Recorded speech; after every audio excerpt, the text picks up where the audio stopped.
paa bi baaguma mbiram de paa bi mbiram moo waral lii yëpp waaye damay wax si lii right now rek and then ñu continuer si paa bi mbiram moo waral jigéen ñi jaayaatu si marché bi te du wax si seen sëy yu bon yi su ko defee jigéen ñi buñ leen dàqee mu ñëw di wax naa fekk yi ànd ak ñi bañ nguur gi yëpp di use lii as an excuse ànduma nguur gi by the way ànduma kenn bor su leen neexee ngeen ne ñoom laa àndat waaye yoon yi dañ leen war a defar moo tax gisu leen may wax si lii yéen ngeen a naa fekk moo tax li ngeen di wax duy ànd ak li may wax yoon yi dañ leen war a defar yéenay jàmbatu ne Gambia kenn xamul lu muy nuru yoon yi duñ leen mën a bàyyi golo yu lakk yëpp di ñëw di jaay te loolu moo tax réew mi bëri gan surtout sénégalais yu bëri dafa fag ne réew mi organise suñ ko fu neex waaye jaay lu neex waaye def moo war a sénégalais yu bëri di fa ñëw di jaay lu ne di def lu ne pare defaale yeneen yu bon yu di rey nit ñi ka def lu leen neex si biir dëkk bi ko dëkk bi xamul loo xamul régulation golo gum neex mu commencé di jaay lu ne si mbedd mi fu ne that's not good by force gars yi clair mbedd mi it's very sad ne nit ñaa ngi jaay ñu war leen a génnee seen place yi te duñu xam fuñ jëm yërëm naa leen te jigéen ñoo ñu bëri waruñoo nekk foofu di jaay suñu xamul jëkkër yu baax yi ñu war a xam because góori askan bi seen bopp ñoo du nekk jëkkër yu baax te paa yi waare di jóg di yuuxu ne nañ xarafal gu ne war a wax si loolu oh my god sorry te duñ si wax paa yi war a wax ci loolu te duñ si wax what about those that paa yi war a wax si jigéen ñi taxawaalu si mbedd mi di jaay ba you know te xamee jëkkër yoo xam ne ñoo leen war a xamee yàllaa wax loolu ne jëkkër yi ñoo leen war a xamee oh my god suma mbubb mi moo tax mbubb mi duma koy sol dafa ma neex waaye dama ko dee war a ñëw fii dama ko dee fàtte dégg nga ko paa yi nga xam ne tapoté leen de jërë ngeen jëf paa yi nga xam ne ñoom ñu ngi direeku di wax ne nañ xarafal gune yi Gambie instead of direeku ci jëkkër yi ñu nekk góor gu baax allo paa yooyu ñoo waral lii yëpp ñoo waral maire yi jooy si marché bi bu ñu leen génnee yëpp paa yooyu ñoo ko waral waaye danaa ñëwaat ci ñoom fi mu ne nii focus si lii ku bugg a ñëw di wax waxi naa fekk nga wax ko man li ma xam si lii mooy nguur gi fañ war a liggéey fañ war a setal mbedd yi setal Gambie clair dana wàññi gan ñu bëri sax gan ñu bëri ñu fay ñëw sénégalais yeeg pël yeeg di jaay fu ne te duñu xem ci jaay di defaale yu bon lu mel ni sénégalais bi rey nit noonu Gambie bu yàggul and stuff like this yi nga xam ne fañ xam ne bu ñëwee fu leen neex jaay lu leen neex def fañ xam ne réew mi bu ñëwee fu leen neex jaay lu leen neex def suma këpp bi kenn xamul lu muy niru bon tëb rek jël ko këppoo ko ñëw taxaw jàkkaarloo caméra léegi laa jóg sangu ba lii because what happened is caméra bi xam nga lu xew xaaral fomp ko waaw fomp ko woon bu baax I think but I don't know ok don't worry about it mun na xam lu xonq li ma sol la dafa des si loo sol daf dee lifin caméra bi ok tapoté leen ne waa danaa leen jël tapoté leen rek léegi naa feqi xaj yi nga xam ne na lu xew duñu wax you know dëgg gi fa ñuy tëb di naa feq di xamee seen jikkoy xaj yi ak jikkoy yeb jigéen ji ñooy problème bi maire yi nga xam ne ñoom la ñuy dàq seen place yi ñuy jaay jigéen ñi maire or not waruñ fa xoona ne to begin with su fekkoon seen jëkkër yi jëkkër lañ seen jëkkër yi paa yi nga xam ne ñooy lëpp ni ay tan yu si buti di wax naa nañ xarafal gu ne suñ jëloon seen énergie boobu caneel ko si seen jëkkër yi nekk jëkkër yu baax nu ko noon ñu bëri jigéen ñu bëri duñ na di taxawaale ñu dàq leen ñuy jooy that's the truth jigéen ñooñu fañ xamee jëkkër tey yàlla xaaye seen jëkkër yi di leen seetaan ba pare nag di njaaloo ak a xam ay jànq xaalis bi ñu war a jox jigéen ñooñu ba jigéen ñi duñ na di taxawaale ci mbedd mi di jaay seen doom yu yàqu ci kër gi kenn du leen fa neexal tapoté leen vidéo bi te séddoo ko rek soo gaay vidéo bii mooy Gambie fa xam góor goo xam ne muy góor gii nga gis si nataal bi fay nguur gi fa ko jël muy defar mbedd mi Gambie mbedd yee moo raw Sénégal pël yeeg sénégalais yeeg nigérien yeeg ak doomi Gambien itam bot xeet gu ne surtout sénégalais lu ne la ñuy jaay ca digg mbedd ma ba doo mën a romb nag aka di sàccaale boole surtout ay black market ak yooyu fa ñuy jaay di sàcc boole si ñëpp di taxawaalu ku xam Gambie xam nga li may wax tapoté leen te séddoo léegi du loolu rek de waaye mbedd mi doo mën a dawal oto doo mën a romb doo mën a def dara léegi ñu di leen dàq di leen xaaye tapoté leen vidéo te séddoo ko képp koo xam ne saa wu ma ñëwee nga ñëw te doo tapoté doo séddoo waaye di jël suma énergie di jël suma kàddu di ko déglu di xool suma vidéo di ci jëriñoo di bëggal sa bopp suma vidéo wala booy mer di ma xool it loolu moo lay bëggal mer mi saa wu ma ñëwee nga ñëw waaye yaa ko tey soxot ta bon ta bañ ma ta bañ suma liggéey bi ne mukk doo tapoter day soddo yàlla na la suma xàq dal suma énergie bi ngay jël yàlla na ko yàlla foqarti si yow jox ma ko su ma dee sax yàlla jox ma ko ci bàmmeel li ngeen di bon ta amee ji koy jaam su ngeen ma bañee noonu du ngeen ma bolok ta dem xay yi ngeen do yéen ko faale seen baay yéen wér ngeen ok nañ continuer léegi góor gii képp koo xam ne fa ko mere góor gu gàtt te ñaaw gii dëgg la góor gi fa gàtt te ñaaw te bopp bi mel ni ndaaxal juma ok te góor gi su ma sañoon du nekk di dàq nit ñi surtout maire yi and stuff like this loolu mooy dëgg gi waaye góor gi fay liggéey das da turuut man du may xànd ak yéen ci naafeq moo tax lii waxaguma si seen naafeq yi bënn bët di xel-xeli jigéen ñi ñuy dàq jigéen ñi sonn nañ jigéen ñu lee sonnal sëy yu bon dàq onot sëy yu bon liggéey bi onot sëy yu bon yi ko ci wax kenn paa yi ci war a wax imaam yi ñu ngi direeku di foo ko ci ni ñuy daggee job bi gune ndaw yi instead of wax ci sëy yu bon yi nga xam ne góor ñaa ngi koy joxe tapoté leen te séddoo ndeyu mbilli kenn du ko wax di ñun Afrique suñ problème ndeyu mbilli gi kenn du ko wax lii onot bépp problème bu Afrique am ndeyu mbilli ga kenn du ko wax nit ñi fa ñuy ne di ne ci ron di gas ne ci ron di pick ay crumbs di faraatu ci ron peppi maa la yorot ci ron doo lekk ci bool bi kon ñu suuli la loolu mooy problème yi Afrique tapoté leen vidéo bi wala ngeen bolog ma génn mbala suma xàq dal leen képp ku may seetaan ku ne tam neex la duut ne ngaa busy ndax boo toogoon ci wan ak di xonk day di rotal ay day di ma seetaan sax war ngaa mën a tapoté like di biiseewoo noonu ok su dee ngay togg loo manti def soo duggee nga tapoté boo ba pare continuer togg waaye man ngaa dugg xam nga joti dugg waaye xamoo joti tapoté benn yoon yaa ko tey nga xamee ji koy xañ képp ku may seetaan te bañee ma noonu ne suñ lay jaale sax doo tapoté yàlla na la suma xàq dal suma énergie bi ngay jël di ko foqati suma loxo di ko seetaan by force di koñe sa énergie bi ne doo ma ko jox yàlla na suma énergie bi su ma deexoon tey sax malaakay fekk la si kaw suuf foqati lu baax loo xam yët ma ko ci bàmmeel loolu moom su la leeree rek muy jàmm yéen xay yi may follow yëpp bañ ma ta di ma seetaan ok nañ continuer so guys tapoté leen vidéo so guys Gambie fa xam góor gi nga xam ne mu ngi si mbedd mi taay yi yëpp yàgg na mën na ay weer sax léegi di xaaye nit ñi bugg Gambie nguur gi fañ bugg mbedd yëpp set kenn bu mu ne di jaay fu la neex ngay jaay ak nit ñi tabax si mbedd mi fa ñuy xam kët wala xam bitig boo xam ne fii la bitig bi war a nekk fii la war a xem ñu tabax ko ba mu génn dem fële na le tabax ko fële na le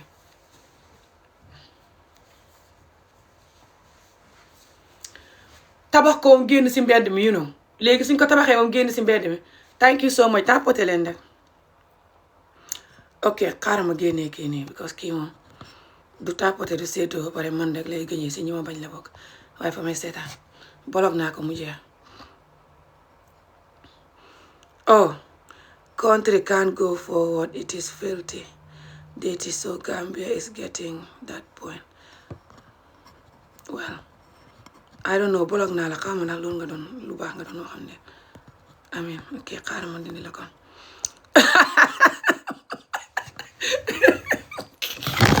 ndax xay yi may topp bëri ba doo xam oh my god ok tapoté leen so yeah nañ continuer aja so léegi what was I'm saying so léegi góor gi maa ngi leen di ñëw jël tapoté leen te seddoo rek su ngeen paree ngeen ñëw su ngeen buggee dugg danaa leen jël góor gi nañ waxante dëgg xam nga ñun Afrique suñ problème yi kenn du koy wax ku ko wax ñu suuli la li may xeex fan yi yëpp mooy sëy yu bon yi ne ci askan bi te ñu am imaam yoo xam ne duñ wax ci sëy yu bon yi waaye ñu ngi direeku di xare ne mukk danañ dagg nangam jobbi gu nay ndaw yi nañ ko les xam na joti loolu mën naa campagne ci loolu mën naa ñaan yàlla ci loolu mën naa lëpp ni malaaka mu sibuti ci jobbi gune yi ñu dagg ko waaye mënta diree ko ci sëy yu bon yi nga xam ne moom la bàyyi gune yi di jox ndey gune yi gannaaw buñ daggee seen job yoo pare ñu takk gune yi di leen def noonu muy góor ñi njaaloo aka di leen seetaan ñoom ci seen bopp suñ sëyee góor ñi njaaloo ka kuñ gis takk sànni jabar ja di jaayaatu ay getteeg ay mango ñu di ko dàq ca mbedd ma lu waral jigéen ñi ci mbedd mi sëy yu bon lu waral jigéen ñi ci mbedd mi sëy yu bon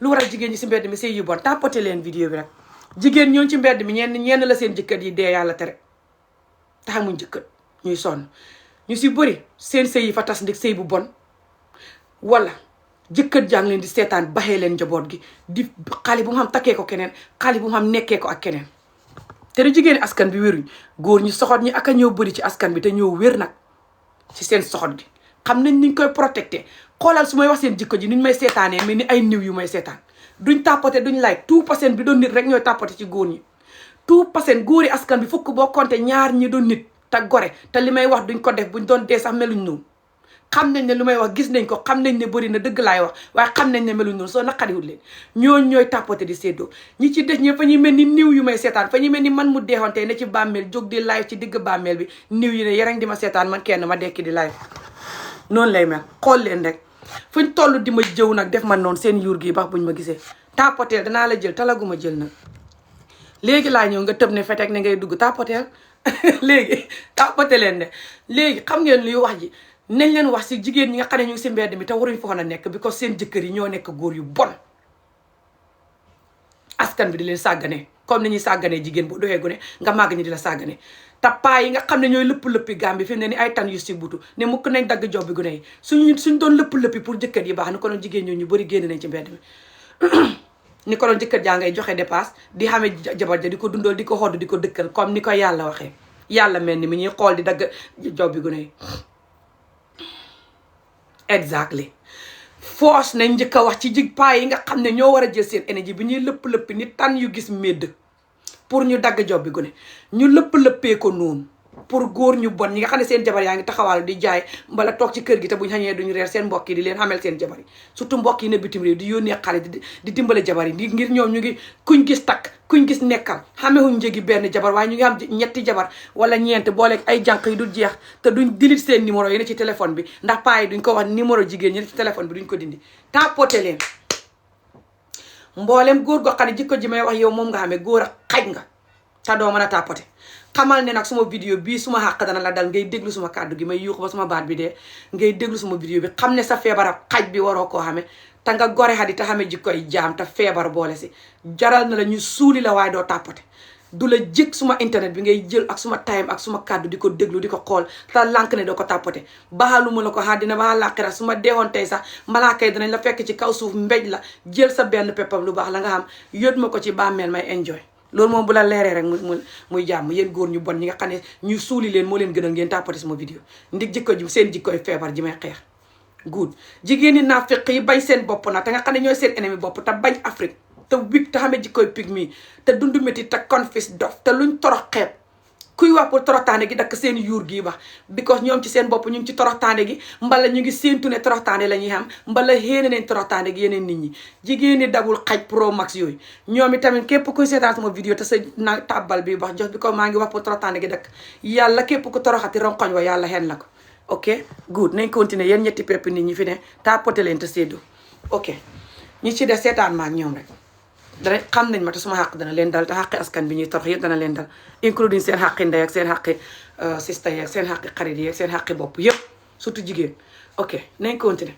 so ku bugg a ñëw na ñëw waaye ku ñëw ne wax waxi dëgg ku fi ñëw ak naafeq ak xaj ak farfarloo ak bañ nguur di wax waxi xaj faale huma nguur gi or not xam ngeen ma waaye nguur gi suñ koy xas fañ koy xas waaye duñ ko xas buy liggéey lii is liggéey that's the truth góor gi gàtt na te ñaaw ba jaaxal ma boppam bi di ndaaxal jumaa ni continué bu si butu loolu dëgg la te góor gi di loo danay ñàngal waaye comme ni may def sama vidéo yi waaye fa war a ñàngal yéen ci liggéeyam bi loolu dëgg la comme suma vidéo yi seen jikkoy xaj yi ngeen di def ba suma meree ñëw di wax ngeen naan maa ñàng te fekk seen jikkoy jaam yi bu ngeen doxoon nit you know da ngeen xam ne lii ku ñëw di leen saaga ndey sax borom yéen a ko def loo ngeen xam sax lu ma mer du may def loo he is your husband du suma husband fa gàtt te ñaaw nobuma ko xanaa moom moo amoon góor yaa ko correct parce que góor yaa correct yi may wut tam nob ma kolon dey mën naa jàpp si yàlla jël ko waaye dégg naa fa am jabar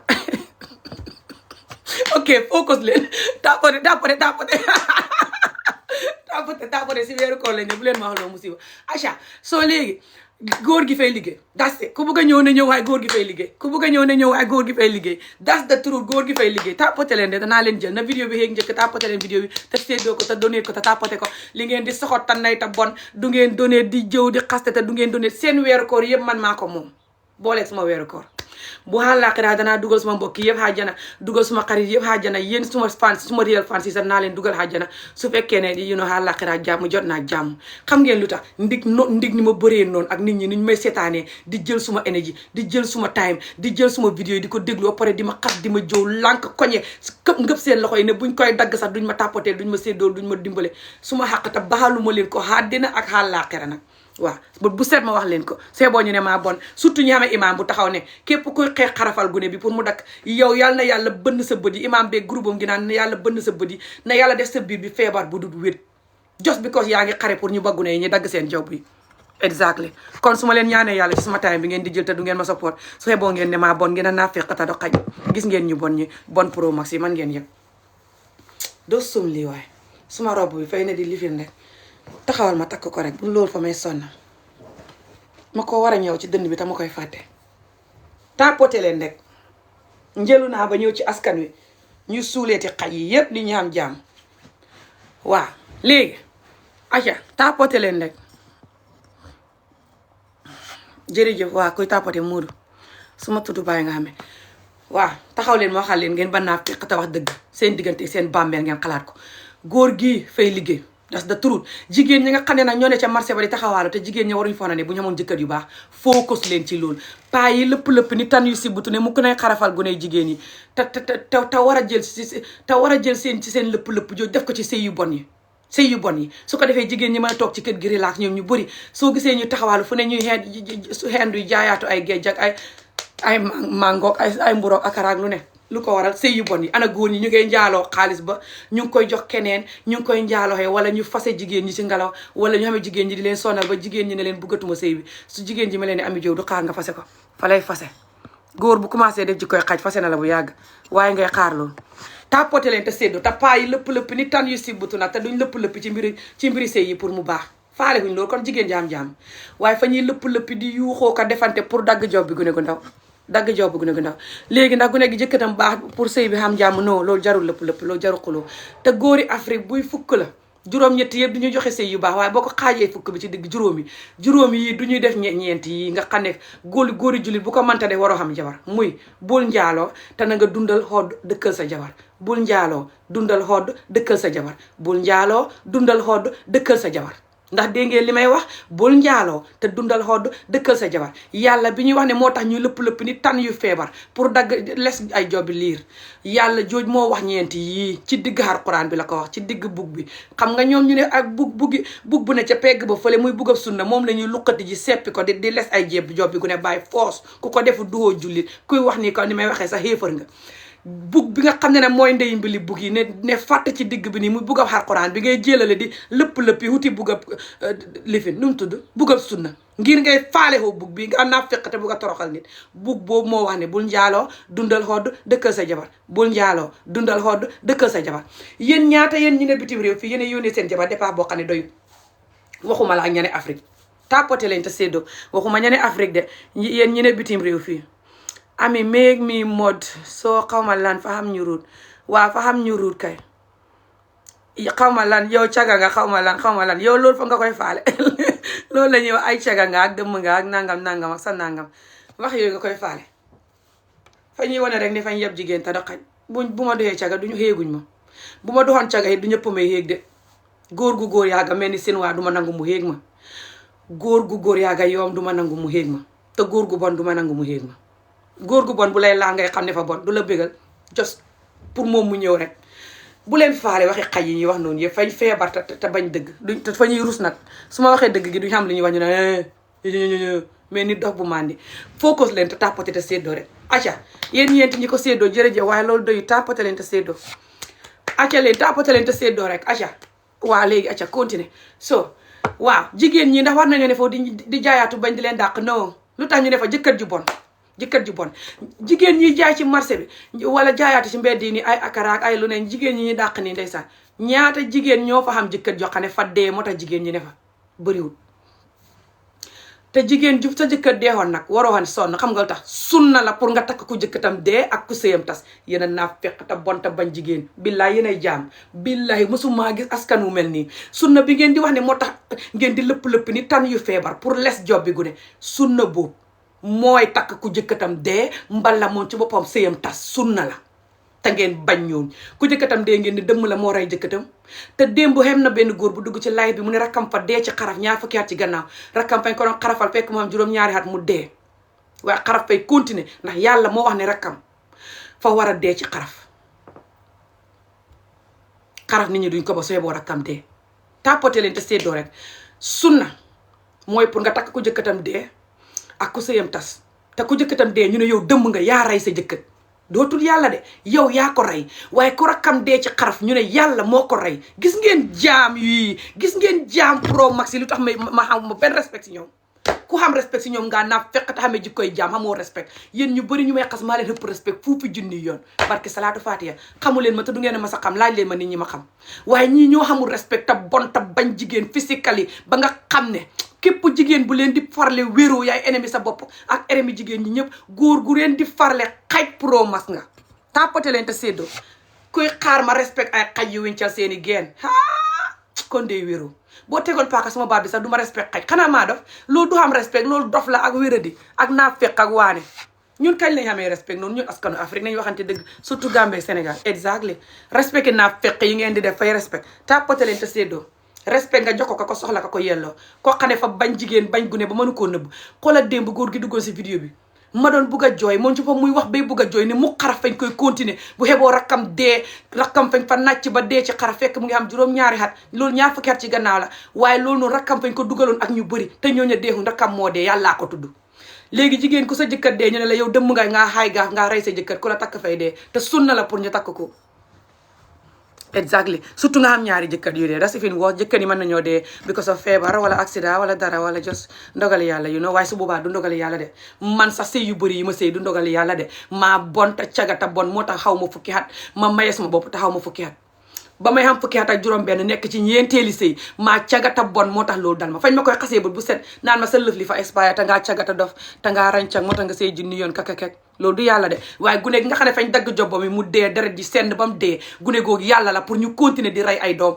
ak continuer di les job bi gune yi xay yi ngeen xamul Ami how old are you 43 keep tapping and sharing so jigéen ñi ndax war nañ faa nekk di jaay non jigéen ñi ndax war nañ faa nekk di jaay non jigéen ñi ndax war nañ faa nekk di jaay non jigéen ñi lu ñu war a di xam jëkkër yu baax toog ana jëkkër yi baaxuñ jigéen ñi ñuy jaay noonu ñaata jëkkër ñoo fa dee ñaata jigéen ñoo xam jëkkër yu dee bëriwut jigéen ñi nga xam ne ni tapote leen te séddoo doon worry about ñaata xat laa xam a nangam ba leen su may wax ngeen di ma distract ok li ngeen di bon du ngeen defar askan bi te kenn du ko defar tapote leen jigéen ñi you so young and beautiful sister thank you I'm not young like that but I just like to eat healthy and drink water and I don't allow bad men to traumatize me that's why and I don't drink or smoke or anything like this okay keep tapping and sharing and I sleep as well I do sleep no matter what which I told you guys but this video is not about beauty I do beauty and healthy video next time inshallah Asha keep tapping and sharing thank you so Lee these women should be selling stuff there that their husband have to let them sell stuff there that they're getting rid of their business No, if they have a good husband, no. They're in a Muslim country where the imams are on the street like a vulture with their big dress, lupping, screaming for little girls, little clitoris to be chopped off. That is sunnah. And anyone that is talking for that to stop, they're kafir and they're going to help people like me. And that Allah should punish them and break their eyes and give them sickness in their stomach that will never heal. Just for FGM. And calling it sunnah Muslim. We are Muslim. You cannot deny us our deen.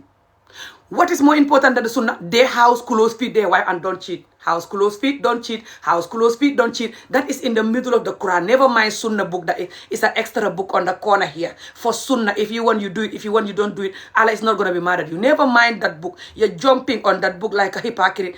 Taking the book, bringing the book to chop off little girl vagina. Never mind that one. Keep tapping and sharing. Just focus on the actual Quran book. What did they say? Don't cheat. Don't cheat on your wife. And house clothes feed her. If those men that their women are selling that this man had to tell them to go, if their husband was not cheating on them and housing, clothing, feeding them, how many of them is going to be on the street, selling some effing mango and or whatever, peanuts or whatever they're selling to feed their children when the man has to do that? Let's focus on that first, okay? Let's focus on the reality. Stop jumping on the crumbs and running from the truth. Keep tapping and sharing. How many of those women that their husband died, that's why they're there? Not many. Tapote leen de danaa ñëw si xolof yi ku bëgg xolof na bindu xolof te tapote ku bëgg xolof na bindu xolof te tapote moo wax xolof. How many of those women that their husband died, that's why they're there? Not many. Where is their husband? Bad husband. Either they finish the marriage because the man is so bad that and the woman is like me. It's like, I'm not staying here anymore. I'm gone. Or the man is like, go, I don't care. Don't want you anymore. You're too old, yeah. After 2, 3 children, 5 children. I'm going to go and marry someone young, yeah. And then the woman is on the street selling some peanuts and stuff, ndeysaan, banana or whatever to, to look after her children. So, but this guy is working. That's the truth. This guy is working. This guy is working. You can say whatever you want. But you guys, you always go on the government when it's unnecessary. Me, I go on the government when I have to. I scream at them, you know me. But I don't do hypocrite talk like you guys do. You guys, you hate the government. You have hate. You have trauma and hate. Instead of you face the trauma and hate, why you are like that? Talk about that. The fact that you've been touched or beaten, let down by this community. And this my yaya jamming my mouth when I'm screaming. Talk to that, the fact that your ass is ruined with this community with trauma, with the severe child beating, letting you down, FGMing you as a woman, even marry you and cheating and lying and neglecting your ass. Just the fact that you cannot breathe in this askan, which is why you're so miserable that you put your anger and blame unnecessary place. Channel your energy where you should channel it. Channel your energy on this, the fact that our elders will never tell the truth to help us. Look at the situation. How many of the elders that are getting up and telling the men that neglecting their wife, that is leading them on the street to sell some peanut for the children to eat or wear a dress? How many of these men that are talking about, especially the elders, I'm fasting, yes, it's early morning. I can be talking like this till 5 o'clock and I'm fasting. Keep going. I'm used to the fast now, that's fine. What that got to do with the topic if I'm fasting? Your ass cannot see what I'm talking about. Why can't your ass channel your energy here? Keep tapping and sharing. Asha, if you want me to talk, let me know. How many of these elders that are talking about the fact that the women shouldn't be on the street if they have a good husband, Muslim husband? If they're saying that Gambia is over 90% Muslim, you cannot take away our deen. If you're telling us not to FGM the people, you're taking our deen. We got nothing to do with any deen. But hence they love Allah so much that they call you kafir. Praying for Allah to break your eyes and give you sickness in your stomach that will never heal. For telling them to leave the children alone. Listen to this. Not that I'm afraid of that. I don't care about that. I know they cannot do nothing to me. I know if there's any prayer that is going to answer, it's going to be on them for cutting the little girl vagina because of Allah. And they will see grow up, you marry her. You will not look at Allah to stop cheating and to house clothes feed her. Then Allah doesn't exist anymore. So, I know that is not that type of fake ass wicked prayer will not work for me. Keep tapping and sharing. I know that Allah is not as wicked as they're making it. They just wicked themselves and backing themselves with Allah. To use Allah to do what they're doing. So you can just blame Allah and they're behind Allah they're using. Okay, keep tapping and sharing. Thank you. I'll talk the local language, but you have to tap and share. What local language? Mandinka or Wolof?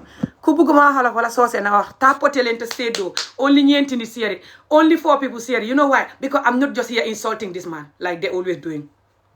Telling him, hey, you're not working, you're wicked, the government, you're running from the crumbs instead of looking at the problem. Any problem, just look at it.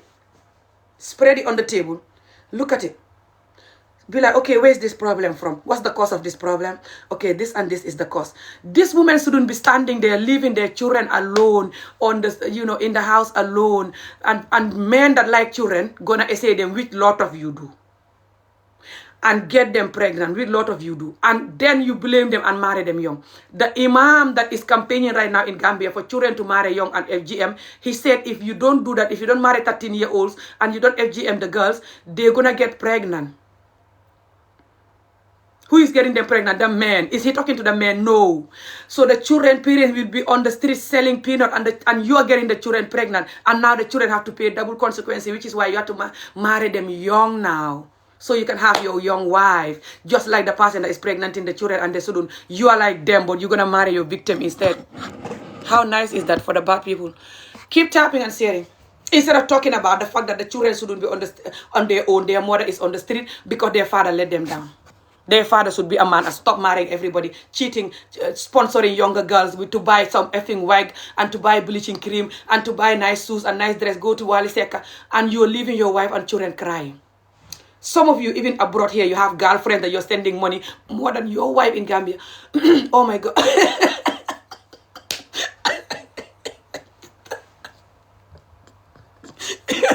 My voice. I woke up and I went back to bed. I just woke up out of the shower screaming. My voice is like, what's happening?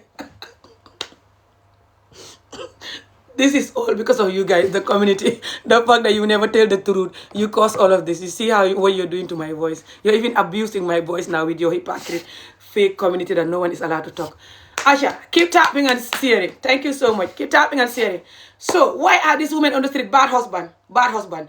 Are they supposed to have that? No. Why? Because they're in a country that people are campaigning to FGM little girls, calling anyone that is condemning the FGM kafir, and that Allah should give them sickness or accidents. They should die and have sickness because they're pro-Muslim and you are anti-Islam for saying don't FGM the girls. Because they love Allah so much, and whatever he said, even some sunnah, that extra sunnah that some people saying that it's not strong hadith for FGM sunnah, you still gonna do it. Even though the Prophet didn't do it with his wife and children, nobody ever sees anywhere that he did it, and you have to do the sunnahs that he did. But you're gonna do that one by force, because that one is to suffer the woman, especially when she's young. You start it very early so she can get used to it. So when she grow up, you continue suffering her. Now, what's more important than the Sunnah, the Quran book? What did they say on the Quran book? Don't cheat, house, clothes, feed your wife. Don't cheat, house, clothes, feed your wife. Don't cheat, house, clothes, feed your wife. Don't cheat, house, clothes, feed your wife. Don't cheat, house, clothes, feed your wife. Don't cheat, house, clothes, feed your wife. Don't cheat, house, clothes, feed your wife. Don't cheat, house, clothes, feed your wife. Keep tapping and sharing, guys. If you think I'm going mad, you're just not well. Everyone should be going mad with the community the way it's so fake and traumatizing women and children. Asha, keep tapping. I'm back to work this early morning. Tap and see ya. So, why are those women there? Their husband let them down. Why are the husband letting them down? They're not Muslim, they're hypocrite. Where is the elders that is fighting for FGM? They're there. They don't care because it's women. They only have energy when it comes to chopping the woman clitoris, suffering her, beating her, torturing her, blackmailing her. They have all kind of energy for that. To tell the truth, for the woman to have peace, it's like they're dead. They don't have no effing one tiny energy for that. Keep tapping and sharing. When I talk, me to have the energy for that, I'm bad. I was married young, that's why. I'm traumatized, that's why. I hate men, that's why. So, that's it.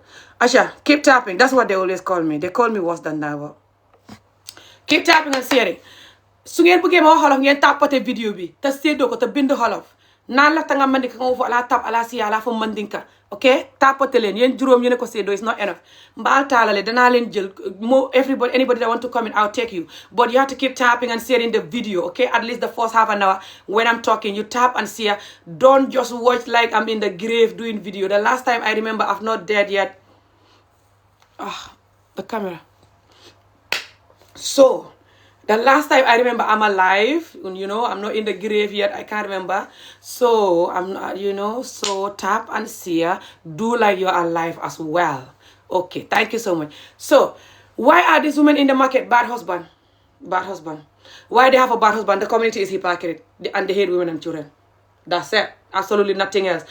They have energy for FGM. They're going to march to Banjul, going to scream, telling people you're a kafir and that Allah should punish you for talking about this to stop. And that you're fighting Islam, you're anti-Islam. As if they are Islam pro-max. What did Islam pro-men do? Look after their wife and don't cheat. Look after wife, work and give them woman money to have enough money for food, enough money for clothes, enough money for anything she need and the children. And you have to provide her a home. Comfortable, nice home. Are they doing this? No. A lot of them don't do it. Keep tapping and sharing. Why you are like exaggerating. I don't even know what that is. I can't pronounce that. Whatever the hell that is. If it's a bad thing, send it back to you and your father where you get these evil minds from. Okay, keep tapping and sharing, guys. Okay, keep tapping and sharing. Thank you so much. Why the women are in the market? Bad husband. Are they supposed to have bad husband? No. Because they come from a country that is marching and screaming for FGM the girls. And they say it's Allah, that's why they have to FGM the girls. So why can't they use the Allah for the women to not be in the market? Because they don't love Allah and they don't believe in Allah and they hate women and children. So that's why the Allah doesn't exist when it comes to the woman having peace. Anything that's going to give the woman peace, Allah doesn't exist. Anything that's going to traumatize the woman, torture her, blackmail her, chop her clitoris, beat her, torture her, make her to shut up and quiet and take the bad husband. So the bad husband will be cheating, lying, marrying anyone he come across, sponsoring them, neglecting your ass. Anything that to do with that, they will put all of their energy on that. Anything that will give her one single tiny piece, they don't want that. Mira is putting my energy there for years. They said I'm bad, I'm a whore, I was married many times, I have depression, blah blah, I'm totally mad, I'm on drug, I'm this, I'm that. so people cannot watch me. So they don't have to be embarrassed of hearing the truth. Hello. Hello. Hey. Yeah, sister, me, I want to ask you why you don't like people to speak their native language in your panel? It's not that I don't like it. I'm gonna speak English sometime. It's one of our language too. Gambia is an English colony country. But you know that the people you are talking to listen to people who are listening to you, like for example in Gambia, Senegal, most of people don't speak English, even That's though on them if I'm not speaking English that day. If I'm not speaking the language that day no and they can't listen, understand it, listen. that's on them. Even You though just don't want the whole world to know who you are. me, Yeah, I don't know, that's true. I don't want the whole world to know who am I. That's exactly. true. And they will know it. Okay. If you don't like it, change. Okay, but you know, yesterday I was listening to you. I don't know yesterday if I don't forget. Somebody enter your panel. He was trying to speak his native language. What you told him, you shut him down. Today, English. okay, I wanted to speak the language. I start this video with the language, but this video now is gonna be English only today because of this, because of what you just said. So that's it. Yeah, it's English only video it's your today. So you program. have You have something to right to talk use about any on the topic, language. or you get down. Yeah, I'm listening to your program. I don't disagree with your program. You are fighting for women's rights. You are I don't women. care. You You are disagree with activists. it. Do you want to talk about the program right now, or you want to go? The FSG, I don't know, FSG about the circumcision of girls. And That's the what. fact that the woman, yes, but also the fact that this woman that they're kicking out, they have a husband that let them down because their Yeah, that's husbands are not true. Muslim, I know our and the elders society. will never talk about that. I know our society very well. The thing going on in Gambia, I watch it, so I'm not like supporting it. But how for do the government we vote for is doing it? You know, I don't vote. I was not there, but the people in the Doing Gambia what? vote. The people in the Gambia vote for that government. So Doing the what? government is turning against them. Hold So on. Doing what? doing what? The government is doing what? Yeah, the government is taking out the vendors from the street and I'm not not giving saying they them place shouldn't to take them. go. That's not the reason why I'm talking. That's good. They're working. Okay, for you that's I'm not good. condemning the fact that they're taking them out. They're working. They are They should working. take them out. Okay, but do you find a place to put them so that they No, they can cannot find a continue place their for sellings? everybody. But you know the country you are from. That's where I'm from. We know how poverty rate is. Exactly, because the men are bad, lot of them. They're busy No, cheating and lying no. and marrying younger women, neglecting their first wives and children. 80% of them. Yeah, that's there. Exactly. What that's there. But you don't have to say that the men's are bad. The men's are good I in the will say, society as well. get down. If you don't want it, go and talk to them to change. What the hell? Okay, keep tapping and sharing, guys. Acha, keep tapping and sharing. I'm going to continue English today even. That's it. You don't want the whole world to know who you are. Change. Change the hell or everybody will know. Hello. Good morning. Morning. Keep sharing, guys. Good morning, Ami. How are you? Morning. I'm fine, thank you. My question is, are you in support of these people clearing the ladies Yes, on they're the working. roads? Yes, they're working. Yes. What kind of working is that? Poor They're people clearing the clearing them road. on the road, and you say you are in support of that? Yes, they're clearing the road. I mean, I'm very sorry to say this to you, but you are very lack with sympathy. Definitely, I'm telling I don't you, have sympathy. So you guys, are fully, you you lack promoting the FGM? millions Are you of promoting sympathy. the FGM? Me, I'm not in support of FGM, but I mean, FGM is something which is very common in our traditional way. That has been something, an ongoing process. I mean, over many years back. So I mean, even if I deny it, I mean, I don't have the power to deny it. So you're supporting it. So you have a nice, good heart, but you're supporting FGM, but you're saying these people shouldn't be working. F yourself and get the hell out of the video. You're not well. Okay, keep tapping and sharing, guys. Next person. Why is this person coming back now? Keep tapping and sharing, guys. I mean, you bring me down because you don't agree with me. Why are you coming back? Because you already agree No, FGM is that's the fine. you are a sister, so you have to No, I'm listen not to your sister. I people. don't even know Your you. panel is to share ideas, not to bring down Not for people. every idiot idea. I don't have No, time to I'm listen not for an idiots. idiot. Don't I don't insult waste me. my I'm not time an on idiot. idiots. I'm not an idiot because of you don't Well, agree with when you say me, you so I'm an support idiot. FGM, can I talk? You say you support FGM, but No, you I don't don't say support these that. people I don't working. say that. We don't talk Well, you're about saying that, FGM. oh, it's long time ago. Oh, it's like we can't do nothing about it. You're supporting it instead of saying I no. don't say that. I don't say that. Okay, yes or no to FGM? FGM, it depends who wants it. I Okay, cannot say you're yes. supporting it. Fuck yourself, Okay. you fucking piece of Okay. shit. Okay, keep tapping and sharing, guys. Go fucking yourself every fucking day you wake up until night. Continue fucking yourself until you get to hell and keep fucking yourself inside the deep red hell. Hello. Keep tapping and sharing. Hello. Hello, how are you? Fine, thank you. Okay. You are saying that FGM, but Gambia, there's no FGM in this country. It's FGM. There's nobody who is in FGM in this country. FGM, the moment you cut the woman private part is FGM, but lots of the people coming to the live video telling you that they What cut is everything and they what take is all of these what parts is in excuse me? Gambia. Excuse me. Okay, excuse me. Lot Listen of to me, women please. coming in the video What saying, is even yesterday. just listen. If you want people to talk, if you want to get people's I'm idea, not going to listen to if you stupid want ass to hear idiots who are going to lie. You can hear the people. If you don't hear, just shut up and watch the video. You will see them. They're going to come and tell you. People are still FGM, cut this whole thing and cut the side of the thingy, these things on the side. So what else is that is FGM? not true. That's not happening here in this country. You are What you are saying is lying. not happening here. You are lying. Okay?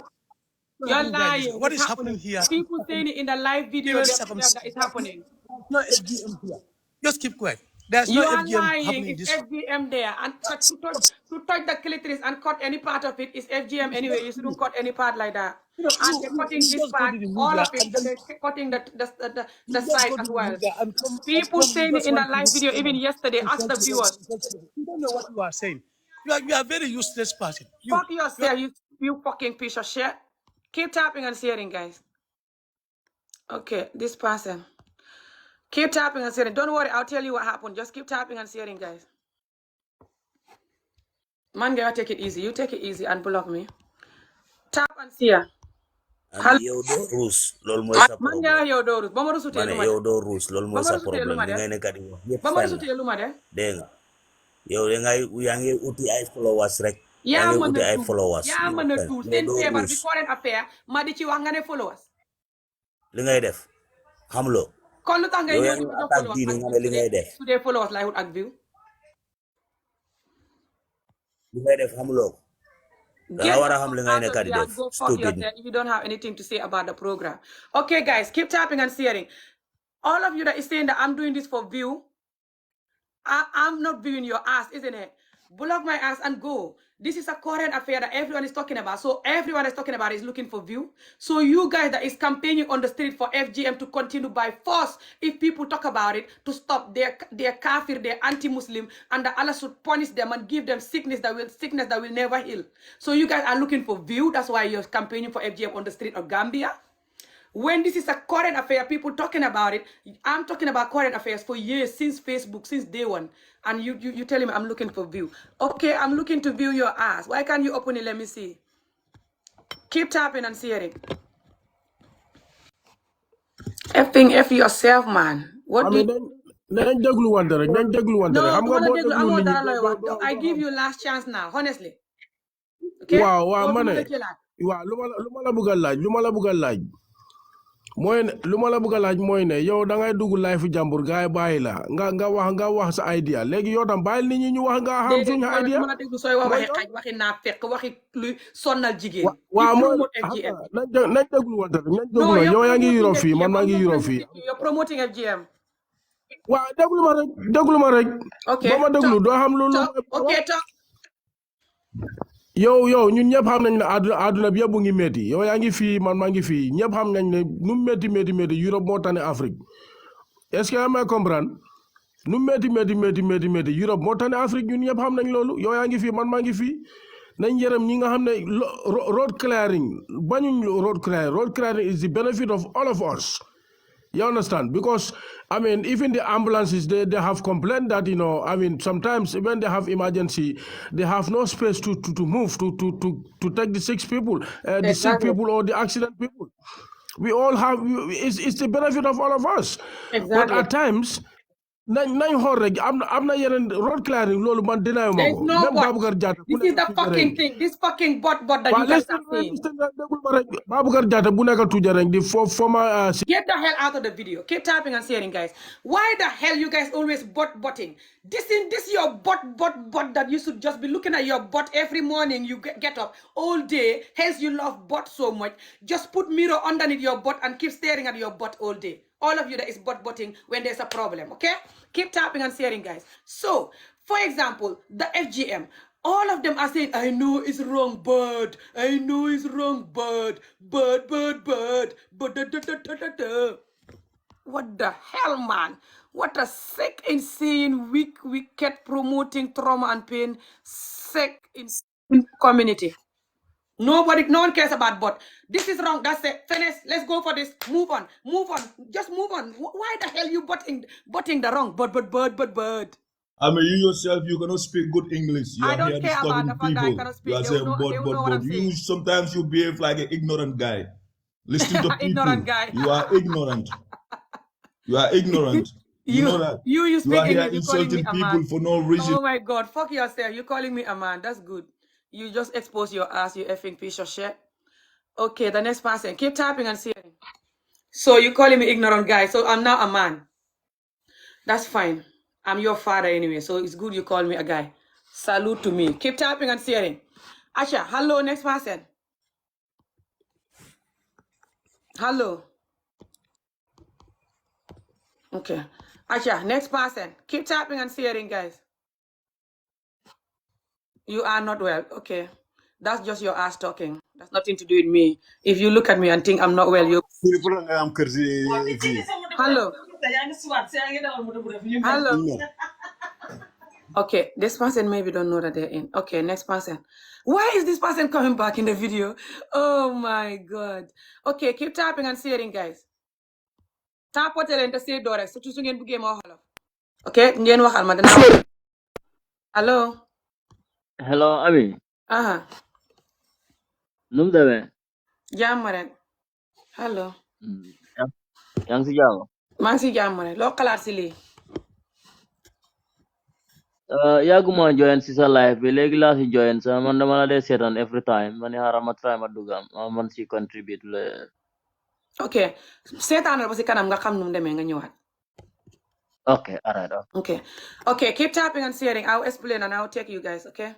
So keep tapping and sharing. So guys, if you don't know what's happening is that the Gambia, people are campaigning these days and just making videos, not just these days, it's been like this for a long time, but these days it's getting worse for the FGM. A lot of you know about it. They want to normalize FGM, the fact that it's banned, they want to remove the ban, but that's not just FGM. They want also people to get married young because the imam that is promoting FGM, I'll bring his picture up for you to see him.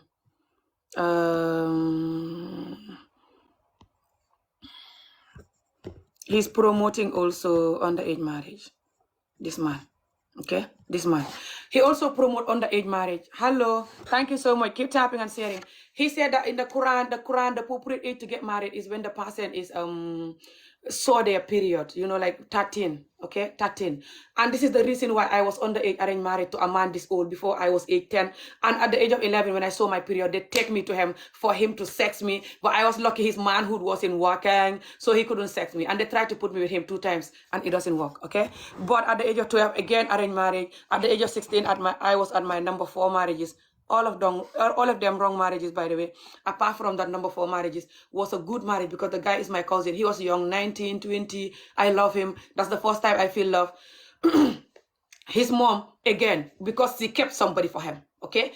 that was for years, that was even more beautiful than me. I don't know why he just saw me and loved me and don't want that girl anymore. You can call me a liar, that's fine. Your father call your mother a liar all the time. My families watch me, people watch me. My mom confirm my stories on my YouTube page with a video, and you can still say that I'm lying. When I know you guys ask it and how much you love to bully and belittle women, I'll tell you all of this amount of time I'm married, that is so assuming. I have children watch me. You saw me talking about it, crying in my video every time. Your mother, your father, a lot of women in this society been abused with wrong marriages. Even the ones bullying me, a lot of them are married so many times that they're hiding and lie to you. They can't even tell you how many times they're married because your ass will bully them.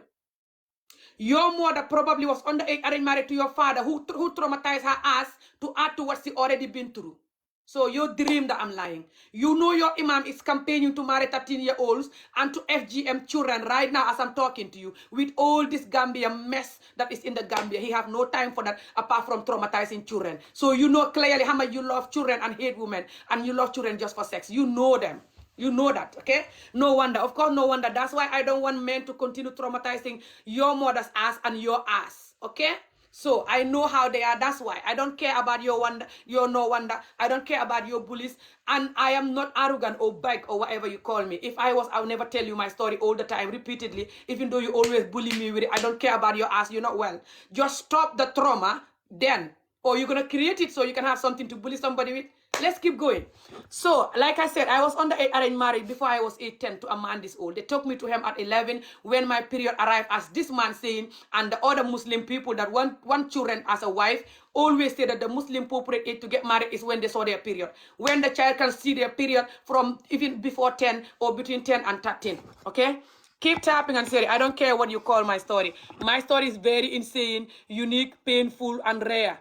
It's not every Gambian that been through the amount of time I got married and as young as I was married, but it's still happening a lot. As young as I got married. They will normally marry young and keep you till you grow old. They mean when you saw your period and when you start growing little tiny boobs. They say that's how Allah described it in the Quran, that that's when the appropriate age to get married. Somebody can see that at before 10 they will have boobs or period, but it's not very common for that. But it's between 10 and 13 that is very common for boobs and period. And you saw your imam campaigning on the street for people to marry 13-year-olds, and you think you can bully me. You already proved to the whole world you're a fucking piece of shit pedophile. Exactly. So anyway, I've been talking about my stories for years from day one.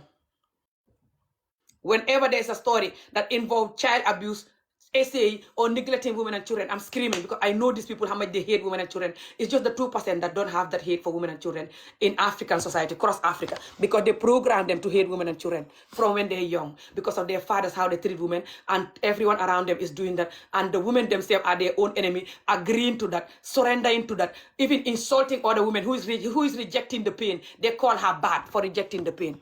Keep tapping and sharing the video. Don't leave me with my enemies. Their ass rather die than tap and share. Anyway, like I said, I was underage arranged marriage before I was 10 to a man this old. 11, they took me to him.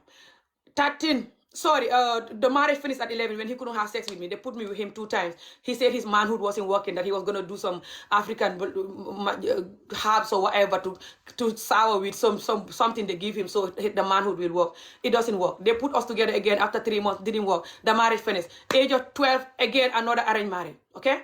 I said yes to this one out of fear. This one, I saw the guy. The first time he came to look for a wife, they introduced me to him and asked me if I want or not. I said yes because I don't want to say no. Out of fear, I couldn't say no because of the severe child beating that I was going through growing up. And I was afraid to say no. Also, this happened to my mom, my 2 older sisters, and my younger sister, not just me. My mom, it's it's an African thing, especially effing village people, uneducated, wicked men that love children type of a society. They do this cross Africa, Muslim or not, by the way.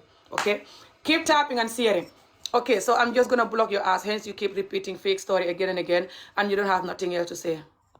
Just because this story is very painful and it's not a joke. And even though I'm going to say it crying every single time, I'm going to continue saying it crying. Because you prove into the whole world that you're a piece of shit fucking pedophile, campaigning to marry young people, campaigning to chop off little girl vagina, you effing evil bitch.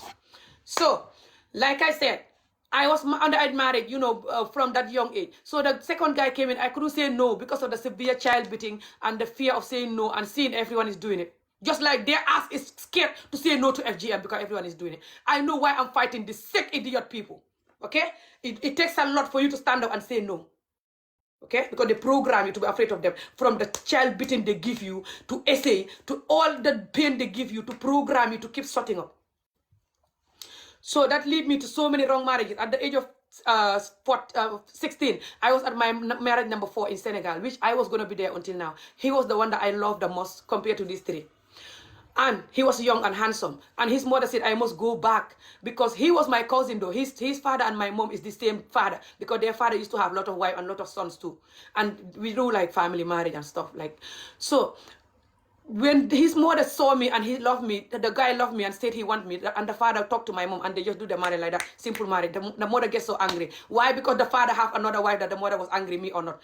The father have a young wife in the house that was killing the mother and pain and defending with her and angry. So I never have peace the 2 years I stayed there. She said the son must marry that daughter, that trauma of her. They named the girl after her. Okay, and the girl also, father is the same father with her also. Because their father also have a lot of wife and children too. So he doesn't want to let the girl down. And the girl is a beautiful, Salem black girl that I can't even understand how the guy saw me and prefer me instead of the girl. I used to ask him, how you choosing me, not this girl? Because she's so beautiful. But he said he loved me. The father was happy. I was happy. The other people were happy. The mother said that all of your son, all of our elder son is married to your family. That's not going to happen. Because the older brother of that guy also married to the father family. Okay, also married to a girl that the father of that girl, the mother of that girl is the same father with the father of the boy. Just like the way my mom is the same father with the father of the boy. The boy father is my uncle. Okay, so the woman said that your sons cannot be marrying, our older sons cannot be marrying to your family only. And I kept my trauma for this boy for years. And this girl come from Gambia, from nowhere, from your family, and he's taking her. It's not gonna happen. See, it was like a Nigerian movie, what I've been through there. You will wash her clothes first, and she will wait till these people coming from work, and she's gonna be washing the clothes again, so they can beat us, the 2 of us. The other one, she's there. I don't want to mention her name. She's still suffering there. Sometimes I send her money, remembering her pain. She still never have peace, although her mom died years. She don't have nobody. She don't want to go back to Gambia. She have nobody. She already have children there. Some of them are married now even. That woman, until now, the day she arrived there, it was also arranged marriage for her, by the way. The day she arrived there, until now, she never have peace. She never experienced marriage. She speak Wolof. And if I want to give her interview, because I have an organization now that support this type of people, just fighting to end childhood trauma, especially when the woman been through childhood trauma like underage marriage or severe child beating or essay or anything that she want to talk about to make awareness. But if I want to make a video with her, she won't allow me because she might be ashamed or her husband will even go worse and stuff, you know. It's not everyone that can face camera like me and talk about what you've been through. They tell you are lying. They always telling you are lying. Look at the Gambia when I'm talking about what this imam always say about FGM. When I'm repeating his word, they're writing here, you are lying. And they saw his video, they hear him, they saw him, and they still typing here, you are lying. This is how sick and pathetic and childish and foolish, idiotic animal these people are. They're going to tell you you're lying like a 5-year-old, because they don't know what to say, and they're so embarrassed, and they're busy covering up for their idiotic behavior for the whole world not to know, but they'll never stop it though. That's the thing. It's not like when we don't talk, you stop. You will never stop it. You're campaigning for it to continue. Effing piece of shit. Keep tapping and sharing. So this video is not about my story, but just so you know a little bit about why I'm talking the way I'm talking and how much these people love children and hate women. Okay, so they will marry you and they will traumatize you and they will arrange marry you. When they arrange, the mother of the girl or the father of the girl can arrange marry the girl. The mother of the boy or the father of the boy can arrange marry the boy. They arrange marry boys too. Like what happened to my cousin that I was supposed to stay there, you know, and I have to stay there for only 2 years. That was like hell. That was the most painful, torture, beating marriages compared to the other wrong marriages that I've been through. That was the only beating, torture one. The rest, they don't beat me. If they beat me, I'll tell you. But I experienced cheating and I experienced other wrong marriages after that. But I did not experience beating and torture like that one. He used to beat me because he was young. He was like 19, 20. And his mother will make sure he beat me. And she makes sure the other girl is beaten too by that guy too. Because that guy didn't love the girl. It was arranged marriage. He didn't want, the girl wanted, but he didn't want. That's why the girl never have peace. But me and my cousin, we love each other. It's just the mother said, I have to go so he can marry who she keep for him. By force. And that's what happened. After I went, he had to tell my mom that Amy will never have peace as long as he's here because my mom don't want her here. That's the reality. But I love her, but my mom don't want. The moment I went back to Gambia, that's when the mother married that woman for him. And the woman, a lot of people wanted to marry her because she's like those top model, those African top model, long white teeth, long nose, beautiful dark skin, beautiful smile. She has this dark gum, a natural dark gum. Beautiful girl. Like, even me, I couldn't understand how the man preferred me. The whole neighborhood wanted to marry her. People that are millionaire, people that are abroad. And the girl was saying to the woman, let me go and marry one of these people. I don't care about this guy. I don't want to mention his name, you know. And the mother said, mook, that he must marry the guy. That she went for him. And that the guy is his cousin and everything. And the mother was doing that to fight the father too. Because the father said that leave this girl to go and this boy stay with my niece. And she said no. Because the father have a second wife that she was very angry and jealous with. They're still there fighting. They still don't have peace. So the culture, the fact that they like to marry many women, the fact that they like to arrange marriage, FGM, beating, deny you school, every single thing they love have a damage in Africa. Every single thing they love have its own endless damage. From the lack of education, they hate that women to go to have school, and even boys, they call it go and learn Quran. So you can be Muslim, yeah. Good, Allah, yeah. I'm not saying don't learn Quran, but the Quran alone is going to help you know. Look at how long you've been doing that. Gambia and Senegal especially, because you're Muslim dominated. How long you've been growing children that only learn Quran alone. Grow up, cannot read, cannot type their name, crossing the sea, dying, the fish having them for dinner. They're still corrupt, lying, cheating, piece of shit. 80% of them with the Quran in their chest. Anyway, let's continue. I'll take next person. Insane. And when you talk, they say you're mad. Okay? You're the normal. Let's go. Hello. Hello. Hello. Hello. Abdullah. Abdullah. I was talking to you and you blocked Hello, me. I don't Abdullah. know. As I was talking, I don't know why. It's like, I don't know. It's like they're not hearing me or something. Or they're noisy or something. Okay. Keep tapping and sharing. Thank you. Let's go back to the program. Keep tapping and sharing. Good morning. Morning. How are you, Ami? I'm fine, thank you. Keep what you are doing now. It's very good. We are supporting you. Thank you. Don't mind these bomber clad people. They say you are traumatized. Now those people traumatized past yourself. They are crazy. They don't know how to, Exactly. At you least I'm know. fighting for the trauma to end for other people. Unlike them, Yeah, that is leave so them good for them. alone. Let them talk. Let Exactly. them Thank talk you. what they want to say. So don't mind them. Keep what we are doing. They don't Thank want you. to hear truth. That's why. Thank you. Thank you Thank you. so much. Thank you. Okay, let's keep going, guys. I'll bring And back the sorry, if they come up, if they want to insult you, don't allow them insult you. Put them down, because yesterday self I want to come up. Don't allow them. Don't allow them to insult you. If they want to insult you, put them down and they go another place. May they insult you there. It's your platform, okay? Thank you so. so much. Thank you very much. Thank you. I Yeah. appreciate it. Okay, guys, keep tapping and sharing. So, guys, this man that is working and you say he's not working, he's working. This man is working. The government and the Gambia need what he's doing. That's the truth. If what I saw he's doing is wrong, I was gonna talk to him. You know me. I'm not afraid of nobody. I'm not afraid of nobody when it comes to telling the truth. Even if it's my mother. That's the truth.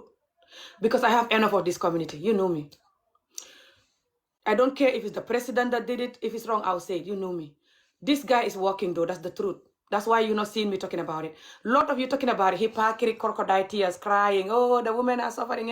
Why the women are suffering? They have bad husband. A lot of them, their husbands were bad to them, divorced them, or the man suffered them so much that they give up the marriage. And then nobody want to marry them, of course, and bullying them that they're divorcee. When it's a sunnah to marry a divorcee. And it's a sunnah to marry somebody that their husband passed away. But that sunnah is good for women and children. So you hate that sunnah. You bully the divorcee instead. You that is saying sunnah is why you're campaigning to FGM girl, because you love sunnah so much. You're Muslim pro max, you are in your dream. It's sunnah to marry a divorcee. Sunnah to marry somebody that is a widow. Very strong sunnah that the Prophet did, because the stuff he did is more strong than stuff that you're finding excuse to do when it's not written anywhere that he did it. The FGM, it's not written anywhere that his children did it and his wives. But this particular sunnah he did himself, and anything he did is the real sunnah. Obviously, you know that, and all of us know that. You cannot continue blackmailing us with English, with Quran. Quran is written in English. I have a Quran over there that is written in English, Arab and English. Every page you open, Arab and English translation. Exactly. So give up blackmailing us. You, the community of African Muslim communities that is blackmailing women and children, give up the hell. People are awake. Even the ones that is faking like they're not awake, they're awake. They're just afraid to tell you that they're awake because you're going to divorce them, punish them, isolate them, call them name, torture them like you're doing me now. But they know they're awake. Okay? Sunnah is to marry divorcee or someone that their husband passed away. Lot of these women, their husband passed away and they're divorcee. When you marry them, they will suffer. 8 out of 10 will suffer. But even if their husband don't pass away or they divorce, you marry them, they will still suffer though. So thank you so much for donation. Keep tapping and sharing. It's only the 2% of you that will marry people and they're not going to suffer. 2%. The community across Africa, men or women, is only the 2% that is awake. Married or not. Every single adult community in Africa, across Africa, is only the 2% that is awake. These 2% women that are awake, you marry them, you will not suffer. And also, even if they're married or not, they will not promote the suffering. Whenever they see the suffering, they recognize it. They know the suffering is our enemy, especially things that is going to cause childhood trauma for boys and girls, young people. They're going to condemn it. They will not do it. If they learn anything good, they will use it. Even if you tell them drink moringa, they will start drinking it. You talk about self-love, even if they don't know it, they will listen, they will learn. They're not busy competing, effing who's buying the best dress, effing who can insult your mother more, effing who can sleep with someone's husband more, or just sleep with people, the more the better. Effing stupid stuff. They don't do that. They love themselves. They are awake. This 2% of women across Africa, 2%. Men too, 2%. You marry them, you will not suffer. They awake. They just awake. These 2% of men. 2% of women, 2% of men. Across the globe of Africa. This is why Africa is not developing. It's only the 2% that is awake. Every single African country. I think some countries is 1%. That's even worse. And then the 2% that is awake, they have a lot of enemies. Anytime they open their mouth and talk. So then, a lot of them don't talk.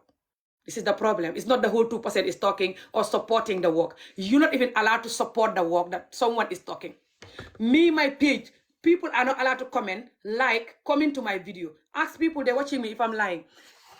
Unless they have to create a fake account to like. Because between them and their vein, they know I'm fighting the truth for the truth to happen. They know this is sickening. So they have to create a fake account to tap and see and send me good comment and like my video, not their real account. Whenever they come up here with their real account to support me, they're finished. They're going to call them, insult them, warn them, isolate them. They even say it in every video they make him. When they make a live video for me, they say that bitch, Olaf, anyone that go to her page, you're very bad and evil. Normal, decent person will not go to her page. What is my page about? Is these things I'm telling you, these things you're hearing here, they're bad for the community? People should not watch it. People should not agree with it or support it or just listen to it. They're not good people for being here. This is how much they hate the truth, especially when the truth is to protect women and children. 80% of them don't want the women and children to have peace, men and women. Some women themselves, they're their own enemy. Some African women are their own enemy. They will promote the wrong, do the wrong, fight for the wrong until they unalive somebody else protecting the wrong. After they are suffer and traumatized millions of times in this community until they effing done, they're still gonna use their last breath to promote the wrong that traumatized their ass or traumatized other people's ass. This is how sickening this community is. And they say that I'm not supposed to be rich or talking like this. I'm not well for happy with. If they're happy with this, they're not well. They can't believe it. I'm not well. That's why I'm like this. Assalamu alaikum. Yeah, especially when you're from this community or worse than this, even for this to end. Hello. Hello, good morning, Ami. Morning. Keep tapping and sharing. Okay, keep tapping and sharing. Thank you. Hello, morning. Yeah, Ami, nuyala. Painala. Te def nga lu baate musu nga def da nga def lu ba waate tam get defar nga da lu baate tam nga taf kii nii kii ko xam ne non Gambien la moo xam ne sa morom sa yaay ak sa morom dëkkandoori nga ñëw rek torakal. tafuma ko pour dara de kii dafay liggéey dama ko taf di wax ne dafay liggéey. déedéet waaye day liggéey nag waaye xam nga Gambia ñun dañ am ay yërmande because xam ne dëkk bi amul dara. non Gambia amul yërmande ñu ngi campagne di support xarafal jigéen right now. waaw loolu laa gis loolu xarafal loolu noonu xam nga loolu beneen issue la waaye man kii am na. fu ma it's not beneen issue de it's child abuse si jigéen ñi. ok waaw waaye beneen issue man ki ma doon seetaan noonu vidéo am noonu time boobu bu doon def yaatal yoon bi am na beneen am na lu mu doon. ok yow da nga ànd ak xaraf bi or not. non man ànduma loolu xam nga loolu si maam la loolu xam nga gars yi ñu ko. doo sin mata suñ maam la or not dafa war a stop waaw wala déet. ami man nii ma loos naa foofu suma doom bu jigéen. sa doom dee na because of xaraf. waaw. exactly dégg ngeen ko. man suma doom. this guy said that his child passed away because of FGM as well. ko yóbbu xarafar weekend bi balaa mu ñëwaat mu feebar. loolu kañ la ak Gambia la teddu. loolu Gambia la dañoo ay Gambien lañ di. Gambia ban boor nga nekk. ñun ay bolol base lañ nekk boori base. loolu kañ la ban at la. loolu depuis 2014 la. doom bi ñaata at. am na 1 year. dafa nekkoon 1 year old buñ ko xarafale. waaw bu ko doon defee 1 year. This man said that also that his daughter passed away when she was 1 year old when she was FGM in Gambia. waaw. But he's not saying to stop FGM though. But he's saying this man shouldn't be doing his work. dibi kero ñaari doom jigéen ma yëpp kenn musul dem man dibi kooku la dibi suma taw boobu. He said from that day he never take his children to FGM. musuma am loolu. Okay, that's good that you don't take them. This is so sad. And I'm so sorry about this. So FGM should be banned then. So FGM should be banned. There's nothing. Why are you saying that, oh, it's been here for a long time, our grandparents doing it? No one cares. It's wrong. loolu kay this de boobu mère boobu gaañu na waaye man si maane kon xarafal bi dafa war a dakk gannaaw bu sa doom dee ci xarafal bi beneen góor dugg na démb tam mu ne doomam dee na ci xarafal bi man de suñ dëkk moom gaay defatuñ ko xaw ma nag bo suñ town bi suñ village bi defatuñ ko xaw ma nag keneen beneen boor loolu baax na seen village bi fan la foofu na 2016 seen dëkk bi fan la 16 ba 17 ba 18 ba ma nekkaa fii nii déedéet ñu xale seen dëkk bi fan la seen dëkk bi fan la ñun wale xam nga mus nga close fale boori Sarangay taxawal maa ngi lay follow danañ wax maa ngi lay follow soo buggee ñu liggéey suma organisation bi ñu liggéey ngay campagne di wax sa doom ji nu mu si deexee nga dimbalee ne xale yi man dinaa jël si suuf ami dégg nga waaw bindu ma maa ngi lay follow bindu ma waaye kon xaraf dafa war a dagg oh he's gone okay keep tapping and sharing so this guy said that his daughter passed away because of FGM when the daughter was 1 year old and get FGM done. I remember, I think it's 1 year old, he said. Yeah, guys, write what he said. I can't remember. The daughter passed away. He even said the year. But then he was trying to back FGM, trying to say that, oh, it's a long time ago, you know, this is since our grandparents, you know, blah, blah. Yesterday also in the live, somebody said that their daughter passed away because of FGM. Sorry, their sister passed away long time ago, 20 years ago, but FGM is still going to continue because a lot of people are doing it and they don't die. So that particular person died is Allah who says so that they will die like that. So, but the man came in, he didn't came with FGM talk. He came with this man, he talked. He said that this man is not even Gambian and he shouldn't be walking on the street to clear. Okay, what happened is Gambia, they clear in the street. You know, Africa, the street people selling stuff, you know, the car cannot even move. Everyone's selling banana, mango, clothes, whatever, food on the street. You know what I mean? Like, or just building stuff on the street. The street is so narrow, you know. Keep tapping and sharing. 2014, yes. His 1 year old passed away 2014 for FGM. So I told him that he can message me if he wants, so he can make awareness for people to not do this. I like people like that have real victim if they want to work with my organization. Keep tapping and sharing. So he came in for this guy, which he should be coming for the FGM, yeah. But he came in for this guy. He said that he's happy that I put this guy picture because he think I was against this guy. He's like, this guy is not even Gambian. He shouldn't be here doing this. This guy is working. He have his group of people that are clearing the street to make sure that no one should be selling stuff on the street. No one should be doing anything or building stuff on the street. Everything is breaking down, clearing everything. So the street is nice and clear like a normal country. Even the ambulance sometimes, even though we don't have a lot of ambulance, when they have sometimes a patient, they cannot move because the street is blocked with people. You know, street vendors, people selling stuff. Street vendors, you know, like just like people on the street hustling, selling stuff, sometimes even stealing, especially when it's marketplaces. Keep tapping and sharing. I'm going to take the next person. So, Rise Me, you want to come up? You also talk about, childhood trauma, yeah, FGM and just stuff to protect girls and women and children, I think, yeah, sis. And you're in the UK. You want me to pick you? Okay. Keep tapping and sharing. Let me take this person from my country. Let's see. Some of them are so insane, okay? And that's why they don't want me to speak English, because they don't want the whole world to know who they are. Just listen to them talk. Hello. Hello. He's one of them. He might be one of them. That's why he went out. Anyway. Okay. Keep tapping and sharing. Keep tapping and sharing. I'm taking you, sis. Come up. Keep tapping and sharing, guys. Keep tapping and sharing. Especially if you want me to speak in Wolof. So ngeen bëggee ma wax Wolof tapote leen. Sis, I send you the request. Keep tapping and sharing. Thank you so much. Keep tapping and sharing. Even if you don't donate, that's fine. But tap and share. Because if you don't donate, you don't tap, you don't share, the video is not going anywhere. And this is a shame, okay, for us to have this type of sick generation and no one is allowed to talk. Me, I rather you bully me and don't watch me and report my page and call me all kind of name, but I'll use my last breath to talk about these things, okay, as long as you guys know that. Keep tapping and sharing. Okay, thank you. Okay, this next person. Sis, I sent you wanted to come. Hello. Hello. Hello, Nada. Jàmm rek. Yeah, my lad, man, Nada. maa Hey, ngi fan. jàmm. Okay, So kinga taf ni ma fongon liggéey bu nekk def liggéey bu dafa baax. waaw liggéey bu baax la kay.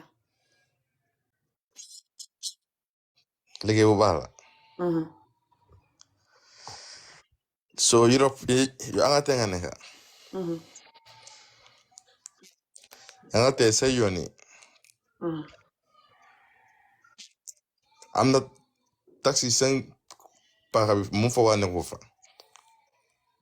taxi xam na waaye duhut comme ni ñu koy defee Gambia duhut garage bu ñuy def gis naa nit ñi gis naa ngeen di focus ci dafa ne dafa wax ne taxi garage xamul ci yeneen dëkk yi gis naa ngeen di focus ci loolu di ko Ifin ñaawal di ko fili German diga taxawal ma mute la ma tontu la calm down tapote leen vidéo bi guys gis naa ngeen di focus ci dafa ne taxi garage xamul bitim réew ak yeneen and stuff like this ngeen di ko defal vidéo ci loolu di ko buli wéru leen li ngeen war a def ci askan bi vidéo wax mooy xarafal gune gu nit ñi promote nii gune yi nga xam ne ñu ngi promote ba bi nga xam ne lu mu tuddati bill biñ bugg a remove si parlement bi xam naa ne duñ ko remove waaye just the fact ne xam nañ xéene pour remove ko mooy ne bugguñ gune ñu ngi bugg a dindi child right lañ bugg a remove si parlement bi nga xam ne under age marriage abortion right all the child right lañ bugg a remove su ko defee Africa surtout Gambie continuer di toroxal jigéen ak xale góor wala jigéen benn police dugg na ci vidéo bi démb vidéo bi danaa ko def YouTube incha allah koo gis toon dina ko gis mu ne nit su la juree du la mën a traumatiser du la mën a métital du la mën a def lu bon lu mu la def baax na te man ma xam benn mbokk boo xam ne maa ngi moo bokk ndey ak baay doomam jum jur jëkkatam jox xam ne nijaay la si man jëkkatam jooj moo doon baaraam gune gi mu bett ko noonu la sëy bi tasee nit ñi la jur di la tocco di la def lu bon xam na Afrique bitim réew fu ne fii ci xibaar yi bu yàlla sàkk nga gis nit ñi xam ne dañuy rey seen doom yuñ jur muy tubaab nit ku ñuul naar xeet bu ne tapote leen vidéo bi police taxaw Gambie dugg ci live bi police bu taxaw nekk TikTok ak uniforme am ma laaj ko police nga mu ne waaw confirm ko nit ñi ñëpp gis ko mu dugg ci live bi démb di wax ne nit sa waajur du la mën a traumatiser lu la sa waajur def baax na mooy ne police yi du ñuy liggéey suñ doon liggéey jàpp nañ waajur yu bëri yu def seen doom yi dóor yu bon wala làmbatu wala injustice xarafal nit wala ñàkk a dugal gune school just because jigéen la wala buggut a dugg wala warta dugg because nangam loolu yëpp nguur gi dañ ko war a baan by the way taxi bi ngeen di wax ne xamul bitim réew xam na bitim taxi garage bi ngeen di wax ne xam na bitim réew fen la kii taxi garage bi mu lay wax ne xamul bitim réew xam nga ko kii su ñëwul bitim réew sax xam na bitim réew seetaan na film bitim réew xam na mbeddi bitim réew boobu ok seetaan film sax ngay gis taxi nit ñi bandi wala boy bi wala nit ñi dugg taxi gis taxi ok kii du wut ne masta gis mbiri bitim réew taxi yi nga xam ne fa ñuy taxaw jalu ci mbedd mi def benn jël xàll bi yëpp dominé ko loolu la lay wax ne xamul bitim réew taxi garage yi fi xam benn kiw lay nekk line lay nekk taxi fa ñuy toppalante nii benn line nii duñ xatal mbedd mi dégg nga ko taxaw si buntu train station wala taxaw si buntu yenn place yi surtout si town bi city yi nga xam ne dañ busy taxi fa ñuy taxaw nii te loolu sax fa xam limite fa xam numéro taxi yu fa war a taxaw su passé numéro yooyu beneen taxi du taxawaat waaye Gambie ak Afrique taxi ni ñuy def surtout Gambie jël benn xàll yëpp feesal ko del garage kenn du mën a dox xam nga ne loolu lay wax ngaa feebar te xam jot nag moo tax ngay direeku ci loolu instead of direeku ci daf fak ne ñu ngay xarafal ay gune Gambie direeku ci dorog sàngara yu bon yu ne Gambie direeku ci Gambie ku feebar du xam paracetamol nga war a direeku ci yooyu yëpp kii fay liggéey baleen ko seen baay la mënu leen a def liggéey bu muy def ok waxal bu dee xam nga leneen la wax lu xam fayda bu fi wax mbiri taxi no hanga li problème bi ok waxal lu xam fayda wala ma wàccee la bu fi wax mbiri taxi no moo nu ko defee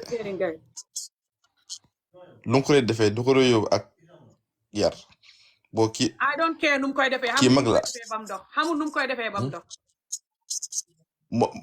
xamut nu mu koy dox liggéey bi moo dul mën a ànd ak yenn yaru yi parce que nit ñi ñoo lay forcer pour nga wax like this or worse nit ñi ñoo dul nangoo nga déglu la si jàmm comme bitim réew nga wax ak nit mu déglu la si jàmm duñ nangu lool xam nga Afrique anyway that's fine génnal si vidéo bi jërëjëf génnal nayul ñu waa kër nii ngeen mel ngeen a wik ta feebar fu ngeen toll li ngëkkëke instead of fubbi seen gémmiñ ngi wax li ngeen war a wax like mag yi ngeen doon okay tapote leen te seedoo keep tapping and sharing guys so guys why the hell they focusing on bullying this man is working and this man is your father that's the truth you cannot do the job he's doing Africa don't want to be developed they're very stubborn and wicked and rude and no matter how polite you talk to them by the way you know they say me I'm talking rude now ask them about Umi Jata who is on this TikTok who is the most polite Gambian person on this TikTok who is a nurse and talked about all the things that are good for human body and the things that are not good. The moment she talked about FGM, they all insulting her mother, her husband, herself, hanging her pictures like this, insulting her, hanging her husband picture that got nothing to do with it, hanging her parents picture that got nothing to do with it. And when she's talking, it's like she's singing. She's like, Assalamu alaikum guys. Today I want us to talk about this high blood pressure. You have to do this and do this to reduce high blood pressure.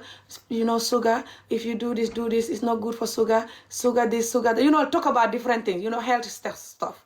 Talking for a long time. They're like and happy. Good sister. Good job. Love you. Oh, I never knew this. Good, you're helping the community. Good job. The moment she talk about FGM, bring the evidence and the health implication. What's the English word? Like the consequence of it.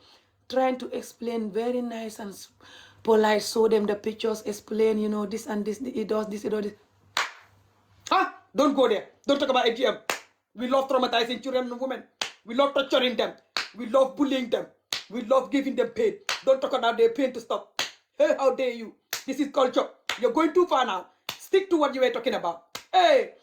And she didn't want to stop. She continued.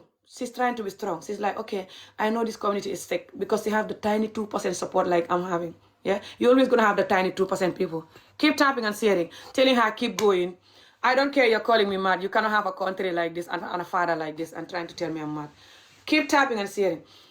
People telling her, keep going. These people are sick. This is good. Talk about this. We are suffering from it. She tried to continue. They bring pictures of her husband, her father, her children, hanging them like this, insulting them, really horrible African insult. If you're from Gambia and Senegal, you know what I'm talking about. Until she have to stop talking about it. Were they rude?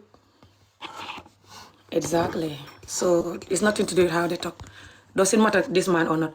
Doesn't matter what language the person is saying. If they're not abusing or lying or not working, then they're not saying your language. This man is working. That's why I'm not against him. All of you talk against him. Hello? He's working. Hello. Hello, assalamu alaikum. Alaikum salam. Hello.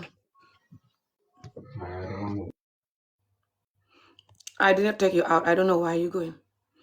Okay, keep tapping and sharing the video. Let me let you guys tap and share before I can continue. I'm going to let you guys tap and share.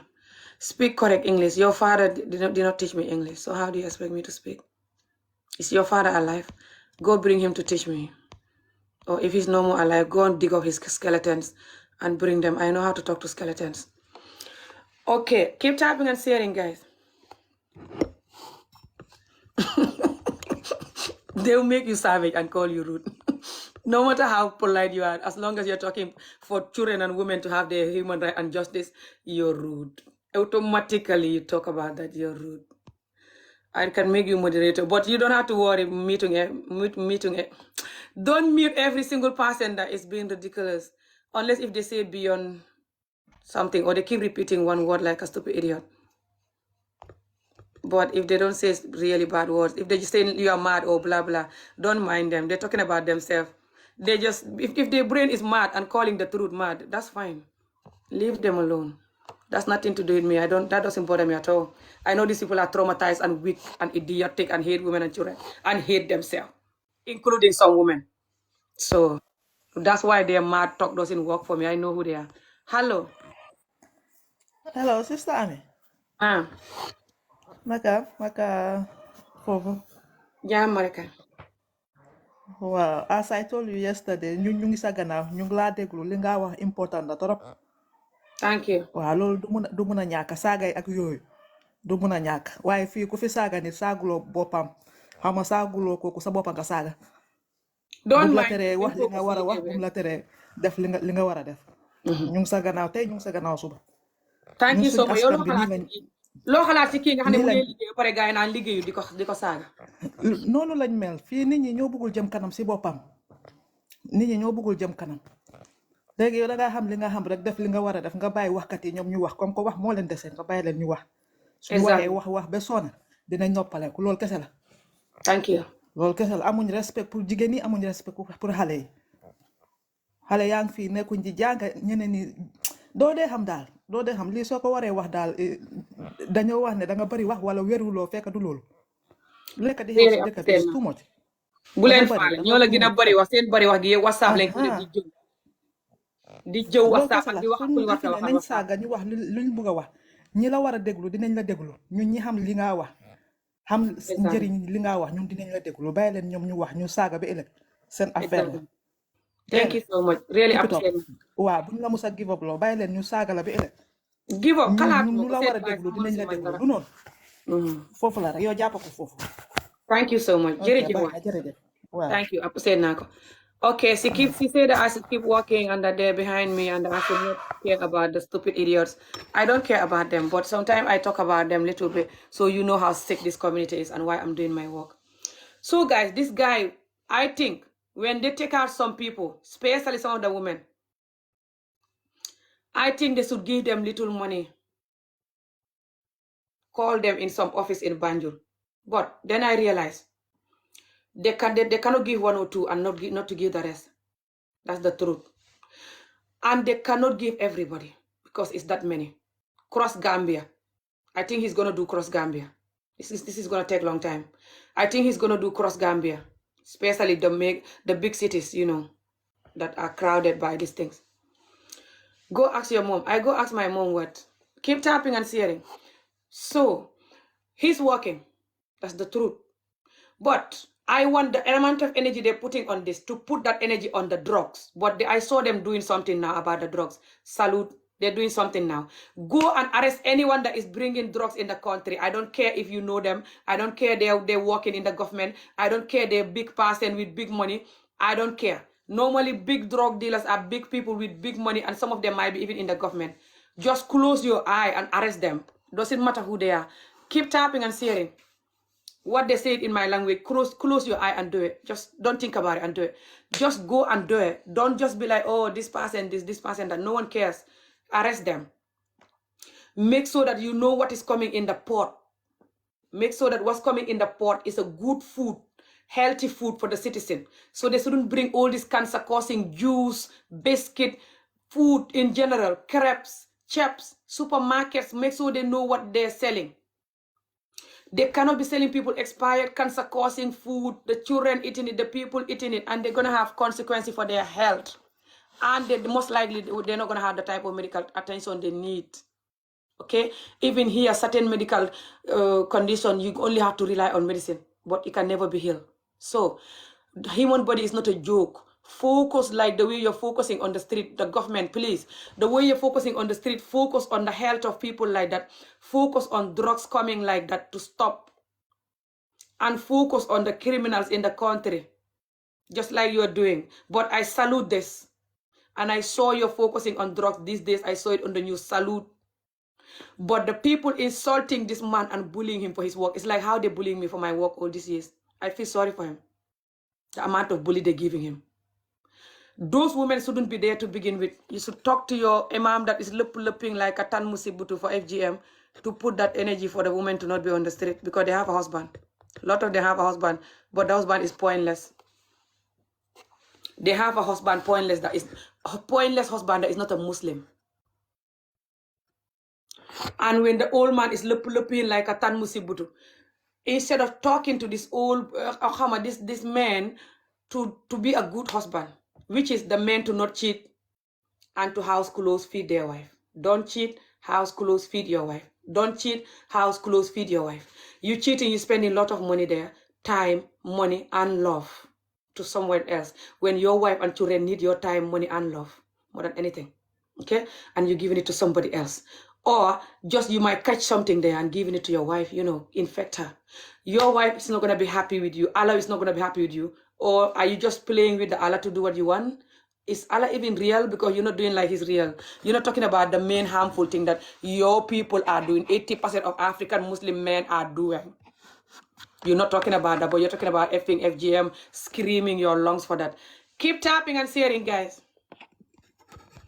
Holof, tapote leen danaa wax holof. Tapote leen rek te seddoo. Tapote leen te seddoo vidéo bi su téyen holof yi te joxe ay xol mbala duma wax holof ma continuer hàngale. Ku bugguma làkk holof na tapote seddoo joxe ay xol di tap di seddoo di joxe ay xol mbala ma continuer si hàngale. Ndax hàngale bi xam nga tax ñii di ko bañ suñuy wax yu bon yi ñuy wax holof lañ koy wala soose. Afrique fa ñuy bañ tubaab yi ak yeneen nit ñi xam seen yu bon yi fañ koy rus xam ne ñooy seen nawle nit lañ. Ak seen turi dëkk fay yàqu ñu ne ñi ndaw nit ñu bon.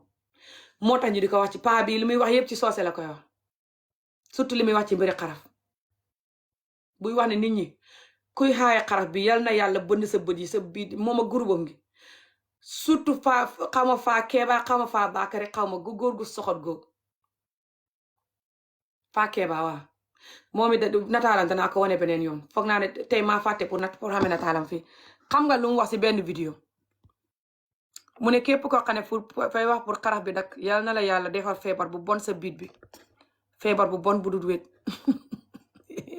ñi nit a bon te xamee jikkoy xiifar loolu nu ko nit di xalaatee sax ba di ko ñaanal nit moo ma jaaxal feebar bu bon bu dul wét ana faa baakari moom mooy góor gi borom bu mu nete mi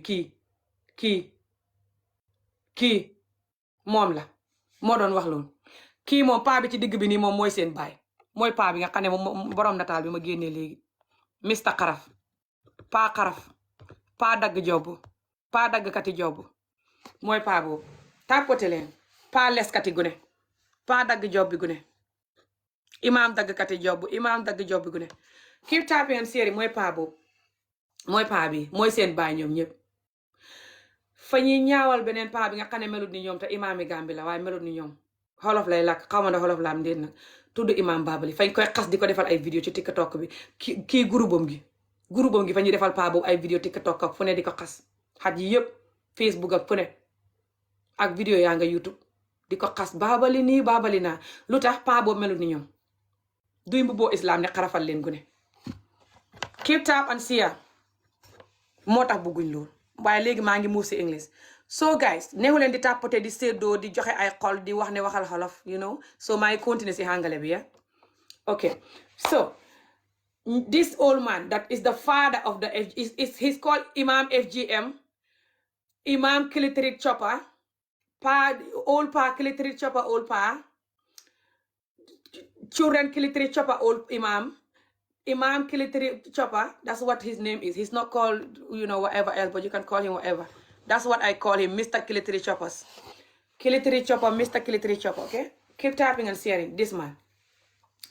Thank you so much. So, he's their bosses, the bosses of the rest of the people that are campaigning for FGM. He loved FGM and underage marriage more than he loved the air he breathed. I've never seen anyone who loved FGM like this man in my whole life, and I will never see anyone who loved FGM like this man. If this man was dead now, I will never see anyone that loved FGM like him. All over the world, from Gambia to Somalia to all these other countries that love FGM, he's worse than them. Okay? And those countries that love FGM just because they're evil and they hate women and children, and the women are so weak and hate themselves, and they program them to be like that. That's why they give them a lot of pain, FGM or not. They give them child beating, torture, essay, lack of education. They give them one pain to another to program them to hate themselves. Which is why they're holding on to that, to make sure that they'll never let go of that behavior. Keep tapping and sharing. Imam must be locked and throw with the key away. Yes. And throw the key with the key away. Yes. They should lock him and throw the key in the sea. They're gonna lock him though if he continue, because the government banned it. And his other video that I posted yesterday, the small video, he's so angry and rage and said that if you want your daughter FGM, let us know. We will FGM your daughter by force. We don't care. We will FGM still. We're not gonna stop it.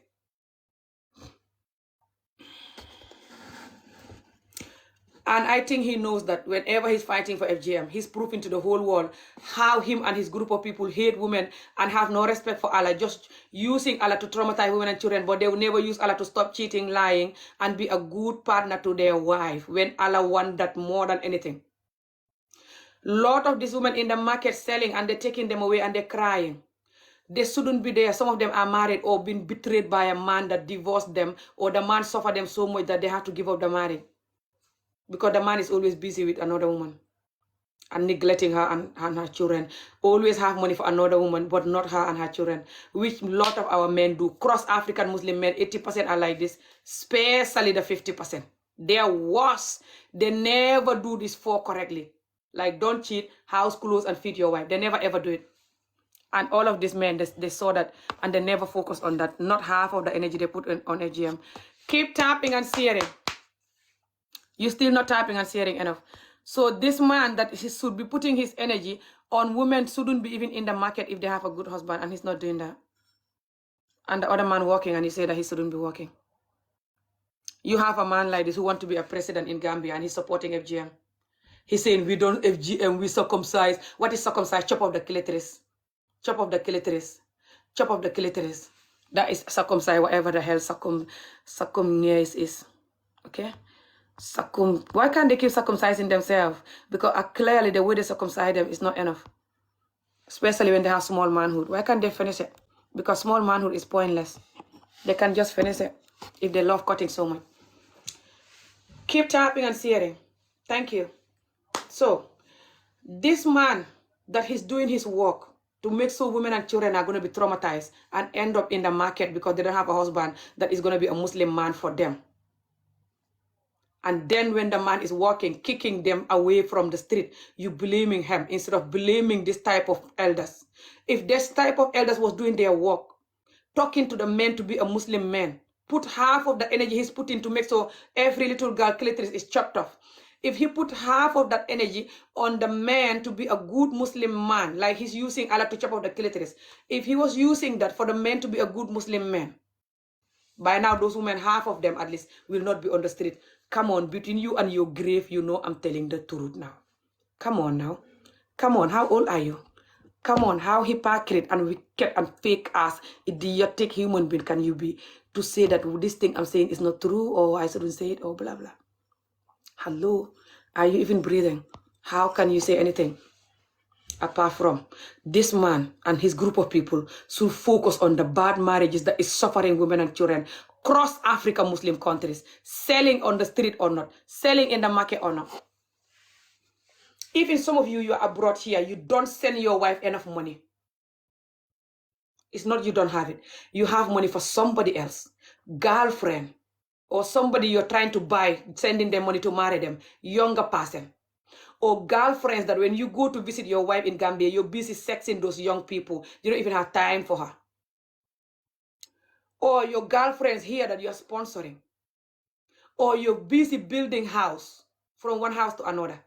Neglecting your wife entire generation. She's managing food, her and the children and her husband abroad. Plenty African women suffering from that, especially from Gambia and Senegal. The man sending tiny money for food, tiny money for you to buy food and pay your bills for you and the children, tiny money. How dare you to complain? Try to complain.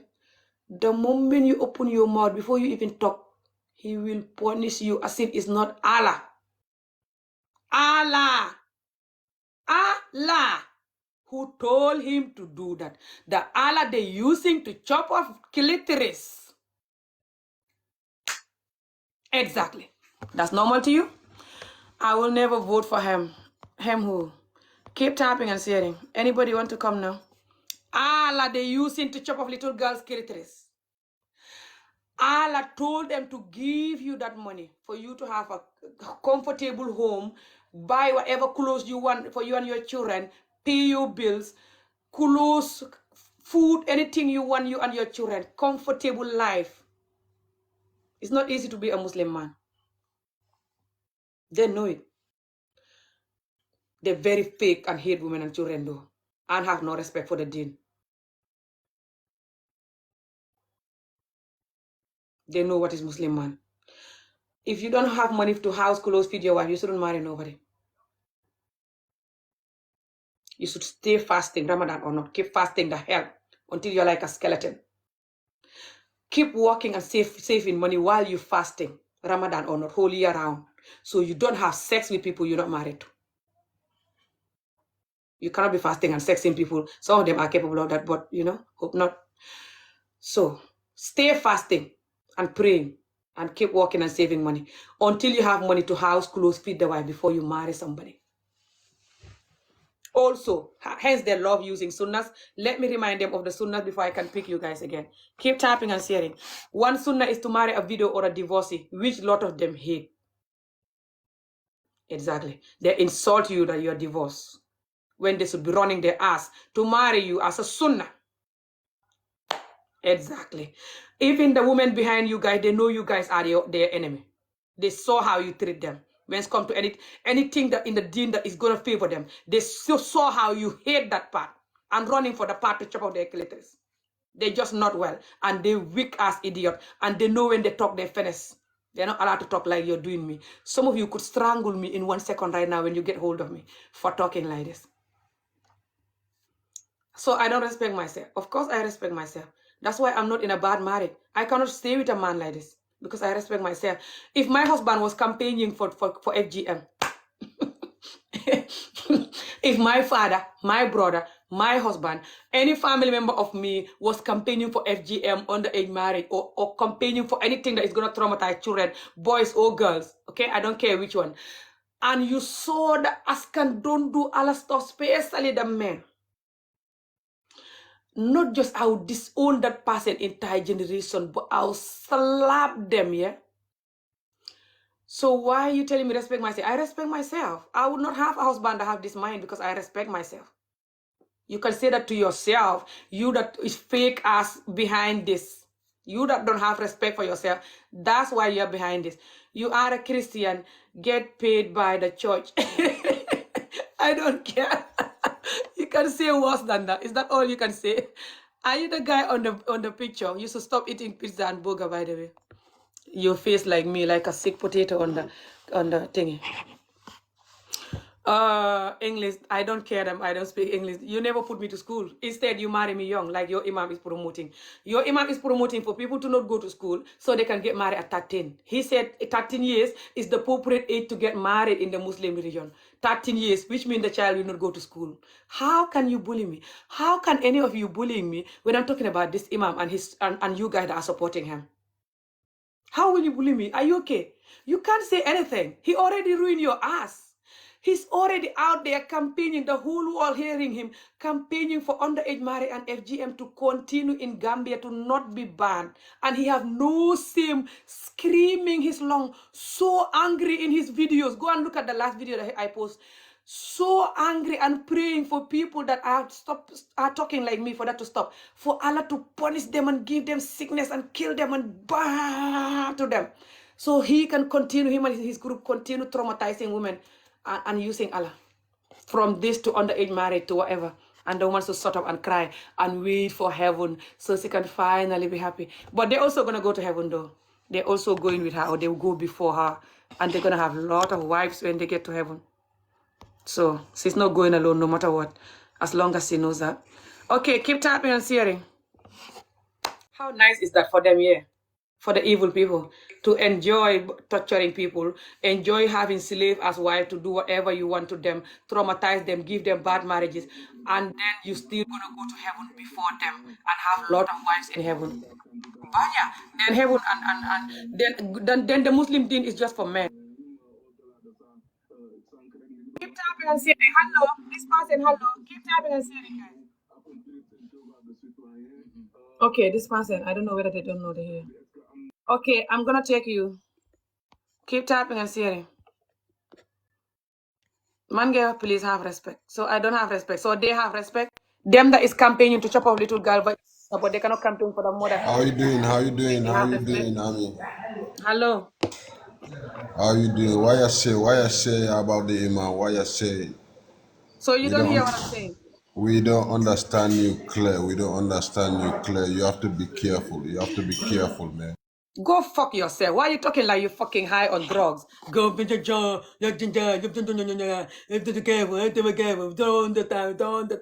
why you guys fucking high that your ass is boiling and you coming in my life? You mad? You coming on my life fucking high on weed, fucking high on drug. Go F yourself, man. How dare you? You come to this life and you're fucking high. Go fuck yourself. I can't say what I want. TikTok will not allow me.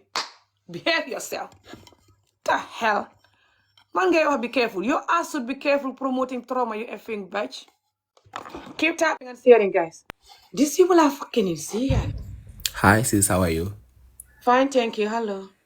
I'm fine. I just want to add a few things about what you were saying. I don't think no man has the right to tell a woman what to do with their body. Exactly. Because what he said, he quoted everything in the Quran, and there's nowhere in the Quran that support FGM. They say the Prophet found people doing it, but he didn't say anything about it. So not doing FGM doesn't mean that you are not, or you are going against the Quran. Exactly. Because I think people are blindly following. Just because you don't support something doesn't mean that you are disrespecting the Quran. And he, as a leader, should educate people, not going around being angry or being aggressive to people. Exactly. Because everything I'm watching is him being angry, him being saying that the Western are influencing us, or the Western are trying to take our deen away from us. Exactly. And I was reading the comment section. Someone was asking you, "Are you a Christian getting paid by church?"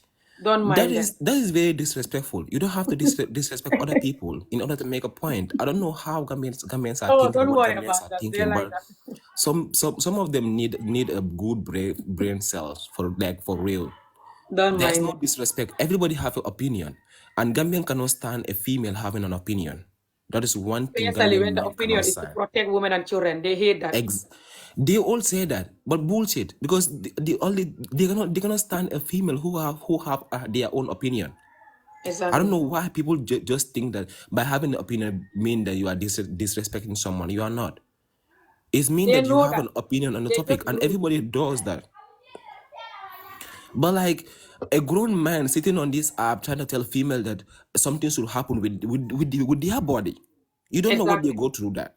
Like, you Little don't know girl's what they body go to through. chop it. Little girl body. Little girl, little tiny vagina to chop it. Exactly. And most of those people are deciding are thinking of marrying those girls or having daughters. And you are sitting here talking about that should happen. So just because it's a culture doesn't mean it's right. Not everything we do in the culture is right. They know it. They don't do farming. Farming is our culture. They run away and sail the boat, come to the sea, even if their bodies are going to be in the sea and the fish will have them for dinner. They will run from sitting their ass in Africa and do farming, which is our culture, cross-Africa farming. Exactly. So they And hate culture. most of the people sitting here saying that, oh, we are following the Western people. You do the same thing in their country. You go and watch all people ass or clean all people's in the Western country, and you are here saying that we are following their culture. Wait, like, let's be serious. We're Exactly. all grown people. Just because someone says they do not support FGM doesn't mean that you have to sit here and insult them. They have an Oh, don't opinion. worry about the insulting that they're doing to me. Don't worry about it, brother. But what do you think of the fact that this guy is walking on the street and they're condemning his work? The guy in Gambia that is clearing the street. What do you think of the fact that they're condemning his work? I didn't see that. I'll Sorry, bring I you the didn't picture see that. again. You know the guy I'm talking about. Okay, I This didn't see guy that. here. I didn't see that. They're saying he's not working and that he shouldn't do this. They're bullying him. And to me, he's working. He was selling in the road and they take his things away. No, he's clearing the road. You know, Gambia, the road, they have, I don't know in general, Okay, but yeah, yeah. yeah, So, yes, yeah, for the road to be clear and people that shouldn't be there to be removed. yeah. And they're insulting him and bullying him all this time. And he's working. I think they're doing a good job. He is. Exactly. He is And doing a they're saying good that he's job. heartless, he's bad. When especially the asshole ones that is promoting FGM, they're not heartless and bad, but he is. Like, you know what? I think that in Gambia love to turn a blind eye Oh, on some really? of the things that face female. They love that. They love to pick and choose their battle. Like we don't sit and talk about things that are important, but we will sit and talk about things that do not concern us. Because I don't Exactly. know what in the world have to do with a man commenting on what a female should be going through with their body. Like it's really sad to watch a lot of guys in there actually talking about. Like it is sad. Exactly. As a leader and as a respectful human being in the society, you shouldn't even be fighting. I watched their video in the National Assembly with them having a big argument with that guy who wanted to pray in the mosque and they are not allowing him. Who on their right mind thinking that you as a leader, I can have a disagreement with you, but I will not fight you. At the end of the day, we all have we all have our own opinion. I can sit here and argue with you, but does it mean that I hate you? Like you have your opinion, I have my opinion. We don't have to agree on each other's opinion. That doesn't mean that we have to hate each other. Like this is the topic. Like this is the conversation I have with my friend all the time. My thing is, most of these people who are practicing this have no medical professional document or anything. They are all people who have been doing this centuries. And we see females coming out saying that they have suffered because of this. And you are telling them, oh no, those are Western influence. Are you kidding me? They're very evil. But Like, thank are you you so much. basically killing I really me? appreciate you. Thank you so much, my sister. They're really evil. You can Thank you. come back if you want. Let me explain for the people that just arrived to know what's happening. Okay, guys, keep typing and sharing, and I'll explain to you what this topic is all about. I'm going to talk about this, by the way, first. So, for some of you know about this story that the white woman in Gambia and her husband, her Gambian husband, have another wife that he was calling cousin, and children, you know, they normally have a wife that they're calling cousin, crying video after discovering her Gambian husband cousin. You cannot really see what's happening here, yeah? Has cousin, sister with kids. Okay. The cousin, sister with kids is normally a lot of them. Okay, it's normally their wives. A lot of them. The cousin, sister with kids are their wife. Okay, not just Gambia. Cross Africa and third world countries that want to come abroad or want to use women for money and opportunity, and they do this. They do this to us too. Okay, they do this to us, the Gambians too. They do this to each other. We do this to each other. Okay, we do this to each other. I say we. Keep typing and sharing. Okay, I'm not like this. I wake up a long time ago that this community is sick. But growing up, I didn't know what I know now. They program you to do this, especially when you're young. Because you'll be young and they can underage marry you or essay you or just deny you your human right as a woman, especially. I'm coming. Keep tapping and sharing. I just want to talk about this for 5 minutes and I will continue the topic. But you can also talk about this then if you want. But okay, keep tapping and sharing. Keep tapping and sharing, guys. The Imam don't respect himself and you guys don't respect the Imam. That's why you're helping him to promote pedophilia in the middle of the news, the international news, reading his word and your fight to normalize pedophilia and child abuse, okay? Which is to marry young people and to FGM the little girl, open the little thing and chop it. That's called maximum child abuse. It's not called culture or religion. It's called maximum child abuse. Especially when you're doing that in Gambia, where the men don't know Allah. They're always cheating and lying and neglecting the entire generation of their wife, which clearly not what Allah told them. Keep tapping and sharing. Okay, you don't want me to talk about this one, so I'll remove this picture and go back to the topic. I'll bring back your father, hence you don't want to talk about this one. Okay? You don't want the whole world to know that you're still doing this to women. I did a small video about this, by the way, on my English page, Ami Job. 10 minutes video. It's not small. I explain my own experience and why this is happening. If you want to watch it, go there. It's not called Ami Olaf. It's called Ami Job. Can someone write the Job here, please? It's just Jobe. It's on TikTok here. And I also have the YouTube link above. I made a whole live video about this yesterday. The YouTube link is above. So it's like 1 hour long. I explain, you know, the root cause of this and how this is not just for you because you're white or blue. This can happen to me, anyone, okay? We do this to each other too. And what's the cause of this? The fact that Africa will never develop. Why? Because they will never tell the truth and promote Africa to develop by bringing up children that don't have childhood trauma and give them school education. Africa will never do that. The children have no childhood trauma and they have school education. Africa will never ever do that. And good marriages, Africa will never do. 80% of African marriages are suffering, especially this 5. Doesn't matter Muslim or not. Across Africa, good marriages do develop community. Give community good citizen, give you health, longevity, money, success, and give you good community. That good marriage alone. Marriage that don't come with tears and lie and betray and cheat and crying. Marriage that comes with honesty, love, and care. Are you guys hearing me? I'm not seeing you guys tapping and sharing. Are you hearing me? I'm fasting. Don't see me screaming like this. You should be screaming like this. This is severely serious. What's wrong with us? Are you married? I'm not married right now. What that got to do with what I'm talking about? If you are a woman, go out in hijab, please. Okay, talk about your imam to stop promoting chopping little vagina and promote good Muslim husbands instead. And then the whole world will wear hijab. Because then they will know the imams are genuine and that the Muslim men are good and that when they marry you, you're not going to suffer. And that they're listening to Allah because they're the leader of the religion. They hate Allah the most. And they expect the women and the children to listen, not them. I cannot understand why you like to put bad image of your own country and their people. I don't put bad image. I'm just putting what they're doing. So what they're doing is bad? So you don't want the world to know what you're doing, but you're also not going to stop though. I see. Am I making a word? Am I lying about what I'm talking about? Or is it happening? Worse than this is happening? Which is yes. And you don't want me to talk about that tiny bit, but you're going to do it. You're still doing it though. Go and look for husband. Why will I go and look for husband? Husbands are looking for me. It's just a matter of finding a man that is not like you and this type of mindset. Keep tapping and sharing, guys. So why the hell you guys condemning that man? That man is working.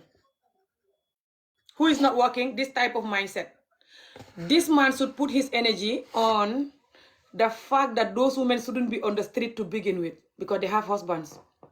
Their husbands are what? Muslim.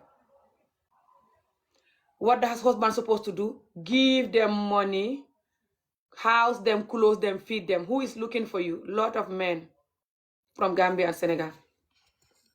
And your ass knows that, but anyway. You might be even among them, but anyway. Okay, next person. Keep tapping and sharing. You can say nobody want me. That's on you.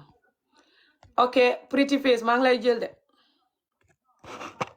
I hope this heart is not pretty like your face. I hope you. Hello. Hello. Hello. How are you? Fine, thank you. Yeah, I just wanted to say something about the topic. I think there's something like mentally wrong with men because I don't know why they're so obsessed with women, especially young girls. You know, I Especially think to cut their little tiny vagina. And you know, I'm Soninke, so my family, they used to do it. Some parents still do it, but in the modern days, I don't think a lot of them do it anymore. But I have family members that still do this. And I think a lot of men are upset nowadays that we have rights, we're able to get our education and work, and it's pissing them off. But it's not a reason to want to still control us to this day. You know? And then in Africa, they want us to shut up. They don't want us to talk about this. They think it's okay and it's not okay. They know it's not okay. And this is not in the Quran. Exactly. They just wicked. They know it's not okay. Yeah, I really do feel bad for those young girls. I mean, the way we were just raised, we're raised to think that having trauma is okay. It's what's going to make you better, and that's not true. Exactly. So I don't know what's going to help them to step away from that mindset. They're gonna step away from it. We're gonna just keep talking, and people are supporting, keep supporting, and gradually it's changing a little bit. Like that man, for example, the man that was in the video here who said that his 1-year-old daughter died of this 2014. He said that because of this, he didn't put his 2 children to FGM, and that a lot of people are stopping this, by the way, now, he said, in his village. Yeah, I mean, it's miserable. And I'm It's gonna talk to him. terrible. I want him to work with me, with my organization, to spread awareness for childhood trauma, not just FGM, but severe child beating and SA and underage marriage and everything else. So I'm glad I'm gonna work with him. He said he will message me. I follow him. Yeah, that's So really it's changing. good. It's just very slow, but it's changing. It's gonna change. And Especially I for the don't know small what. Gambia.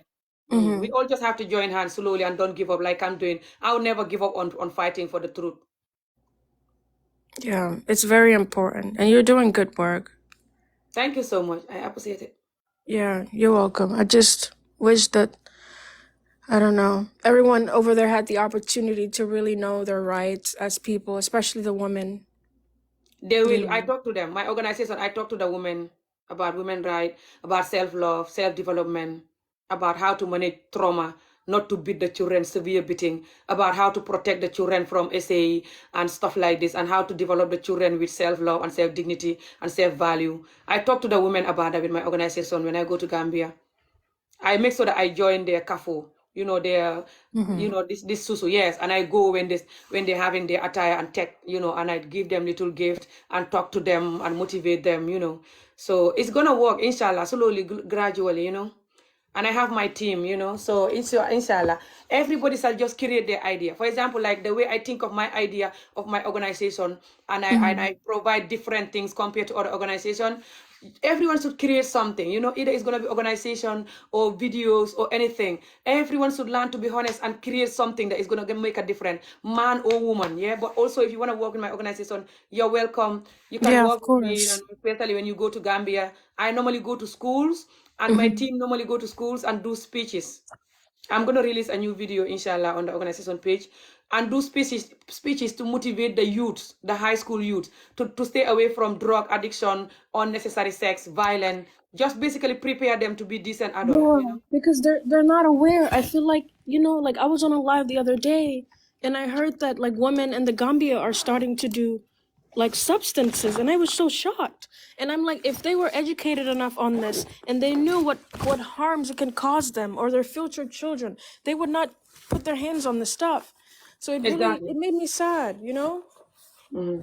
It's going to work, inshallah. We just keep going and we don't give up, Yeah, well, it was so nice talking to you. I have to get going, but I'll still keep watching. Thank you. Thank you, darling. Pretty face. Oh, You have a pretty heart bye-bye. as well. Thank you so much. Oh, have a nice day. Thank you so much. All right, keep tapping and sharing. Stay in Europe or us. What the hell? They hate women like me to go to Africa and work and talk to the African women. They hate that. They rather die. They don't want the woman to wake up. They want to continue betraying the woman, traumatizing them, having sex like a dog, giving the woman STD, and betraying them and getting them pregnant and dump them. You want to join? Yeah, message me here. My message is open for the public. The organization is called Umbrella Empowering People, and it has a TikTok. For Army, Umbrella Empowering People. When you type it here, you will see. I have a page on TikTok. When you can see my work is to fight against childhood trauma and to help the people, the victim of the severe trauma, and also to prepare the youth to be a very good adult so they don't have a mindset that is going to set Africa back, and so they're not going to be drug addict, alcohol and stuff, addiction, this bad addiction all over the world now, especially for young people. And so they're not violent and stabbing each other and stupid stuff. You are married. I'm not married. Yeah, somebody said that they wanted to marry me. A lot of you want to marry me, but I know what a healthy man is now. That's the problem. And I don't want a man that have a manhood like this, or a manhood that doesn't work, or a man that the brain is not healthy. That's the problem. And I want somebody that I love and he love me. You see how hard that is, especially from this sick community, how hard it is to pull up a man that is going to be a real man and he love you and you love him and he's good. That's why I'm not married. Wish me luck if I'll ever find that. But I rather never ever marry than taking a hopeless, idiotic, wicked, traumatized, small dick or not working dick type of a man. Never ever. I rather stay like this. I'm used to it now and I don't care.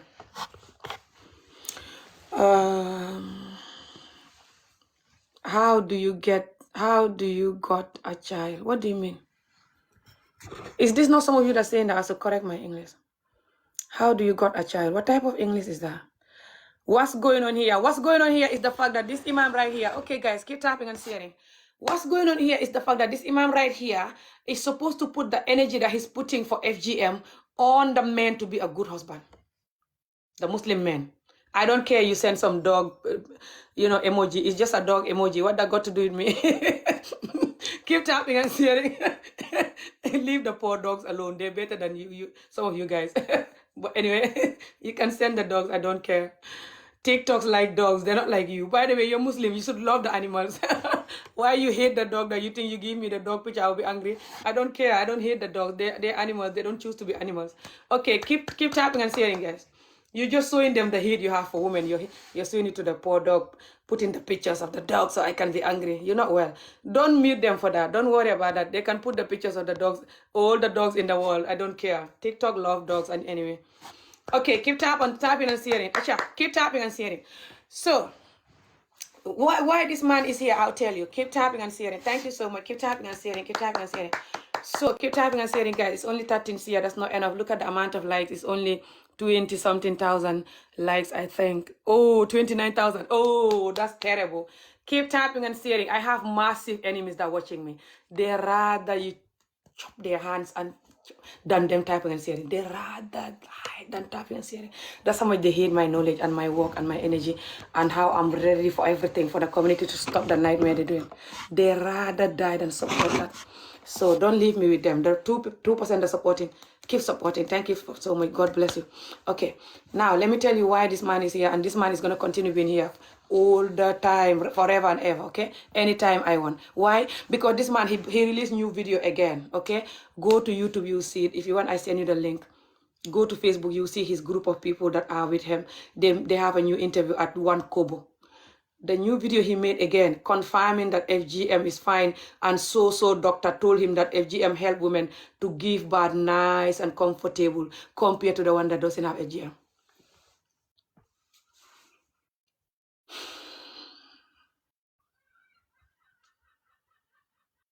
That the woman that is FGM, she give birth nice and comfortable and easy and healthy compared to the woman that is not FGM.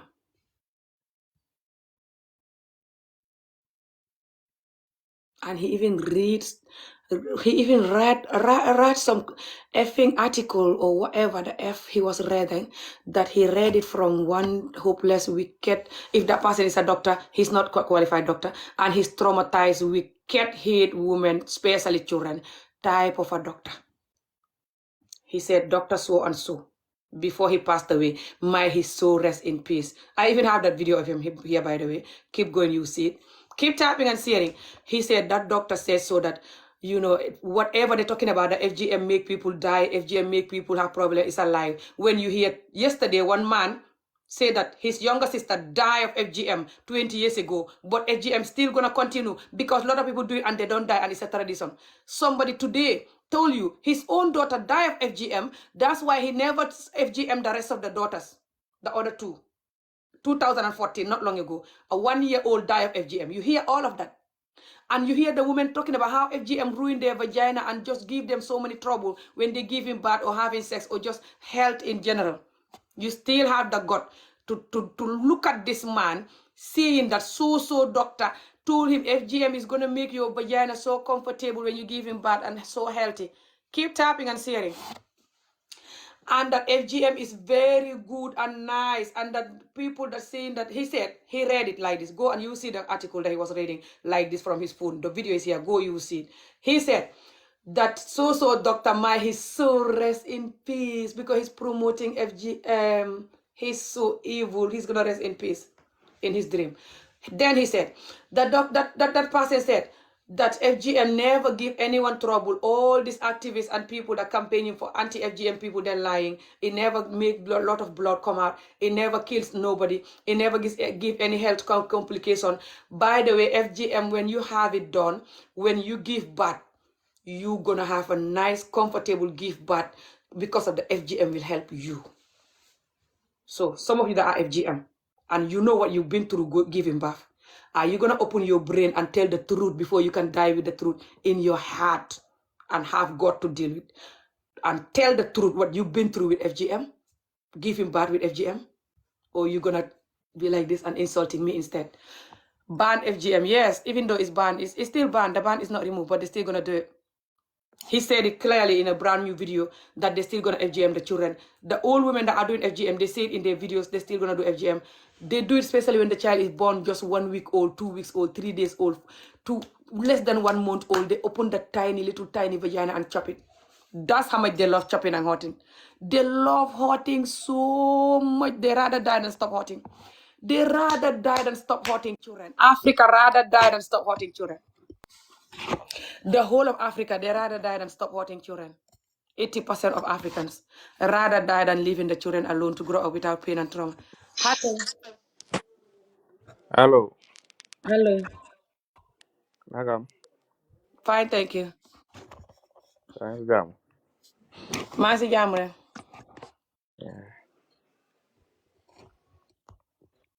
Xam nga programme. Yeah. Local asili. Man de lu may wax moom suma xalaat man laay waxee nag. Lu nga xamante ne dañ ko fekkee siñ maam yi ñu ngi koy def. Andan ñun yëpp ay jullit leen te yónent bi tamit ñëw na fekk na ko fa génnew ko. Man war nañ koy bàyyi foofu noonu ba tey nag man si suma xalaat moom. Because bu doon loolu la bu doon dafa doon ray jigéeni Afrique yi yëpp jeex na because xam naa ne majorité bi yëpp dañ ko dee def.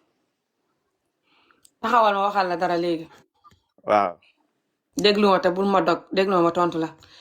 Keep tapping and sharing, guy. He said that if we come to this world and found out this is happening because our grandparents were doing it, and it's sunnah because the prophet found some people doing it and he didn't condemn it, and whatever he didn't condemn is good.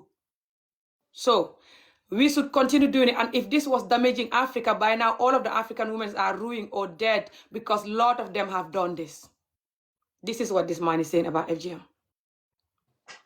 Léegi yow jigéeni Afrique yi ban façon yi dee nga bëgg ñu dee xaraf or not.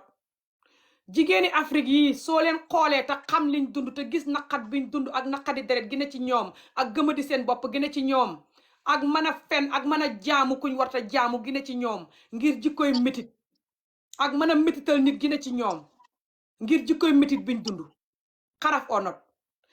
Xaraf bi ngay mbubboo di métital jigéen ñooñu te doo ko mbubboo du yàlla bi ngay wax ne sunna boo xam ne ñu bëri dañ lay wax ne is a weak sunna duur sunna bu dëggu torop ndax duur lu loo xam ne suñ sang fa ko doon def ak doomam yi te lim doon def ak doomam yi wala ak famille bi loolu la nit ñi war a foo ko sunna yooyu ngeen ni mukk da ngeen jël sunna boobu di xarafal jigéen wala di ko promote te yéen lu raw sunna mooy Alxuraan bi nga xam ne xaaye nañ leen njaaloo xaaye nañ leen seen jabar yi di sonn ngeen a war a dundal seen jabar dëkkal leen xoddu leen yéen ñaata yéen la seen jabar du liggéey wala lijjanti xaalis wala mbokk yu nebiti yónnee ko xaalis mu di ko def ci biir sëy bi ndig sëy bi nexoo di ko toppatoo dépense am du mat yéreem du mat mook doomam yi lekkam du mat néegam du baax ngénteem sax du am ngénte lu correct loo xam ne yow jëkkër ji yaa ko ngénte te xaalisam dugg ci te yow jëkkër ji ngay xam xaalis pour njaaloo xam xaalis pour takk keneen waaye sànni jigéen ji ak doomam yi te yàlla sant la loolu si digg Alxuraan bi nga xam ne loolu moo gën a am fayda sunna yéen a naa fekk te bañ jigéen yéen a bon yéen a mën a métital jigéen yéen a dund métit yéen a xamee jikkoy jaam dëgg waaye baax na si ni ngeen di ñëw di ko wane nit ñi gis seen jikko so jërëjëf thank you so much. Okay, thanks. Okay, guys, tapote leen. It's good when they come in like this, because it's gonna make you know why I'm talking. Especially the young ones. These ones, they make sure they prepare the young ones to be worse than them. So even when they're no more alive, the young ones will continue their work.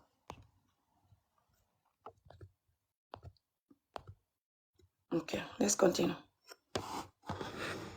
So, this man is working and this man is your father. Leave him alone. Góor gii ngeen di attaque Gambie di ko xas naan lu tax muy xaaye nit ñi ci mbedd bi fay liggéey te seen baay la mënu leen liggéey bi muy def. Xam nga lu tax liggéey bu ngeen def boole ci corruption, liggéey bu ngeen di def boole ci corrupt wala bon wala soxot wala caga wala jikoy xaj te góor gi fa xam fayda ci liggéey bi according to liñ gis ak liñ dégg even nit ñi nekk underground. Tapote leen te seddoo. Afrique bi ngeen di wax ne na développe te du ngeen nangu kenn di ko développe. For example man li may def nii di number one development Afrique cross Afrique to Gambie or not seen number one develop mooy li may def ni may wax nii. Feeg yi may xeex yéen a ngi koy def Afrique du mas a développe. Feeg Afrique mu ngi joxe sëy yu bon. Feeg Afrique mu ngi joxe gune yi duñ xam human right jigéen wala xale duñ xam school nga di leen dóor di leen tocco di leen métital fu métit jógee rek nga xeeb góor wala jigéen. bugg métital gune moo tax ngay hubbi jigéen ju ndaw di dagg xawraam yi suñ waxee nga ne yàlla ngir waane ta mën a fen yàlla fay tax nga ba njaaloo yàlla fay tax sa jabar nga xamee ko te du jooy yàlla fay tax sa jabar nga xamee ko te këram baax lekkam baax néegam baax ngay def lu la yàlla wax. Yéen ñaata yéen a seet yàlla bay def loolu yéen ñaata yéen a seet yàlla ba du ngeen njaaloo ci sëy wala ngeen xëy sangu janaaba ne banaa njaaloo rus naa ñaata xat maa ngi koy def te yàlla xaaye ko ban façon ngi julliti naa fekk la te mën naa cee jëlee feebar jox ko suma jabar xaalis ak love ak xaalis ak time bi may joxe si biti suma jabar soxla ko. Kuy njaaloo du ma sa nopp jabaram muy góor wala jigéen kuy jëlee beneen bànneex si biti di laalantee nit si biti ak a wax ak moom wax yu neex love bi nga war a jox sa jabar wala sa jëkkër doo ko jox borom xaaf nga koy jox wala tuuti because yaa ngi koy joxe fële te nit xel yuur du caaxaan. Nit soo xasee ba release dopamine release bànneex ba pare doo mën a forcer di release fake dopamine xas nga ba release ko. Even moo tax nit ñi seetaan pornographique sax expert yi wax nañ la du seetaan pornographie bu bëri loolu rek fay tax doo mën a nekk partner bu baax muy góor wala jigéen. Ndig bànneex yi ngay jëlee si pornographique bi boo demee ba jàkkaarloo sa jabar wala sa jëkkër doo ko mën a tee jox bànneex waxuma laa njaaloo nag magam pornographique. Te imam bu jóg Afrique di lëpp-lëppi nag te waxul ci njaaloo mi imam ba xamul dara lu muy wax te xanaa moom fay njaaloo moo tax du si wax wala lan. Imam ba xamul leneen lu muy wax cross Afrique tout mboolem imam bu jóg wala nit ku ne ci cooj wala nit yi diine kuy wax Afrique te waxul ci njaaloo sëy yu bon yu ànd ak njaaloo ak jigéen juy jooy kooka waxul dara. dafa war di wax si loolu suba ngoon guddeeg bëccëg di yuuxu ba raw man ni ma koy defee man yéen ñi may xeex yëpp seen baay laa maay gën a liggéey seen imam yi. Lu yàlla wax ci sëy ni sëy xamee farata moos booy sëy booy julli dabul tiyaabo ngay xam boo jullee booy sëy bi rek tiyaabo yu bari la lay jox bi ko yaa ngi ci buum góor wala jigéen booy laalanteeg sa part na tiyaabo looy def tiyaabo ndax tiyaabo ji ngeen koy yéen a def mel ni diine ji du dëgg ngeen di def mel ni diine ji du dëgg yéen a tax ba si gune soose yu bari di nekk ay kemet ak yooyu ak yeneen gune Afrique soose or not yéenay def mel ni diine ji du dëgg yàlla buur bi ñu tiim xam na ko. Yéenay seet diine ji lu ci baax surtout loo xam ne dafay baax ci jigéen baax ci gune baax ci askan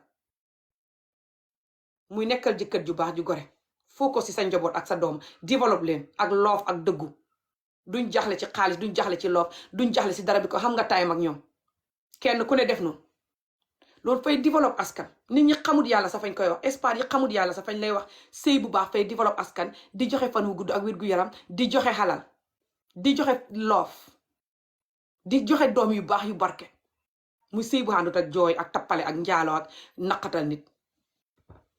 Sëy bu bon fay yàq askan yàq doom tax ba yeneen nit ñi du ñemee sëy bu bon mooy ennemi askan bu koy def du masa barke.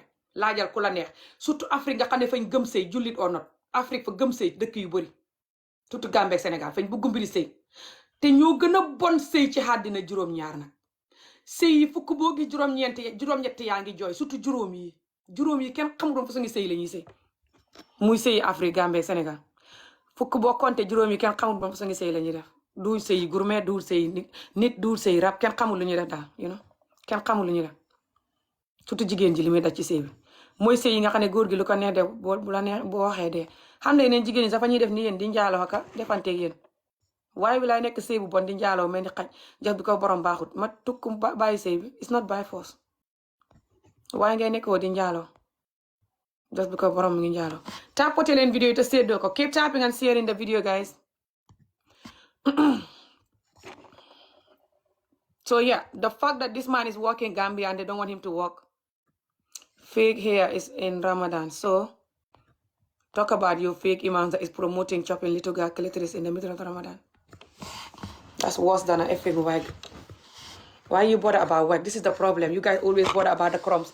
You're like, why she's wearing this? Why this? When you're busy traumatizing people, entire generation. Okay? And giving them really horrible marriages forever. And your ass should focus on that. Okay? If you're effing whatever you are. Yeah? Because you're fake ass though. So that's the thing. You're not whatever you're claiming to be. You're just hiding behind that to deliver your wicked ass behavior. To rule that so people can blame that instead of you. You'll find people here. Keep tapping and sharing, guys. Okay, I'm gonna cut the video soon, but I might come back later. I don't want the video too long and I have to do something. Assalamu alaikum, sister. How are you? I'm fine, thank you. Just my voice. I've been screaming these days because of this nightmare current affair of FGM and stuff. But yeah, I just want to say that this guy is working and this guy is your father. If you cannot help him with the job, leave him alone. Imam Babali is working and Imam Babali is your father. If you cannot help him with the job, leave him alone. Go to your imams that are looping like a tanmu fever to promote FGM cutting, and they're not going to promote the woman to have peace after they cut their little tiny vagina, which is they're going to have a husband that don't cheat, don't lie, and house clothes feed them. House clothes feed them and don't cheat, don't lie. House clothes feed them and don't cheat, don't lie. Do you ever see this imam looping like a hungry tan for that to happen? No. So they're your enemy and you know that. Wait till you're going to see them do that. They'll never ever put half of the energy they're putting for you to have the pain and trauma and consequence of FGM, which you hear people saying in their life. Dead people die from it. People, you hear them saying how their whole vagina is ruined and how much they have problem from it, especially when they give him birth or they have to have sex. But other health implication, sex or giving birth or not. Madam Activate, did you pray? Yes, I was praying inside your ass just now. Did you not feel me crawling in your ass praying? Did you not feel that worm? The worm that was in your ass crawling just now is me. I was praying. What time it is? Oh, it's not prayer time yet. Oh, I was just praying very early though. Yeah, effing bitch. When you're praying next time, try to remember and slap yourself and tell yourself the truth to protect women and children before you can do your ass old fake ass traumatized effing hypocrite pray. Okay, that alone won't get you anywhere. The God knows your brain and your heart and your action. Okay, you can't fake that no matter where you're hiding and doing it. Exactly. Focus on that first. You effing piece of shit. I wonder if Iman passed biology in school. No, never. Can't even read, just like me. I'm you here. But the difference is he's making sure that the reason why he can't read is going to continue for young people. So this man that was making this insane man that was making video for that good imam that we have in Gambia called Imam Babali, and the rest of the idiots that are making video for Imam Babali, leave Imam Babali alone. Imam Babali is your father. You cannot do what he's doing. He's not using the deen to traumatize women and children. Keep tapping and sharing the video, guys. I'm not seeing you guys tapping and sharing. This video only have 31,000 likes since I arrived here. And I've been here for 2 hours, I think, or around 2 hours now, yeah? People that are watching me, 80% of them are my haters.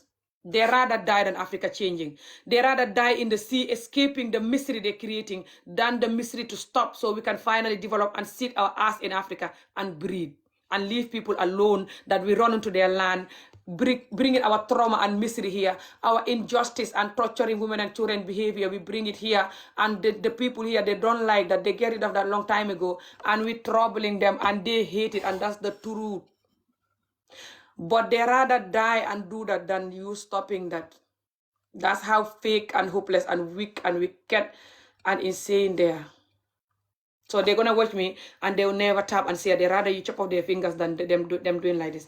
But just because I'm talking for the nightmare to end. Okay, look at me. Now, keep tapping and sharing. Thank you so much for you that is tapping and sharing. For them that don't tap and share on purpose, I'm sending them half of the prayer that they're sending people like me that is an activist. These people and their boss, the Imam FGM, the Fatih FGM guy, and the rest of them, Fa Keba or whatever the hell he's called, and the rest of them, they all will make their videos and say that people that are activists or people that are talking for childhood trauma to end in general, especially FGM, underage marriage, and so on, they say that the FGM, they're going to use Allah to do it and use Sunnah. And anyone that is talking, you're not Muslim, and they're going to pray Allah to break your eye and give you sickness that will never heal and kill you and give you bad life.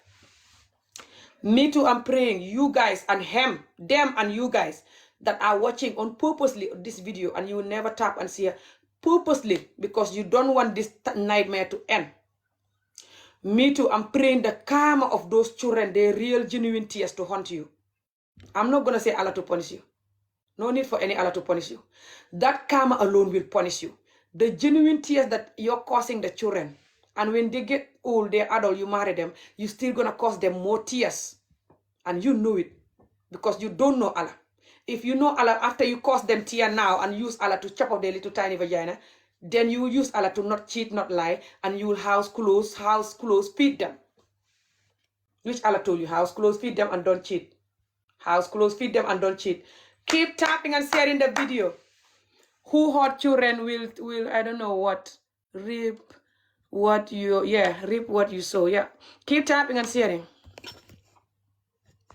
Thank you. So they're gonna watch me and they're not gonna tap and share, so my video will not go anywhere. They even say that when they're doing live video for me, bullying me, they're like, nobody watch her. She's not even getting any view. Number one, I don't understand how TikTok still don't block my page because of the amount of report my page got, video or not. Even when I'm not doing video, they come into the page, click report, write a big long email, lie, say the opposite compared to what I'm doing for TikTok to close this page. And they forget that even TikTok closed this page, I still have my ass and my voice, and the internet is here. I can open another one in 2 seconds. Also, I have Facebook, I have YouTube, and I have Instagram. Okay. Although I'm not very active on Instagram and Facebook, I normally repost these videos there, but I do live there, but not often. But for example, if TikTok was banned or closed, I can still go to those platforms and do live like this 24 hours. Exactly. And I do post my videos here. I post them on YouTube. Every time I finish video, I post it on YouTube. The link is above. And I do live video, but not much. Yesterday, I did 1 hour live video explaining that current affair of the white woman in Gambia that I told you about. And my own experience with marrying the wrong people. And why people are going to marry wrong people, white or not. We do that to each other too. But they rather you than them agreeing with the truth and slap them, say, and be like, this is true, and we have children. And the children they know this is wrong. And they will grow up and keep knowing this is wrong. And we have nieces, nephews, youths who know this is wrong. They're just afraid to tell us. But they have knowledge. You cannot blackmail them anymore. They know we cannot use Sunnah to be marrying, to be FGMing people. Using Allah to marry underage people is called pedophile. They know we cannot keep beating and torturing the children, giving them injustice, denying them school. It's called human rights violation. They know we cannot keep marrying their mothers and not be a good husband and not look at Allah to be good. It's called hypocrisy, and we can't and hate Allah using him to do your bad behavior. So Allah will look bad. Thank you so much. Keep tapping and sharing. Thank you for donation. Thank you for the roses, but you have to tap and share. I'm not seeing you guys tapping and sharing enough at all. And I know most of you watching me are not busy enough to tap and share. I know you don't value my talk and my energy. Because Africa is not used to valuing something they should value. That's why your husband cannot value you. Your in-laws cannot value you. Your friend cannot value you. You cannot value yourself. They program you like that from when you are young. They treat you like a piece of shit. From beating to insulting to SA to FGM to whatever they can do to you, boy or girls. That's why you don't value anything good. Me or not. You know, you will never have somebody in this internet that will tell you the truth like me and is determined for Africa to change the hell like me. You will never find that person in this world again. You know that. I've been talking like this for 7 years. Every single day almost. For free. I don't have sponsors. I don't have donation. I don't have enough support. Only thing I get is every single bad video under the sun. The Gambia and Senegal community making every single bad video under the sun for me, Ami Holof. Ask the Gambians and the Senegalese. They call me every kind of bad name. They swear in their videos that I am mad. I'm drinking mad medicine. Like some mad people medicine that they drink every morning, mad pill. And that I am on drug or alcohol. And that I have severe childhood depression because of my own story. That's why I'm talking. But what I'm saying is not true. It's not happening. It's not worth talking about. It's because I have this condition, whatever the hell they're saying I have. And they know I am more well than their father. They know they wish their father don't have the amount of mental illness he have to create them and to make their mother what she been through. They know they can never be well enough to be half of me. Their brain can never be healthy enough to have half of my brain. They know it. They're not mad. They know their ass is more traumatized than me. But the difference is I don't want the trauma to continue, and they love the trauma to continue. That's why they don't want me to talk about it. They call it, you're giving us bad name. You're rude. You're this, you're that. Instead of just agreeing with the disagree me or not and change the hell. Talk about it on WhatsApp. Talk about it on each other. Talk about it under the mango tree. Talk about this. If you see anybody doing this, you tell them no. Any of these things that I talked about.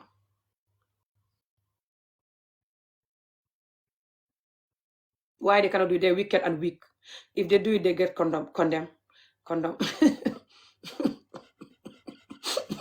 If they do it, they get condemned. But because they don't do it, if they all start doing it, or most of them start doing it, they will not condemn them anymore. They will be like, the wicked, stubborn ones will be like slapping themselves and give up the hell, you know. But because they don't see many people doing it, when one person do it, they condemn you. The next person do it, they condemn you. And then everybody just leave them and they continue. Like, it's only me that no matter how much they condemn me, I keep going. How many years? That's why they genuinely think I'm mad. Because the way I'm so stubborn with them. They will condemn me, report my page, don't support me, bully me, swearing to Allah that I'm mad. Okay? Making videos, calling me mad in every single video. Just because I'm a comedian, I'm an activist, and I also do motivational speak. And they know that from day one, I do this 3. And I'm not going to change my work. And I choose to behave like this in my videos, to not be professional and relax when I want to. And I'm not going to change that too, just because your ass is a bully. You already a bully when you are campaigning to chop off tiny little girl's vagina using Allah, when you never use Allah to be a good husband that you should be for the girl mother. But you can use Allah to chop off her vagina. You are the #1 bully. So how are you going to bully me? Sorry about it. What the topic all about, please?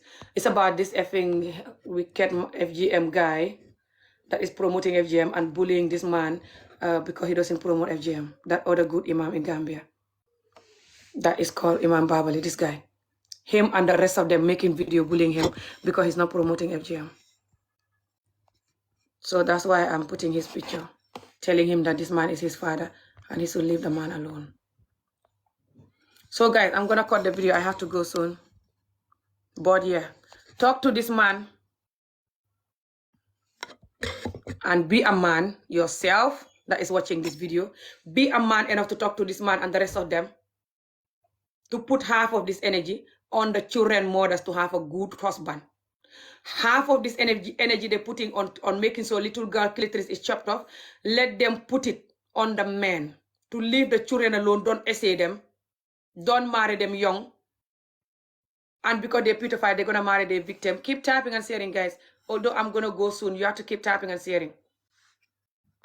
But if you're like these people and you can't tap and see it because you're like them, just know that you will not get away from the karma of the little children that your ass is making so they're traumatized, and you know what the little children are going through. You know what your ass been through in this society. Your mother, your entire generation, you know what they've been through. You saw it. You're not mad. So as long as you know that you will never have peace with that karma, like they're praying for people that talking to not have peace. Imagine you that is promoting that, how you will get peace. If he's praying for us that is telling you leave the children alone to have bad life and God to punish us, what about you that is making so the children as will suffer forever and ever, especially women? Not just you want to essay them, you also beat them, torture them, even deny them school education. And when you marry them, they're crying forever, 80% of them. Because when you marry them, you don't know Allah anymore. You're cheating, lying, neglecting the entire generation. You don't house clothes, feed them like Allah told you. Okay? Especially the 50% of you. Cross African Muslim countries. So you will not use Allah to favor the women.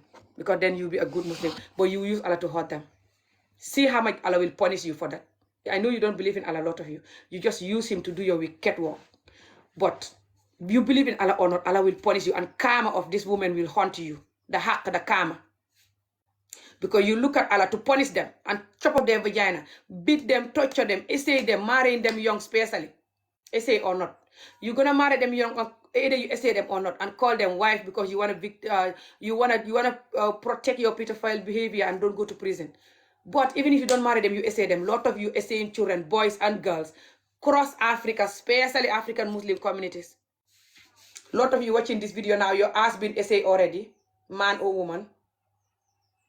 Especially from places you're trying to learn Quran from. The Daras. Cross Africa Daras. They beat your ass, torture you, kept you in a horrible condition like a slave. Essay you. Program you to be the evil person you are. And you're looking at this video. And you're not going to tap and see this video. Because you want all the rest of the fresh children to repeat what your ass been through. You're going to make sure that whatever your ass been through in this community, you're going to make sure the children will repeat that. That's why you will not support any video that is stopping that. Doesn't matter how polite they talk. And your ass going to say that they're rude, that's why you're not supporting it. When your ass is supporting little girls, little vagina to be open and chopped off, using Allah. But you will not use Allah to be a good husband to their mother. Which is the maximum rudeness, idioticness, hate Allah, hate women behavior in the world. But that's fine. As long as you know that anyone that is supporting that will never see peace. Keep going. You have time to pray for people who are telling you to leave the children alone. Whatever you think of praying for them or doing to them will haunt you and your entire generation and will attack you and your entire generation only. Because you are the only damage to the people. You and anyone that is supporting your work is the only damage to the citizens. No one else. You saw these children and what their mothers are going through in their bad marriages, cross Africa, Muslim or not. When men are cheating, lying, marrying anybody else they want, neglecting the woman and children, rampant. Why you will not have one tiny effing energy for that? Because you don't care about the woman. They're not worth your energy. They only worth your energy when you have to open their tiny vagina and chop it. They want all your energy in the world to open their tiny vagina and chop it. After you chop it, for you to talk, so that after you chop it, they will have peace in the marriage. You will never, ever have half of that energy you will put on chopping their vagina. You will never have half of that energy for them to have peace after you chop it, which is they have a good husband, good, loyal Muslim husband that don't cheat, don't lie, and house clothes, feed them correctly. How many of that Gambian women and cross Africa Muslim women are having a husband that is giving them enough money to cook food? Never mind clothes and the house be comfortable. Just food. Food. Tap and share the video before I go, guys. Anyone that is watching my voice, watching my internet, taking my energy, hearing me screaming my lung for my sick community that you clearly know is insane, and you refuse to tap and share on purpose, I pray that my karma will haunt you, the karma of the children will haunt you, your own mother's karma, especially if you're from Africa, and your mother, they torture her, traumatize your father, traumatize you, your own karma, and the karma of these people that is continuing the trauma, their own karma will haunt you too. They also been let down by the community, that's why they're like this. They also been tortured and let down by this community. And normalize that doing is smiling. That's why they're smiling, why they're promoting this, and you're thinking what's wrong with them. They program them to be like this. And this is what I'm fighting for you to leave the children alone. Don't give them pain and torture, severe beating, essay, denying them school, FGM in them. Don't do this to somebody, boy or girl. Leave them alone so they don't grow up to be like you that is watching this video and your brain is boiling now because you rather die than agree with the truth. To leave the children alone. Do you think that the new generation should be like you? Come on, open your ass and talk. Come on. How old are you? How weak can you be? How idiotic and wicked and hypocrite can you be? Open your ass and talk. Do you think between you and the sah that have to go in your effing brain when you die? Do you think between you and those sah, the young generation, this fresh, beautiful kid, African children, to repeat your ass behavior? This fucking weak ass traumatized behavior. Do you think the children should repeat that? They deserve it? The fact that this is why Africa can never develop. You saw your presidents and your governments, you ruin them like you ruin yourself. That's why they can never fix a effing hospital with a paracetamol for you. You cannot get that. Because even if they fix it, people that are working in the hospital will make sure you will not have paracetamol. Because they can sell it or effing mess up the hospital themselves. Because they don't care. Because you train them to not give a fuck. You train them to only give pain and take pain. Give pain, take pain, give pain, take pain. That's all they know. From one pain to another. From I'm gonna do whatever I want, to using Allah, to shut up you are a child, shut up you are a woman, shut up you're not married, shut up this, shut up that. Shut up that's Western minded, shut up this, shut up that. So they grow up also doing whatever they want to you, and you're going to shut up the hell. And then you have the gut to talk because you're a hypocrite. What are you going to say? Why can't we have paracetamol in the hospital? Why can't the government help us? Knowing fully well that the government is the citizen. And the citizens, 80% of the citizens or 90%, they're ruined. You traumatize their asses. From severe beating to bad marriages that you're giving their mothers. They have to grow up in that, looking at you, treating their mother and themselves anyhow. To bad beating them, torturing them, essaying them, denying them basic human rights. Boy or girls. That's 80% of Africa, Gambia or not. And you expect those people to grow up and take away that thing that they learned all of these years and throw it in the bin and create a new brain, new kind, loving, honest, loving brain. Why can't you go and open these people's skeleton and order brain from China or wherever you're going to order it from and fix it for them? Because clearly the brain you put in them is not what you want. Now that you need their help. Now that you need them to you wish they never grew up like the way you did. So you can effing have paracetamol in your hospital and effing be able to breathe in your land and leave people alone. You don't have to run like a cow and go to their country. And disturbing them where they don't want your ass. And they treat you with racism and you sort of dying of depression, sort of. And you have the gut to come here and watch and not to like and say, or bully me or report my page when your ass is hiding in another land with a cup of tea, when your ass shouldn't be there if your land was free from these things that I'm talking about. And your ass knows that. I am sure you know that. You know that this thing that I'm talking about, that you're refusing to support or like or see and reporting my page is the reason why your ass is where you are. Exactly. You don't want the results of what you're creating. But you're going to create it. You're going to support whoever is creating it. If anyone is saying the opposite language, they're bitch, they're bad, they're mad, they're this, and you will never support them and you report them. But you will always run like the effing asshole coward you are to go to another land that is doing the opposite, which is to give their children and women human right and justice and put them to school and do their best to make sure they don't grow up with severe childhood trauma, like severe beating, essay, underage marriage because you're saying you're victim because you're a pedophile and you're going to call them wife. They call it, what is it? Pedophile. They don't call it wife or husband. They call it you're a pedophile. Which you don't want that name. You call it husband. Okay? You not schooling your children, you're in trouble. You have to school your children either at home or they go to school, but you have to school your children. Stay in Senegal and leave us alone. US, your ass is too late. I was already born and raised in Gambia. Keep tapping and sharing, guys, although I'm going to go soon. Any of you that is supporting this man and his work, which is to make sure that his energy is only for the women to have pain. But he will never have half of that energy for the women to have happiness and peace in their marriages after the pain, which Allah told him that they shouldn't cry in the marriage because the man should house, clothes, feed them, and not cheat on them.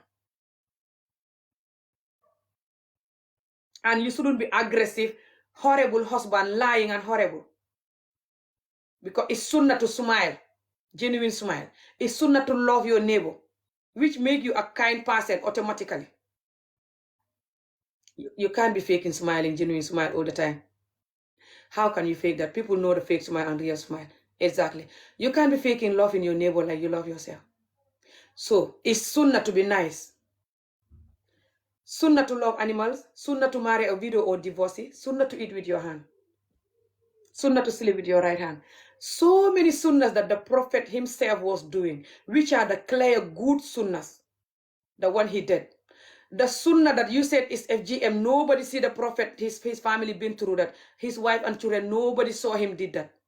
So it's not a strong sunnah, strong hadith, strong whatever you call it. Focus on the ones that he promote and did, which you hate them.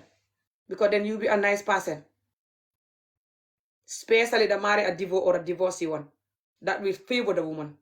Especially when you marry her and you're a good Muslim man. You don't cheat, you don't lie, you don't go on neglecting her. You're housing, clothing, feeding her because Allah who told you. The same Allah you're using to traumatize women. He's the one that told you to look after the women and you will never look after them. Focus on your Ramadan. I am focusing on my Ramadan. You're the one that is not focusing on your Ramadan because my video is none of your business. If your ass is a real Muslim, you shouldn't be here talking.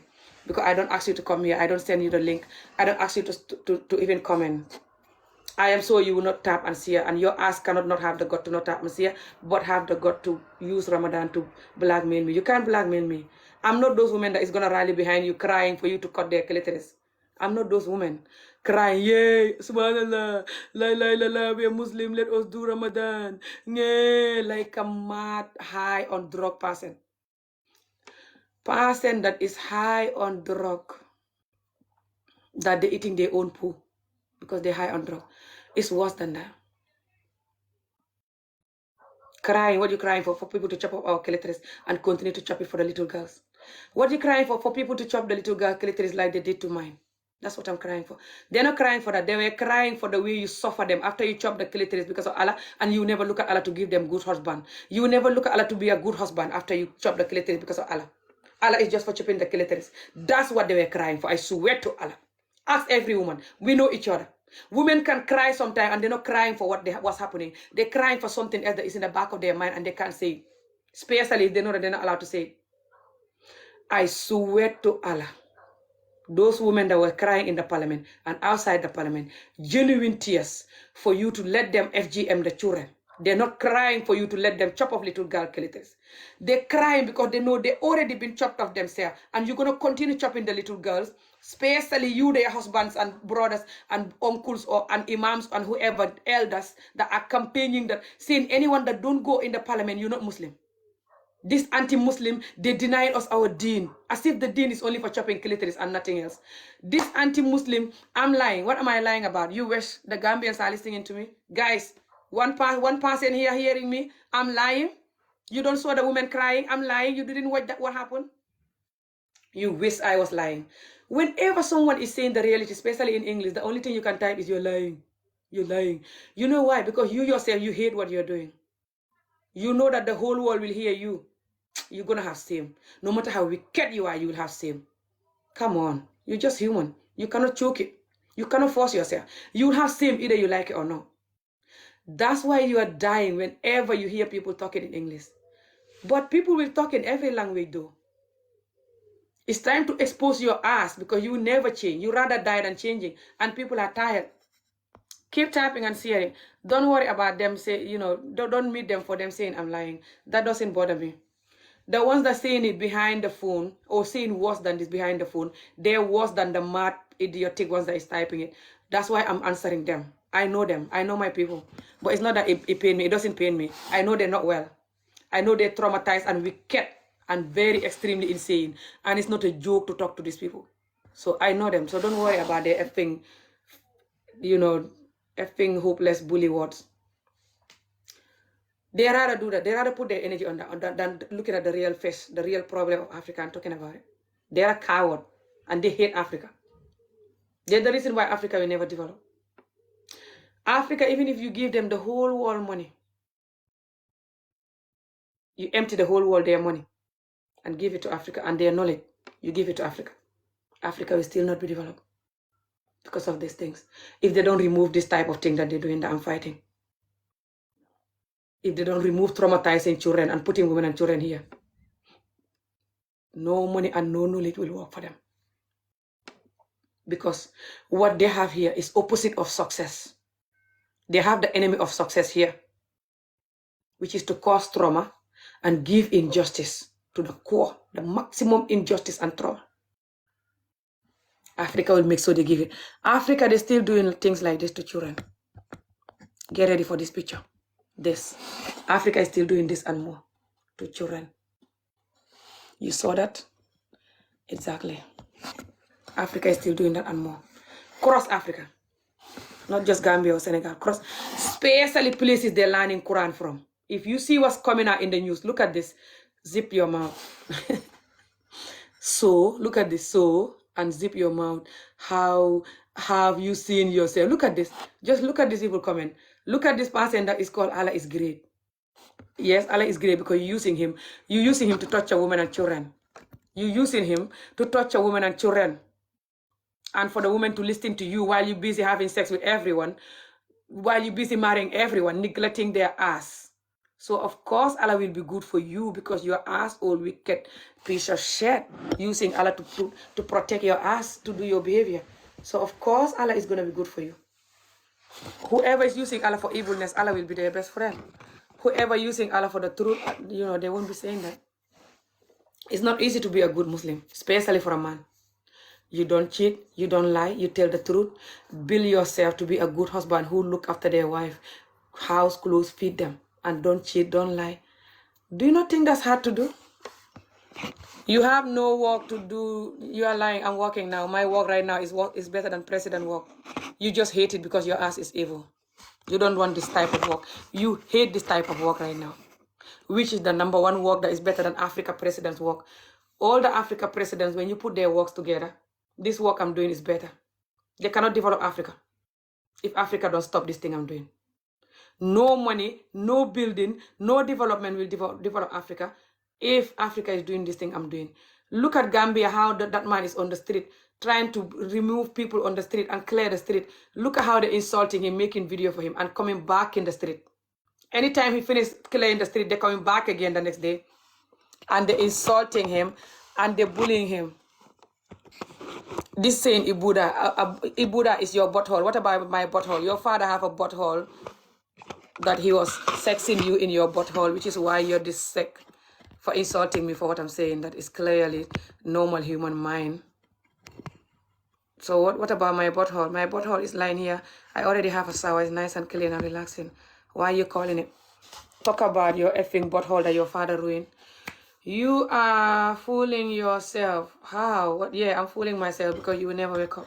Is that what you mean? Others will wake up. But you have the consequences for not waking up though. As long as you know that. But anyway, keep tapping and sharing, guys. This one saying Ibe queso. Ibe queso is your clitoris. What about my clitoris? You want to chop it and eat it. You won't chop it. So leave my clitoris alone. It's relaxing. Nothing to do with you. Okay, keep tapping and sharing, guys. So listen to this, okay? This is the number one imam that is promoting FGM, okay? I'm gonna go soon. Okay, guys, I'll come back later on when I eat or something. I'm gonna go soon. I'll come back later on after I eat. Maybe, okay? But I'm gonna go soon. I have something to do. But listen to this. This man,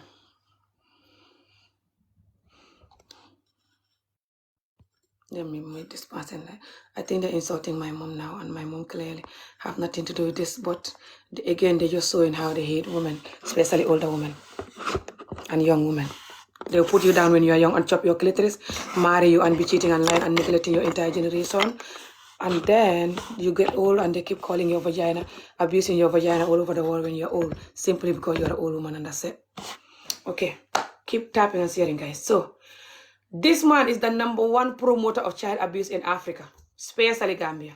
This man. He's the one that is promoting FGM and underage marriage. Basically, girls' right. The girls' right, keep tapping. I'm not seeing you guys tap and share the video. Okay? Especially the 2% that is, their brain is functioning. They're not traumatized, wicked ass, weak piece of shit that rather Africa rather sink than telling the truth to free Africa. If you're not from that, if you are from the too healthy 2%, tap and see. As you can see my voice, I can't even talk anymore. I'm fasting. I've been screaming for almost 1 week now because of this nightmare.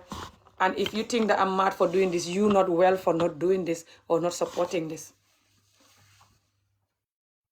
How do you think we're going to keep running from Africa? Because Africa is never going to be developed, but we will never talk about why it's not developed. But we are allowed to run and send money. Run, sort of send money. Run, sort of send money. Even if you're going to go to prison, even if you, a lot of people are here, what they're doing, drug, alcohol, whore, selling themselves, doing stupid stuff to make money, to send. Or working their ass 24 hours to send money when they're still going to traumatize your ass double. You try to buy a house, they take the money. You try to do anything, they take the money and blackmail your ass. You cannot have peace. Either you talk or not. You talk or not, you never have peace with these people and you know them. Okay? You talk or not. You talk or not, you can never have peace with these people. Let me see this person. You know them, okay? They make sure you don't have peace, you talk or not. No one will comment you. No one will recommend. Hello. expliqué ñu olof ñun dégg ñu anglais bu ñuy expliqué olof ñoo xam ne ñuy expliqué. ah. expliqué ñu olof ñun dégg ñu anglais ñu bëgg a déglu sa laaj bi mais nga nekk anglais rek. ma ne suma askan bi de liggéey bi may def rek moom laay def nii waaye ok damay ñëw dem na waaye dinaa defaat xolof beneen yoon. donc ban façon liggéey. ah. donc ban façon liggéey loolu ngeen liggéey maanaam. damay xeex pour xale yi jigéen ak xale góor ak jigéen a si am childhood trauma lay xeex pour mu dakk maanaam xale yi ñuy sonnal Afrique ñu bàyyi ko maanaam xale yi ñuy dóor yu bëri wala tëddoo leen wala xarafal jigéen Gambie fi mu nekk nii dañ nekk di xëccoo xarafal jigéen pour mu continuer. waaw wala teel a takk xale bu ndaw teel ko takk wala tëddoo xale muy góor wala jigéen wala ñàkk a jàngal xale école wala dóor yu bon yooyu mooy main thing yu may xeex. waaw mais ñi ngay casse am na importance trop. jërëjëf waay. li ngeen expliqué am na trop importance ñu bëri nañu noonu la ñu doon kaas nag waaw man kontaan naa trop li ngeen def quoi dégg nga.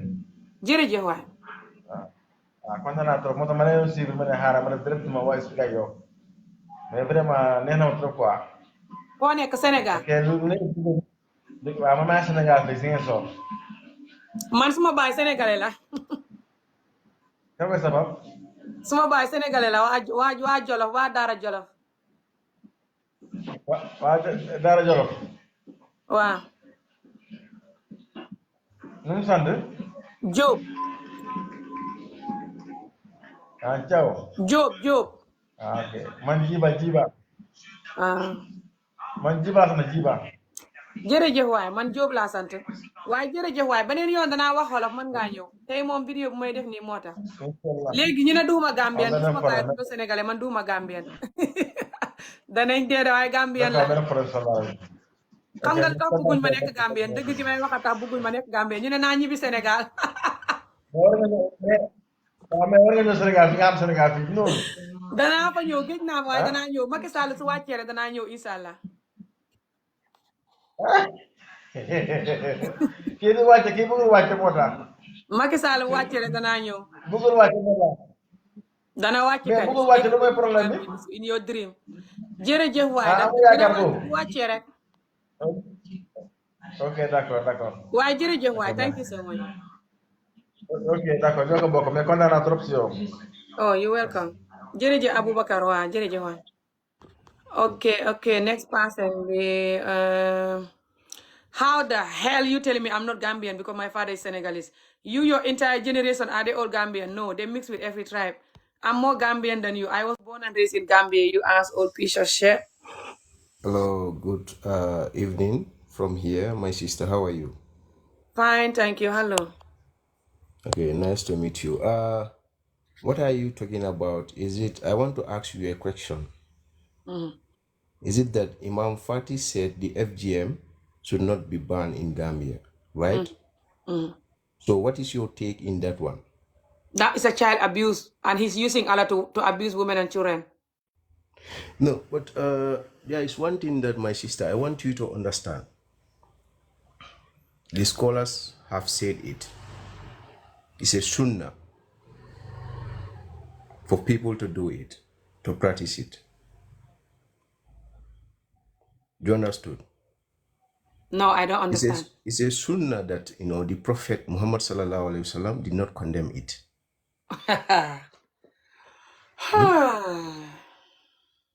True or false? Do you Listen to me. Okay. Since when do you guys care about the Islam religion? And let me just finish.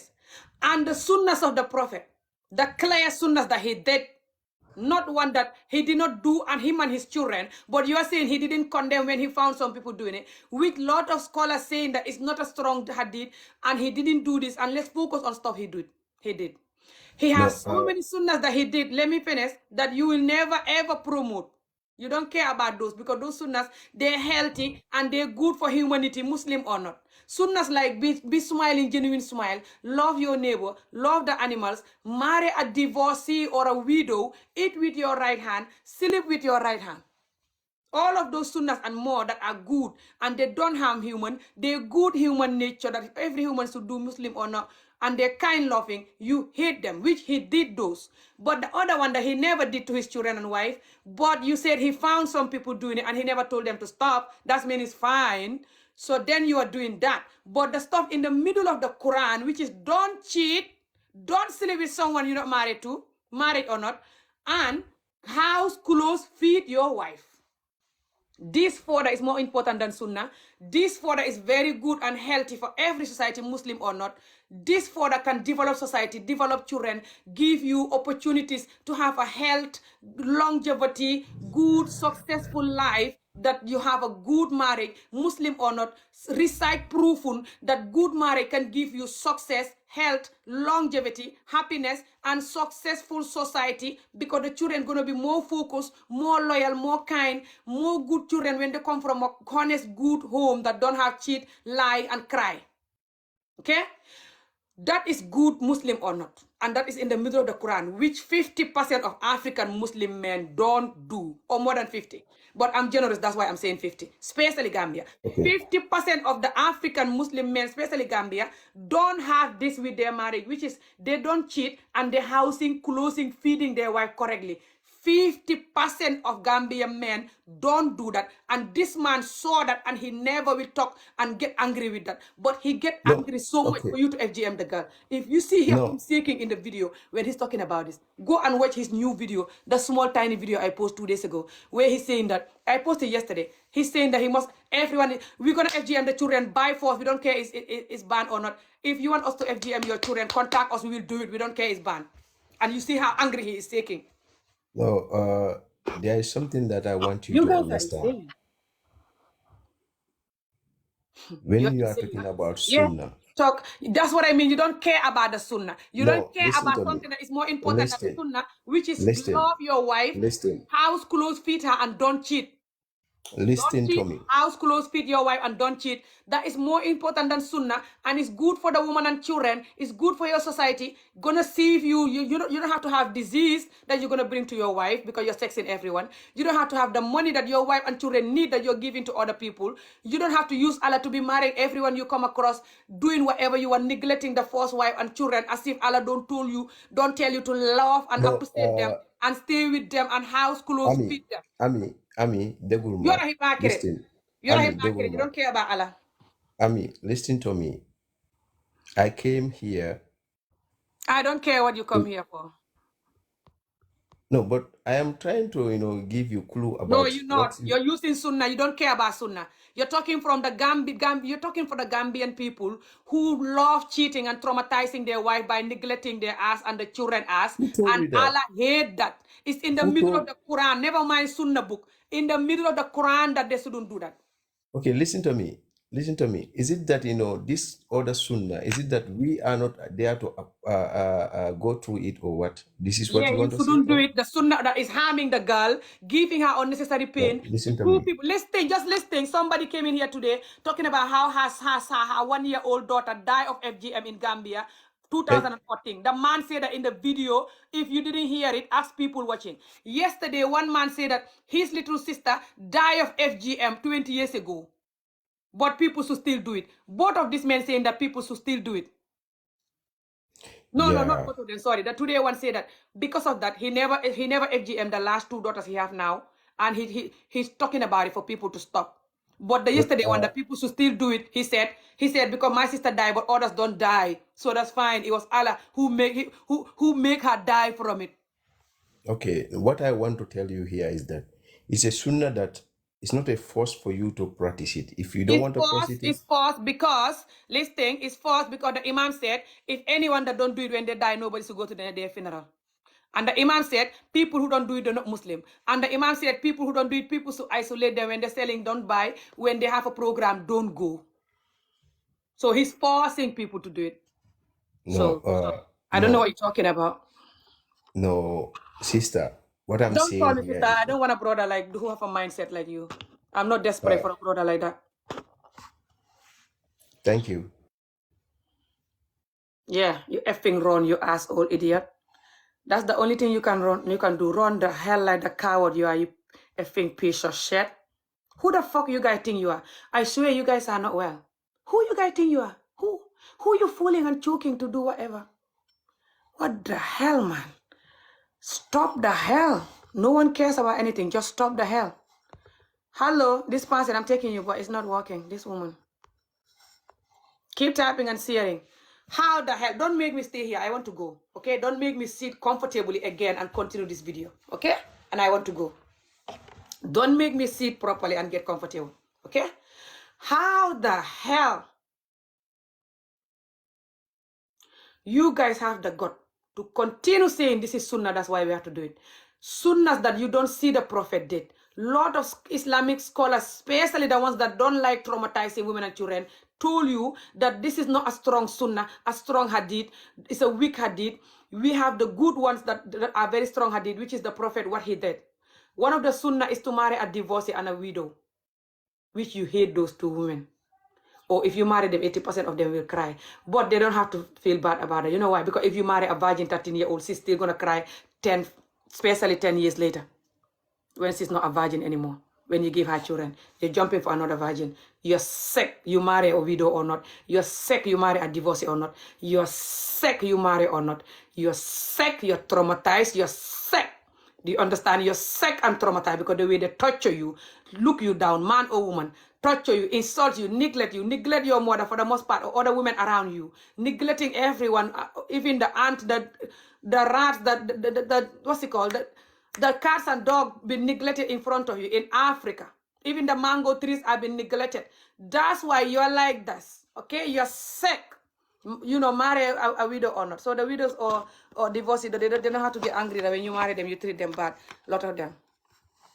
Only the 2% will marry you and you're not going to cry, widow or not, divorcee or not. When you're a widow, they say you kill your husband or you have a bad spirit that is going to kill the man. Okay? And the man that was in the video yesterday said that his sister died of FGM. Okay? But FGM shouldn't be stopped because it's Allah who want the sister to die. He knows Allah. For the sister dead. Keep typing and sharing. I'm not seeing you type and share. He knows Allah for the sister's dead, so the dead can continue for more children, and for children can continue to have their little clitoris chopped. Then he will use Allah. But when the woman's husband died, they don't know Allah. They say that the woman is a witch. She has some bad spirit that killed the man. It's not the husband the Allah that killed the man. Do you hear me? When they should marry a woman that her husband died is sunnah. Woman that divorced is sunnah to marry her. When the woman divorced someone like me, especially someone that is divorced 110 times like me,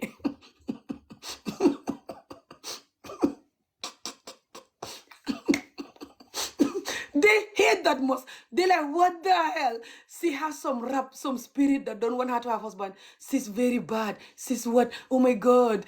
It's no point marrying her. It's not going to work. Or she's going to, something about her. Yeah. So you're not going to use Allah on me then, because then you use Allah. I'm not saying you use Allah on me. Allah is my winner, but you can say that's why I'm saying that. It's not that you guys don't want to marry me, by the way. I have a lot of people that want to marry me. Okay? Just so you know. But some of you will make videos for me and say that I cannot keep a marriage because look at the amount of time I got married.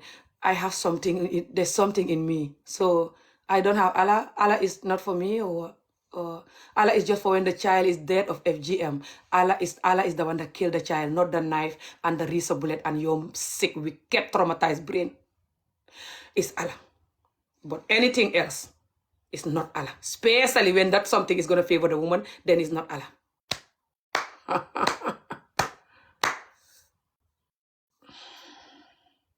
You know what pained me the most?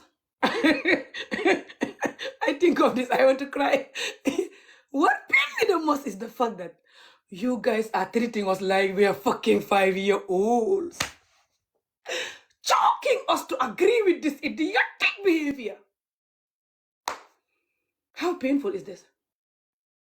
I swear to Allah, you guys genuinely believe that we are 5-year-olds. I can swear to Allah for that you guys genuinely believe that we the adult of this, we the women especially of this effing community, we are 5-year-olds. All of them are a group of 5-year-olds in the park running around. Just look at all these things I'm telling you one by one. Do you think a normal human being that is treating you like an adult will do this and expect you to agree with it and clap? Exactly. You are mad. Of course you can call me mad because you are mad pro max and that you're not choking yourself to normalize your mad. Anyone else don't agree with that, they're mad because you never seen anyone that is rejecting your madness. So when you see someone that is rejecting you genuinely, constantly for years, you will call them mad because how dare them rejecting you and your behavior. How dare them rejecting your behavior without you unaliving them or threatening them or torturing them or punching them in the eye to die. How dare they? How dare they? A lot of you, if you get hold of me, you strangle me to death right now, this minute, for just saying this fact. You rather strangle me until I pee myself and than you effing leaving people alone. That's how wicked and traumatized you are. And I know that. A lot of you are waiting for me to come to Gambia or even, see me on the street of UK here and try to slap me or punch me. Especially the weak, idiotic men. I swear, I hate how traumatized this community is. These men rather strangle you for telling them you are killing us and you're killing yourself. And you're the reason why Africa will not develop.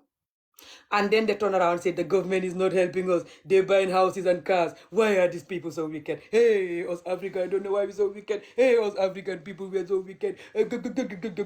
Go. When they are worse wicked than the government and they traumatize the entire government themselves and make sure everyone is going to be wicked by force because they're going to make sure when you are young, you're so innocent and cute and beautiful, looking at them like this up, and they're going to make sure they look you down and teach you wickedness by beating you, torturing you, cutting, chopping your private part as a woman. Man too, they beat you, torture you, even say men or women, rampant cross Africa Muslim communities. Essays are rampant more than anywhere else in the world. African Muslim communities, essay boys and girls more than any other tribe in the world. Okay? Go put on your hijab. What that got to do with what I'm saying, hijab or no? You don't watch me, you shouldn't watch somebody that is not hijab, non-hijab person. Go to the mosque. You shouldn't watch non-hijab person. So why are you here?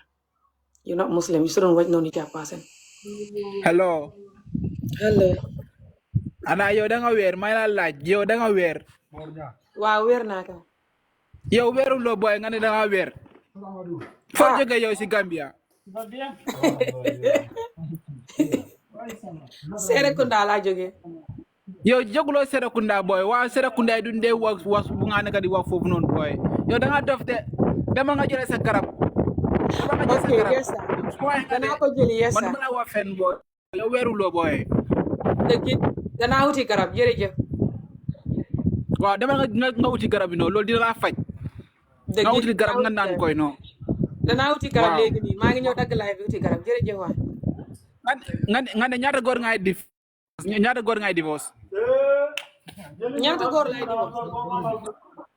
Waaw ñaata góor ngay divorce balaa. Xamaguma ñaata góor lay divorce de dafa des rek sama yàlla dimbali. Xamaguma ñaata góor lay divorce. nga ne 10 góor ngay divorce 10 góor ngay divorce te yow da ngay déedéet espoir ba waxuma ne pare 10 yow da góor ngay laay espoir ba divorce pare xanaa xam loolu waxuma ne 10 góor laay divorce loolu musuma yow wax loolu loolu loolu ngay wax ma ne may non naa dégg musuma fii nii wax yëpp may loolu naa dégg fii nii yëpp waaye lu ma la bëgg a wax nga xam ne man suma masuma olof wax baaxul loolu waaye lu ma la masuma bëgg a wax nga loolu dégg ngay fen ok déglu ma rek lu ma la bëgg a wax nga dégg ma nga déglu ma parce que man su ma laa gisee dama laa mbéj dama laa dina laa dóor ba nga xam ne non su ma nga de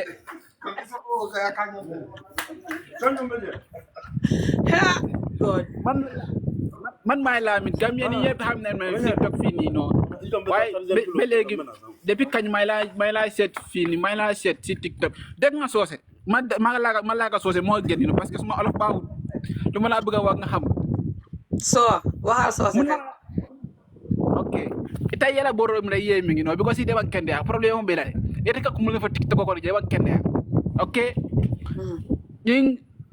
ni FGM ko ida bonde je ni wonte mbulo we sile man TikTok ko jena te na ngena nga bi la fay ndelam TikTok ko de am di mad dog on TikTok wa be fole ko ma fer ok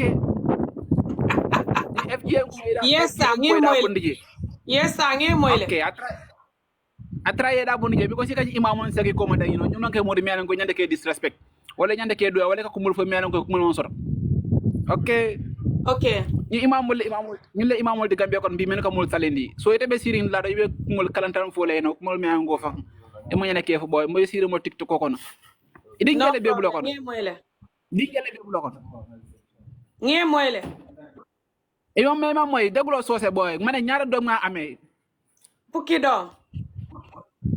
dom te yow da nga divorce ak diège ten jeger déedéet man téeméeri jëkkër laa divorce de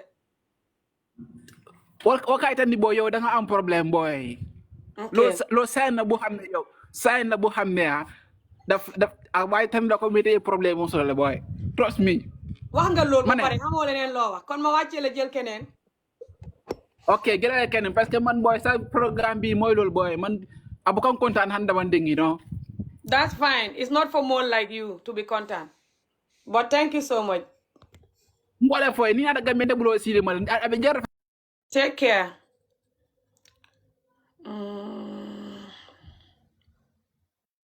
that's good ko alkana jankanyinu be fo alla week sa alkamin promote in the Pala on as huntla. Hello. Hello, salam alaikum. Wa alaikum salam. Sorry, sister, is it okay if I just give some context behind the FGM? Sure. Okay, so for the guy that was here earlier, which was claiming that this is Sunnah, FGM comes from what we call as Asian Egypt, which is modern Sudan. It came before the Deen, and Rasulullah, or Prophet, never did this to his children. So when you sit here today to lie that is Sunnah, please remember, inna amalu binniya wa inna amalu lahafidhin. Whatever you have in your intention with this, it's insane. The countries where they're doing this, Guinea, Gambia, Senegal, these girls are going raw into it. No anesthesia, no aftercare, and they just sew them up just like that. You know, I have a friend. She is from Somalia. Oh my God, I'm getting emotional. Sorry. I have a friend. She's from Somalia. They said that because they couldn't cut it off, they bit it off her. With the man with his mouth, they bit it off. So you guys are here denying that this is harmful, that this is killing us. It's insane. You guys are crazy. They literally bit it off. She was bleeding for months, and the poor girl was thinking that's her period. She was bleeding for months. That can kill you. And I don't feel like you guys understand. This is not happening in the UK with anesthesia. This is happening in Africa. Girls are going raw into getting down there chopped off. Are you guys okay? You guys are insane. You guys are crazy. Wallahi subhanahu wa ta'ala. Like, it's Ramadan. Why can you not have mercy on your own sisters? And you wonder why we don't prosper. But anyways, that's all I had to say. I'm so sorry, y'all. That's fine. Thank you so much. I really appreciate it for that information that you pass on. Thank you so much. I'm following you back. You can always come next time, inshallah. I do different topic here. It's just this one is current affair now, but I talk about different things. Thank you so much. No problem. Oh my God. Did you guys hear that? Did you guys hear that? And the Gambian themselves are talking about how their children passed away from this. One Gambian girl, she's not a girl, she's a young woman. She's on TikTok here called Isa Gambia. Not Isa Gambia, sorry. Isa Kamara, I think her last name is. She have a white husband and she's in Sweden. You know that one. She cried here talking about her sister, the same woman that died from FGM because their mother was cutting and cut her and she bleed to death. That was a long time ago, a while ago, when this fight was on a while ago. It's back again on now, yeah? So then yesterday, one guy said that his younger sister died 20 years ago from FGM, but FGM people should still do it because a lot of people do it and they don't die. Just because one person died doesn't mean you have to stop it. I was so raged at the guy. Ask people, they saw the video. I'll post the video on YouTube. But it's a long live video, like 5 hours. So if you manage to watch it, I don't know where he was saying that though. Also, the video have one Gambian police officer in the video promoting FGM also. And the police officer said that no one can harm their children. No matter what the person did, because they're your children, parent, they cannot harm you. And I have somebody that is the same woman died with me. And the man she was married to was putting his finger in the 3-year-old that is their daughter. And the man is like an uncle to me because his mother is related to my mom. And the man is always Allah praying. So how the hell parents cannot harm you? Some parents are sick. They say their children, severe beating their children. Like this picture that I keep showing you guys, this picture. Some parents do this to you in Africa. Or they watch this happen to you, especially in the places you are learning Quran. Or they just give you back to you, and when you're so young, they give you to somebody to look after you and stuff like this, just like they don't care because they have a lot of children and the man neglecting them, busy marrying other women and doing whatever. And this imam will never talk about they will never talk about the bad marriages that is rampant in Africa. That's why my head is like spinning when I think about the energy he's putting on FGM in the middle of Gambia, where 80% of the women are crying in their marriage, especially the 50%. The 50% of the Gambian women, their husband don't know Allah at all. Cheating, lying, don't house clothes feed them. House clothes feed them that you have to give them proper money for one wife and her children to be able to have a comfortable life. They always jump, have girlfriends, second, third wife. Us abroad, we are the one that's sending their wives money, or the wife is selling some fish and onion in the market, leave the children alone. People are saying them because they have no mother, because the father is busy with other women with the money that he should be giving them. And Allah said that in the middle of the Quran. But they're gonna jump and look for some surah, some far away hadith, far away sunnah, wherever they found it. Even though the prophet don't do it, they go and look for it from under the mango, up the mango tree, climb and bring that sunnah and use it to chop the little girl private part. Get so angry in the video when they're talking about it, saying that anyone that don't agree with that, Allah shall punish you, and that when you die, you're going to hell, and that they're praying for Allah to break your eye. And they mean themselves, they're going to break your eye when they see you. And they want Allah to give you some disease that is never going to heal. They say that in their videos to people that are saying no to this. They rather say all of that. They go to Banjul marching, go on the street marching, keep tapping and cheering, screaming, making all type of videos and interview for the little girl vagina to be chopped. When that little girl, her father, after they chop her vagina, her father is making her mother cry before they chop the vagina and going to continue making her mother cry. And also when that girl is married, most likely she will have a husband that is making her cry because the men don't use Allah when it's come to giving the woman peace. They only use Allah when it's come to traumatizing the woman, giving her pain, FGM or not. They use Allah to beat the woman and say, I'm your mother or I'm your father and you have to respect me. Allah says so. They use Allah and say that the woman have that the children, woman or boy, by the way, have to learn Quran. They can't learn English or French because then they're gonna have a Western mind.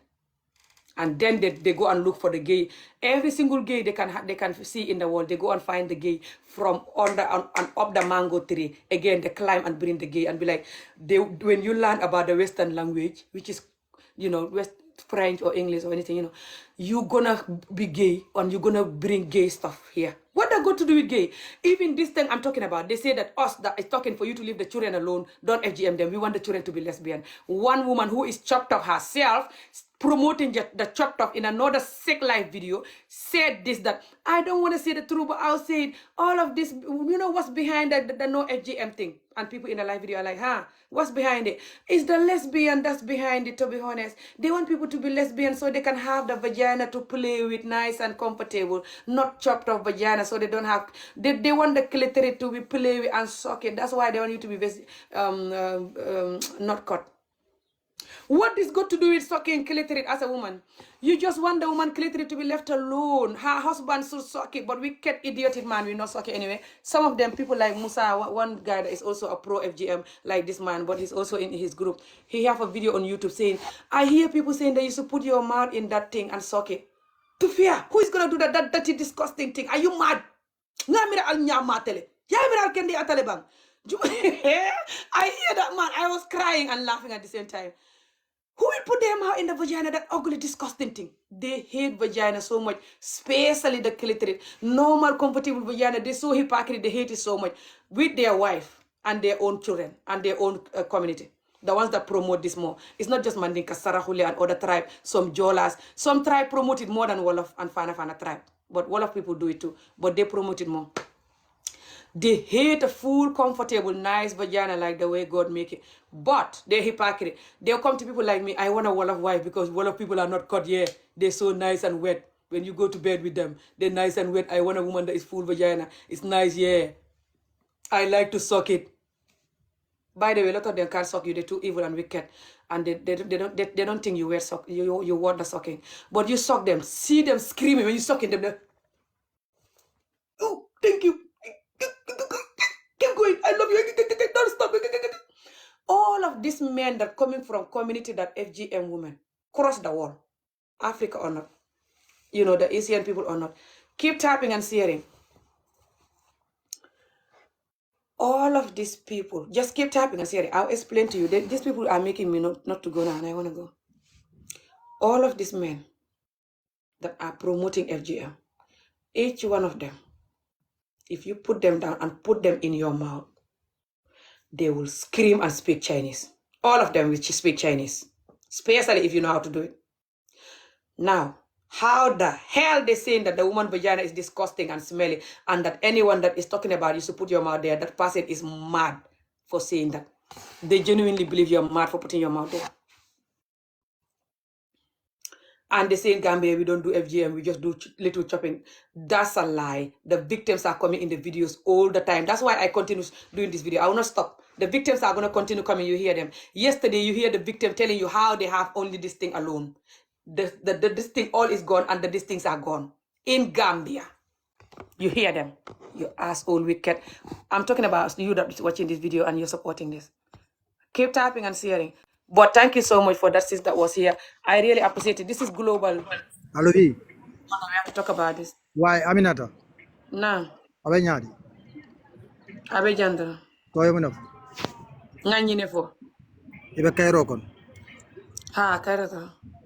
Parungo esko ite nde please nte mantre dia mola pour ka kuma foye ka kuma jo parce que nte nena parce que nte kuluta yalo ni alay mo kulu alay mo daji ko kulu donc amuka bula mola quoi esko be créari ne ban fay manda kër wala sonne me kulo bula tele ban fondo mun ban tele fte nyini kala mbekende yari ne no e man créade parce que ni créata no e kam munke quoi parce que manya nakela quoi kam muneke no bari so mbe misalo samar yalo ni badalo sumanta na mola na ka ku kya manya na munkela ngamuneke manya na winkala e kanyi alpha mun de ko manye esko wol mi la do ko de ban famuno ban fonno mun dum nyi alpha ala natalo ni ala video be dunya be kono no attends ala natalo be dunya be kono bari yalo nte sa kuma kilinda man fona yalo ni halko sumanta na mola ka kulo kya manya na munkela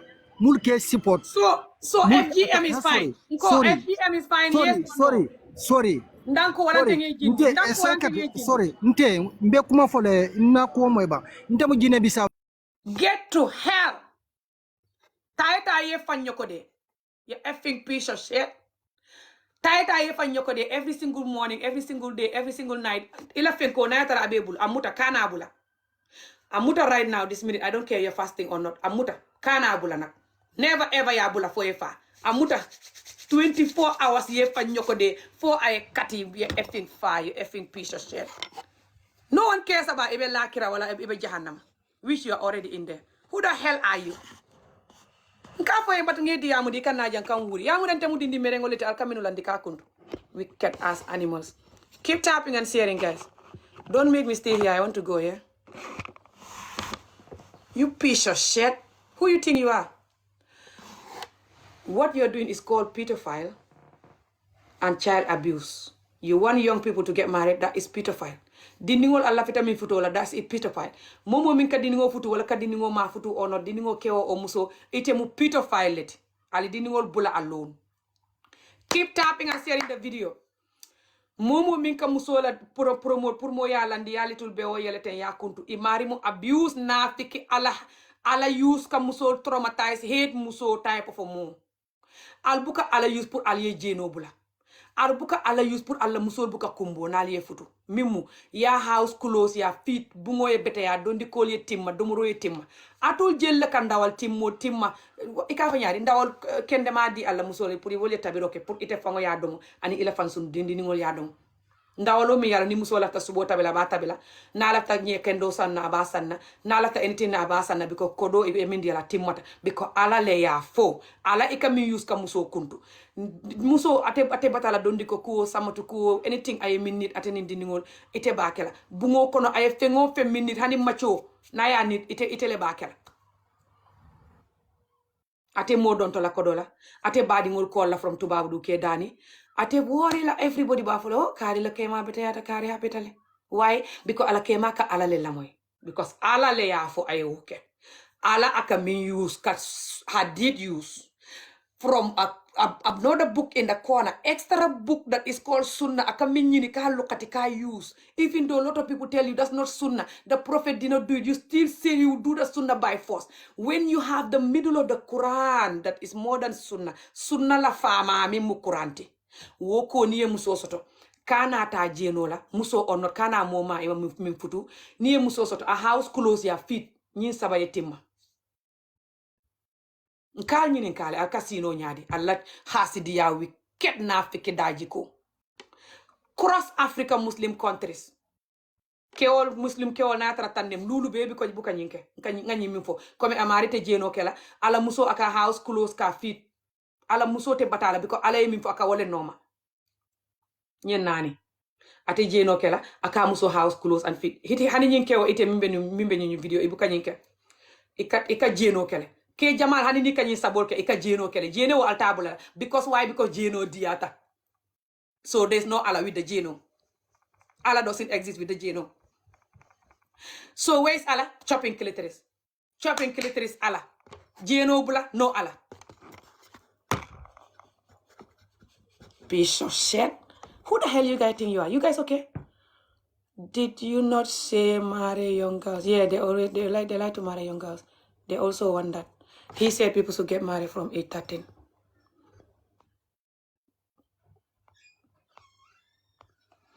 Did your mom go where? What my mom got to do with this? You can bring your mom to it because you're not well, but my mom gets nothing to do with this. So I'm just talking about the current affair and the people that involved. But like you always do, you have to always go for the mothers, of course, because you hate women, especially old women. And young women. You hate the woman when she's too young, you have to give her pain and essay her or FGM her. And then when she's little teenage age or before teenage age, you want to marry her and continue essaying her and calling her wife. And then when she's a grown woman, you hate her gut, you abandon her gut. Either she's divorced or she's there crying, she's no more a human. 80% of African Muslim women, they know that, they're watching me, they're hearing me, okay? And then you jump looking for another young woman, the younger the better. Again, she's expired already. Even 30-year-old, she's expired. 10 years of marrying you, she's expired already. 10 years is way too long. 10 years is way too long for you to discard her and throw her in the bin, even if you marry her. Assalamu Hello, alaikum salam. Ami abanya importante. Khairatan. Go. Bakuma clean for ni ma yunki babula. Ngol be farda be mojo le fa ate bayde amwe. Ko ke bani ma bula do mbol be yefa you piece of shit England what bayla be sula jole yefa you piece sula mbol sula mbe jole 10,000 euro be fala ko if I'm far force you piece of shit ite fama me ifama e so jenol ba me mo bula ye mbe sula jole yefa atame la fam you're very funny by the way. Let's see your bandal fa issue bandal sila yamwe ibe jele ke sio le You're sio very banda sila funny. bi lahin Nko, alte be kal if I'm alte mal far wallahi force, bi you la tal piece di of ma fere ke shit. bam se sio banda sai Nko, if I'm far anyway force, you sa piece of shit. itati nyata le sio banda Okay, nye ite mwene. fama ite jene dum ite duwa way dum be so jeno da maneri ka fo be alfa to nyin ha ite jeno ke te sio be ke jeno le ba fo ka fo mole dol bi jan wala muso fam sede tedi ite molo mo be melo gole wala muso be te nya ko mo dol ko mo bi de wala muso be te nya fay molo bi la ni ma fere ke ba bol ni alte man mi be kala ne kurawte man ni ma fere ke ba ma ha sange sio banda sila de bo fo la salama de dara E paretale. It's easy pour yela effing kawo di thread do than ye dini ngol bula. And ye muso respect ye love. Especially ni ye futu. You rather far. And everyone else, mimbe nyi fola aye far. Me or not. Than ye dini ngol bula ke traumatized. And dini ngol ni ye futu ni menta. Mimu ila musolti right now. And even I'm in futu tomorrow. Ye futu genuine futu and genuine keo. Genuine ala futu. Mimu kana jeno, okay? But para ya marry house, clothes and fit. These three. These four. You rather far than doing that, you piece of shit. That man in the video was saying that he's in the UK and I'm in the UK and he's gonna look for me and unalive me, and that my life is finished as to get ready. He's gonna pay some people to unalive me, and that I should be ready. They rather unalive you than them to leave the children alone, FGM or not, to stop saying children, boys or girls, and to give the children parents, which is the mothers, a good Muslim marriage, which is don't cheat and lie. Don't neglect the wife when it comes to these three house clothes, feed them. They rather die than doing that. But they can F themselves with their effing piece of shit threat and try to strangle themselves first before they can strangle me because they're the threat to this earth. Piece of shit. Look at how weak ass these people are. Just take a look at these people. Just listen to them. I'll pick them. You hear them. Okay. Hello. Hi, Ami. Ami, how are you? I'm fine, thank you. Hello. I'm good. Sorry, I have a noise here, but I'm just gonna just spend 1 minute. I think this guy that just came up that was threatening you, you should take his information and send it to the police. And there's another guy in the comment section. I think he calls himself Empire Bricks, and he's telling you that if you come out with him, I just give you 1 week. I think you should screenshot all their informations and send it to the authorities. Don't take it lightly because they all know that what's the law of threatening people, and they are not in Gambia. They're all abroad, so they know the laws. So That's I think you fine. should take all the information and screenshot them. Okay, thank you so much. Is that what Islam It's in even the told you video to come and anyway, and the video I'm gonna threaten post it on someone? YouTube, so it's Yeah, fine. yeah. Yeah. This other guy in the comment section, his name is Empire Bricks. Don't worry about that. I know these people. They've been doing this to me for years. This is They're cowards. crazy. Islam didn't tell They're anyone to weak come and ass threaten someone animals. just They're because weak of an ass imam. animals. They rather do this than going with the truth. I don't give a fuck. I don't give a fuck if These they can men find are me here doing sick. video and they shoot me in the middle of the video, they piece of shit. I'm still I gonna mean, tell them these the men truth. are I sick. don't I give a swear to fuck. God, They these people strangle are me in the sick. video of the video. They strangle me in the middle of the video. I'll still tell them the truth, piece of shit, weak ass idiot. They rather on a live you for talking than them agreeing with the truth and heal their ass Exactly. And and Islam didn't leave even children teach them alone. any of this. Heal your traumatized ass and leave children alone. That's all I'm saying. These men are sick. Sick men. Very sick. Don't mind them. Oh, you're gone. Okay, next person. But I'm gonna go soon, guys. Piece of shit, weak ass idiots. Hello, sis Nakam. Threatening people like the coward you are. Who cares about your effing ass, Hello, sis. toothless, wicked, talk? Hello. Nakam, Nalet. Fine, thank you. Naka. Hello, Nakam. Mansuja. Bemen fule dal kana ñu no ko donc wala programme okay rek be men kala yake but kana ñu no ko treating danku just do your No, thing, madam, you piece, you weak ass okay? mulbang.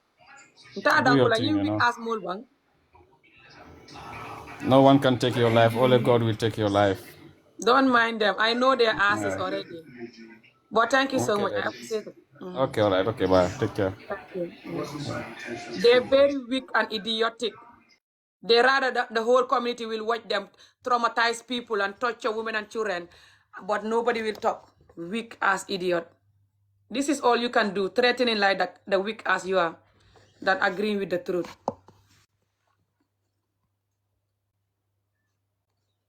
Hello. Hello. Hello. I don't know why this person is not talking. Okay. You came. Okay. Assalamualaikum. Walaikum salam. Ande lefta min fole imam fo batala ban fo datala.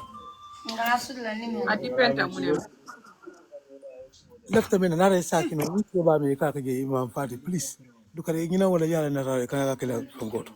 No, Al why? fare mu yaran go dina tiere mu anda hormo so don misini mo mati. Anda to ketela kuma fo. So muna ne to batala ko ko ka na taro ka je ka ta example de ka ko fo je. Please ni dan ne dukare. Ni mu al falti al mamole mu andina tiere mati. Aka trauma le cause for dindingol ni muso. And I am against that. What I take or not. you like trauma cause? Ka FGM promote, but ate musu ate futu bete mal promote la. Like half of the way he's promoting FGM. No, another man give promote. I'm a FGM promote. Awesome. Ani GF I'm a buka FGM kejam. promote. Lagi, mbak GF buka kejam. So wala antina aka memfo, menka kejam aka wala fo. Ika understand? Menka kejam aka wala fo. Wala mo hindi ko circumcision wala ka kejam. Andu abang Circumcision jakon is sabi still aka child fo. abuse, and that's FGM. Ila mo yo, just listen. It's still Awesome. FGM. Ataka Ye muso memfo. kuntu, ye muso kuntu, ye manya na kuntu la. Ani ila mo, but ataka na ma fo FGM abuko fo. Nko, Atabuka dosin maga aye itaka mune fo. FGM fo. I'm going for Dosin inga na maga wala aye fo ite. mune fo, aka FGM le promote. Kai ibe so nga kaja na yo so font nin jam te fana jam nte man tan Because nin itala kela diamo kay man mote la moy non. Aka FGM le promote. no abugo promote abugo ifige promote aka Okay, that's circumcision fine. ne Nye promote mwele, that's fine. ya no please kanata But FGM ni internet alo circumcision e bondila. man clear Internet alo bondila. They bring in new ani videos promoting FGM and be continue la han nyin bar muso ni fix ko fana ka again. no ison dala ko ila ma ison da ko FGM ani circumcision e man clear ison No da man son formation wala, it's all the same. Ye be wo kuntu doron nem. Be wo nyine manyana kuntu la. So, bye. Bye nye mwele but ha. Bye. Ato ke wal ka dunja alman fen soto albe min fola apart from kanyin promote. Alman kende yale.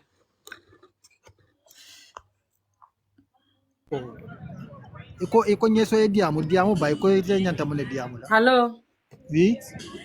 Hello. Alo oui nke mwele o. Ha. You come Nko back no again. no muruta na ndela vre no ke ba na pabio mumbe ko me ka bondi la pejo to quoi. Parce que Why? amambe dia quoi. Why? Wa amambe dia. Bari aka FGM din childhood trauma le promote. No, bari yalum be mumma nko yalonte maybe ntebe tonya la fala mulke te support mulbe kan mulke fasa itanol bembe kila la danka mollo. Okay, no problem. Ala Thank ya you. tel be danka le fereng. Mm. Asko mte be nyinin kal kuma kel esko ite fon ite jato ite iwuluta misilme ya kono ban fe wuluta soninke ya kono. Musulma ya. No parite parce que imulun ka itandi ko kati ko soninke ole de mulun ka itandi ko idaji ko fon kuluta comme ça kafiri ya lo kono. Okay. Parce que momun daji ko kuluta misilme ya kono yalo misilmo ke la misilme ke siyo lo fasa Yen na fiki da jiko ke ye musol ha ni barite jiko mum betela mbon o I don't know jiko ako akaba kuyata bakel franchement Okay. Na nin pas keba problem. ni Merci. mbete ma nka kuma kilin foye nte be danela yalo ni halako mina mo kan akadun kulo ta manyana dunna mun kan Okay. donc Abaraka. ani mulbe kan mulbe te kan mulke te support yo halko sumantal bela la ita lonna fonyato ibajelal Okay. parce que alpha Abaraka nye mwele. attends nde be nyini gal kuma est ce que itel alpha kewmu yete wulu est ce que ni moyo de modo funtita aya dem banta ba est ce be diale fati diale na ka campagne ni pour mol yedi wala be wakuntu ha wo be diala nye ni moyo woto parce que non yo sa ya jele ite fon waya nan ko misil parce que mbe sungar ite fon ke kuma ko mum fote haram ala man la fal beo is beo alka wole promo pour mol yakuntu dindim beo nyi mbe man ko yalon ko yanta ke nyini ga kuma so iman na bika moy bari ila fatake no attends non ite ka mum fande mal la fi nyoto ite ka nandiro mum fande mal la fi don tulo kono muka moy okay ntama nandiro fo de ato mu beo leti ala le ya no ko yen like that be dan na please nte se mum fo yalon halko yalon de ko halko sumante la bari te fo ime fan korsi okay ni fan korsi ani mulke fasa al tel be mu kila la danka mol bat okay ni moy le time abaraka ani de imam moyde kana fonte a barka de itela duwa man fo fena jabintema so mune yat ne be video kono sai funti doron no ndede funti la parce que mbe to nyalo ko ndoto ko ibe mun ibe kan funti la silante kay iman to nya soto jang ite ko mol be nyanta den na hani ni fe ngom bete ya mol ye nyo fasa ite you're talking like a 5-year-old kanyo fasa fe mi manke to nyati fe min ka dini ngoni muso abuse mol ye nyo fasa wala like hopeless person hello hello hello Hello. wa Hello. hello Ami. na Awayani. fine thank you So nte fana be dana pour mo le imam ba yake ala ya bonde skiri no bala. Ni mun ke no balati. nta bondi la je Mana ne ko ta bondi le. atele ka atele mu imam FGM imam le mu atele mu nyinu bela mastati about FGM ay FGM kanu more than aka fonyo min breed So est-ce que kan menke ten wandi alpha kana bula skiri no bala. Ibe kuma kan kolon fana ni me yake alpha be diare. na tara na alpha kan ne promote yeah abe diala nye E ka men fo rete be kila da kan mol lo kon. okay no problem Yang kan kado na mo suman. Ite okay ina ke abaraka far respect ite ki baba kata. okay abaraka Abara ko lan kuma le mu nafal. you have time for hey god I have to go even guys these people are so sick it's unreal. They rather die than leaving children alone, and they rather die than siding with women to give them the peace and justice they deserve. Hello. Hello, Banyadi. Fine, thank you. You're fine. Fine, thank you. Okay, Love ka diya may kukli na le, Wala yung FGM la ko hindi. Han sen bala mo kan. Ya understand. Na imam iban sola na diya mo, okay? Yalo nela mo le bela Depend ko. what you're talking about, huh? Okay. Yung FGM le yung ko ni. Sen bola mo kan. Ni sa la mo. Na play fon la mo. Ya understand yela mo aga fo nyame. Abedara nyaming ana bete nyaming ni yela mo wala dia bala nyale. Effing, I'm better ya. No yela mo I don't care you minu pa better ya. Okay, I play. Okay. Momo mi ya fuka better ya mari be wuli ya la better ya. Hani de wo kay ni ko ton fa no ka man bete ya o wuli ya man son wala. Wuli ya lem, what am jeri ya play. I play the wrong, but it's not true. Mbando torol be nyakado tabara o mbando nyakado ta sunno hadiso man lafi ya kenyina kanko lonna dol sonda dol man sala dol ka sikeno dol ko kanu kula e ma bayde lonna ma fa fonda haramu da be dal mo e ko kanu kula mo o do kanu ko kiti o sa keno le sa keno balia si o me manda kase o do misil me ato nyakato na afrika jang ye nyakado ta tu nyina kamma dolo ko kanu kula mo wala na e sa ke no le sa ke balya bare market to babo le man la fala comme e manya ka bo otu yaw kamade e manya ka ta balya ke nyin kamma ko kila mafo wala sunnande wala kondane le ma ke wakande ka foko to babo le yafo docteur le yafo wala himar raide musolla nyantonde pour muso da nyaga san kuma la wala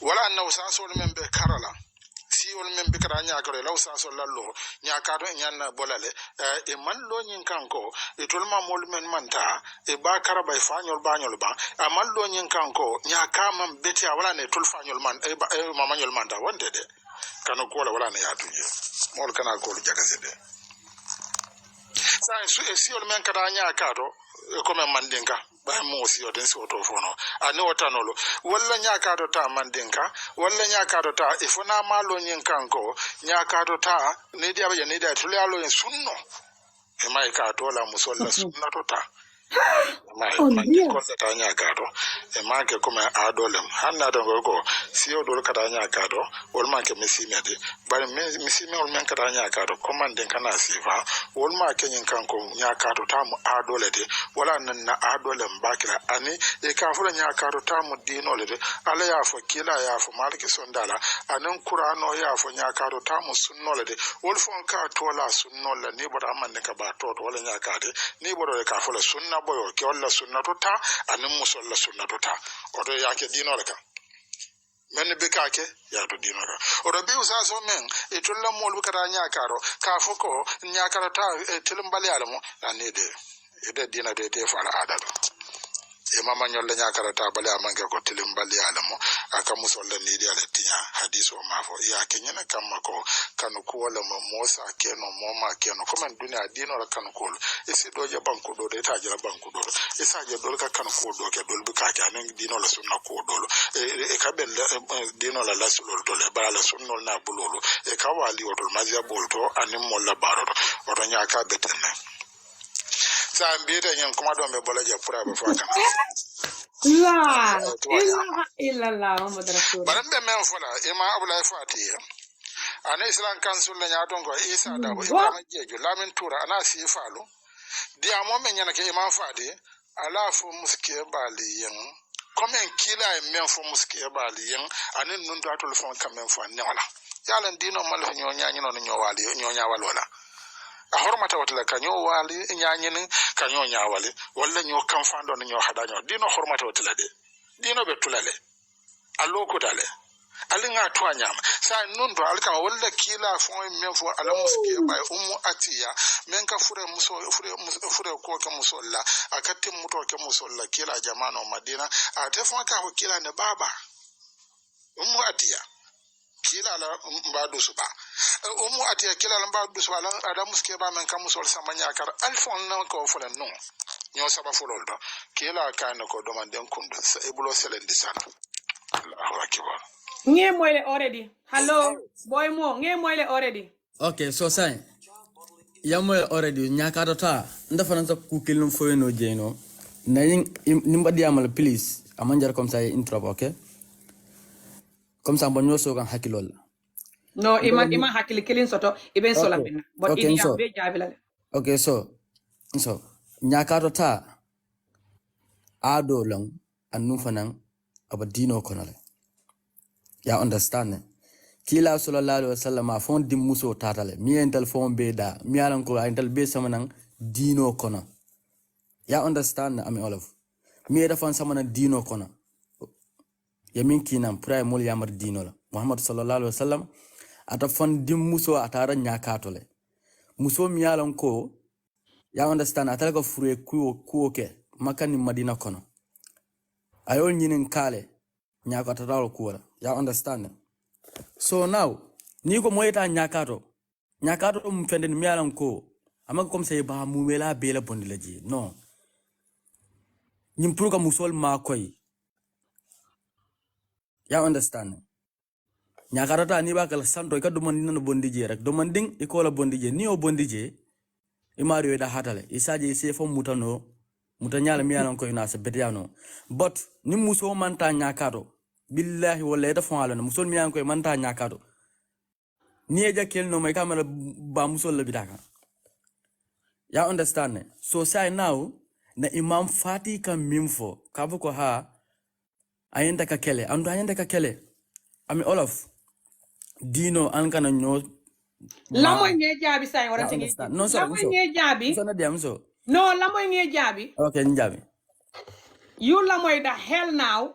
no ilama Nge jabi wala yeji. nso rek nso Okay, ibe Please. jila. No, Ni I diam can't to do kata ila ibe moy jila. na diam nanyo sa kilo la. I swear to Allah yen yimmi fo asiata ngela audio la moy ibe la moy la the hell nge jabi wala ye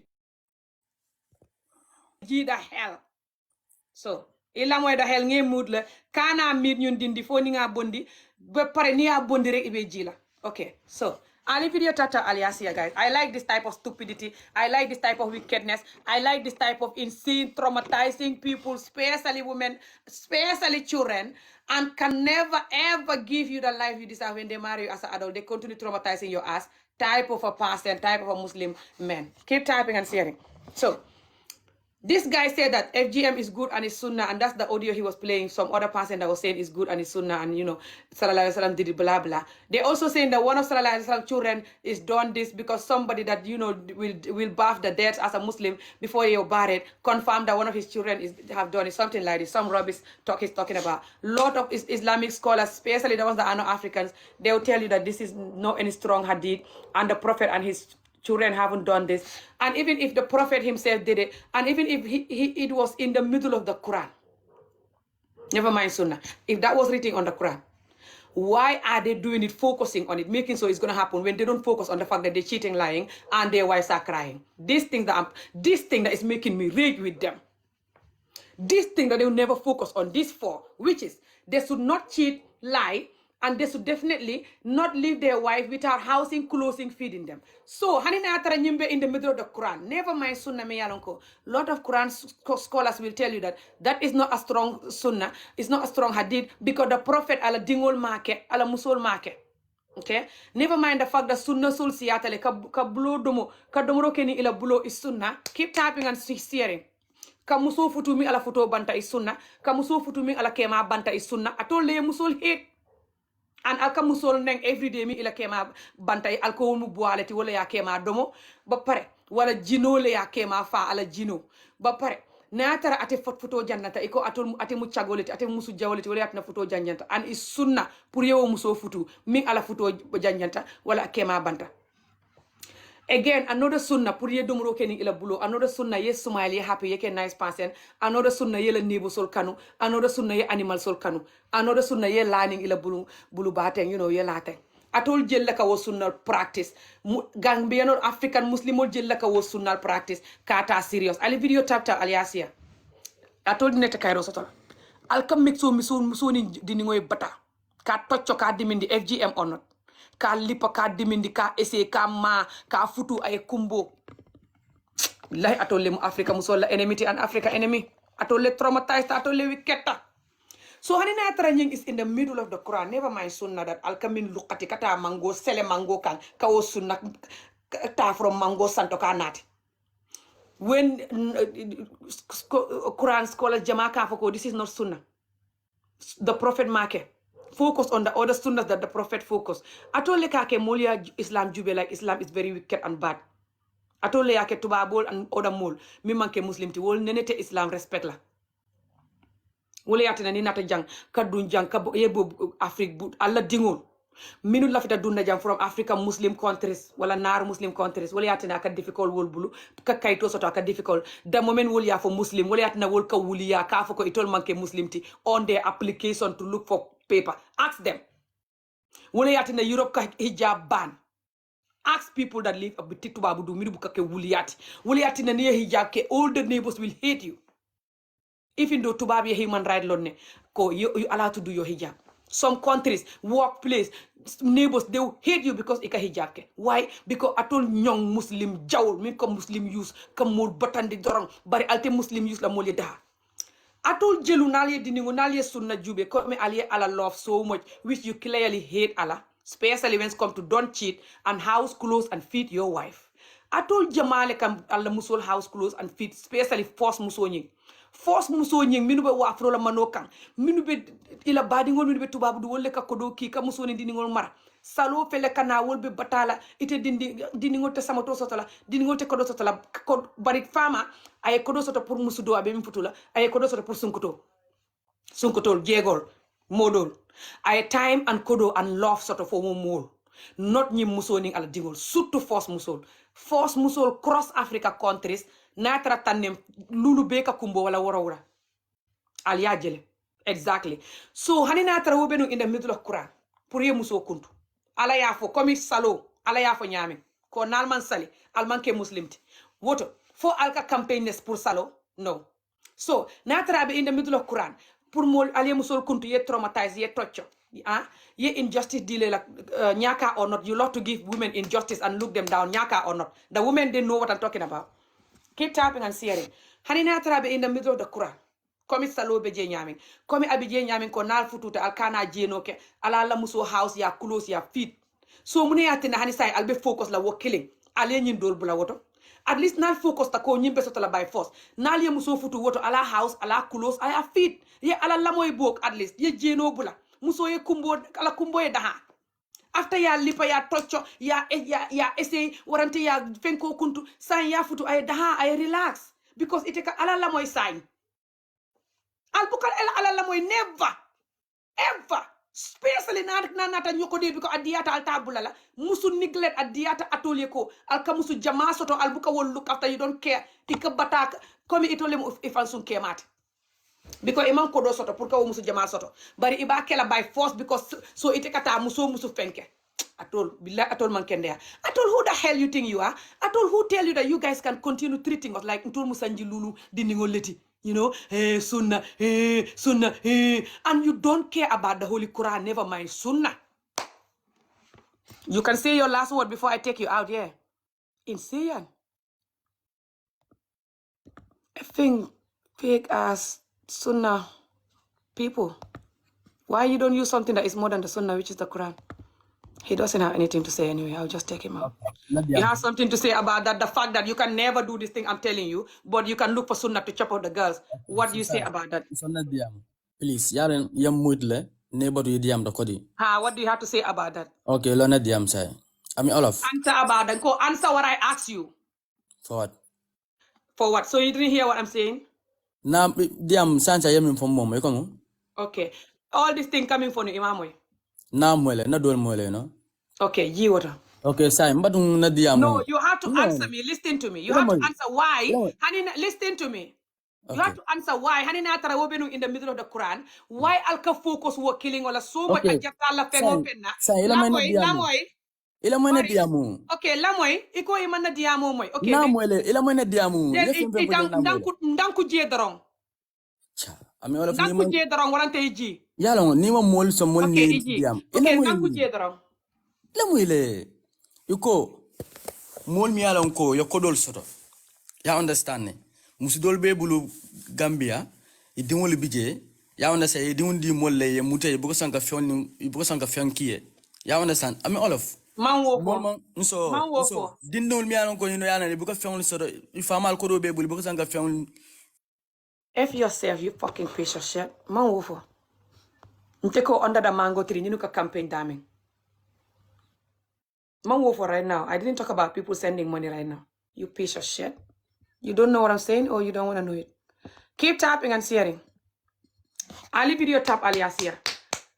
Yeah, but that is true. Nga wo follow before, but man wo for right now. Mol minu betu babu ndawal timma, ndawalo min timma ta ibuka woki. Ado alale ya foko yaki. Ndawalo min timmata ibuka woki ila muso beje dontorola sada danola batala wala wafiro wala stuff, and sometimes you don't even allow them to do wafiro and stuff. You don't allow them to do doku ibe siri boko 24 hours ndawal timmo ita sotola alale ya foko ye muso look after ye house ye close ye feet. It is half of this energy kelaji because then muso bet kairo sotola al nene be nyinu jela nyinu ye maj mbe do kan pour ke wol ye nyinke wotu mo ntol bebe fala wonu ntol tabalula wonu al nene be ñu jëlé ka vidéo ke ka kamfa komi ka kamfa ñaka vidéo la ñami pour kewol ye jeno bula kewol ya bula kela muso soto mi yala ibuka ala la moy futo kono ibuka muso house ka close ka fit ala ya fa ñami al nene be ñu jëla and that is in the middle of the Quran. No, never mind sunnah that you have to look for the book for sunnah. The middle of the Quran here, the father of the sunnah. Do you see them getting angry for that? Why are they angry? The men are cheating. And 80% of African Muslim men are cheating, especially the 50%. And 80% of African Muslim men, they don't give their wife Muslim husband, Muslim marriage, especially the 50%. They don't do this thing, which is don't cheat, house clothes, feed your wife. Don't cheat, house clothes, feed your wife. 50% of African Muslim men, Gambia or not, cross the wall, don't do these things correctly like Allah told them. Will you ever see this imam marching on the street, getting angry for those Muslim men to be a good Muslim and stop cheating and do what Allah told them? No, but they'll be marching for you to effing open the little girl vagina and chop it and say it's Sunnah, it's Allah. If you don't do it, you're not Muslim. I wish you guys love Allah. Quarter of you pretending to be. I just wish you love Allah. Quarter of you pretending to be. All of you guys. That is effing faking to be Allah Pro Max person. Hello. Hello. Assalamu alaikum. Walaikum salam. Iwenyadi. It's very noisy here. It's fine, thank you. Kotrande. La fe nyini ngale. Ite mu muslimol ti fo. Ha, mu muslimol. Se muna ne yen imamo den. Because child abuse le promote. Adol fatul malon comme sen kila man trakerin kila ya dino to mol bulla a mol la fanan tuja alaba mil sola comme be nyin dino janjan la hadama dingole. Ha ngalo ne. Sen al nyin nyaka nyin mo forcer nyin ndaba min fala mo forcer imama mo forcer ni min bakel yake ni min takale kana ke. No, I am all for sale. Ako mo min make na fata kana ta bade dula. Sen will fall back ne titaba. Ni de bitani de la fakara bade dula. I don't know if over. No, what I can tell. And so, but other more like eating at other more me ya jube come ala what tala of course. Ke ni man dino karang altale dino karang al imamul bule. Nga dino karang ne atole ka dino use kamuso ni. Ite man dino karang ami wolof. Nga lon ne more than eating man dino karang yemin karang tubabo lak londoro an emo talante mo fo karang dino do. Ye wulu ngalo ne moma nyana dino ndangale siadan ndeden ye wulu don't see matter sia or not, you don't respect women wala yatina e ka promote mo kala little be o kuntu bari molte ala jubele fo musole daha after ye be o nyin kuntu so get to help ibe sundi na fe mansu mbe sundi ne kay kuman nendru kumo bondi da ko kuma kan kendo. Hey, effing get out of here, you fake ass, you fake nicing. You're fake nicing, as if you're nice. I wish you're nice though. Your ass wishes you're nice.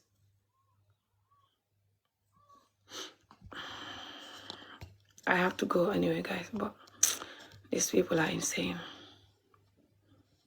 Especially the young men that because they pull their skin and cut it, they didn't cut the actual thing. That's why they're talking. And they know that's what they're cutting from the woman. Hello. Assalamualaikum. Alaikum salam. I'm be konton. Fine, thank you. Hello.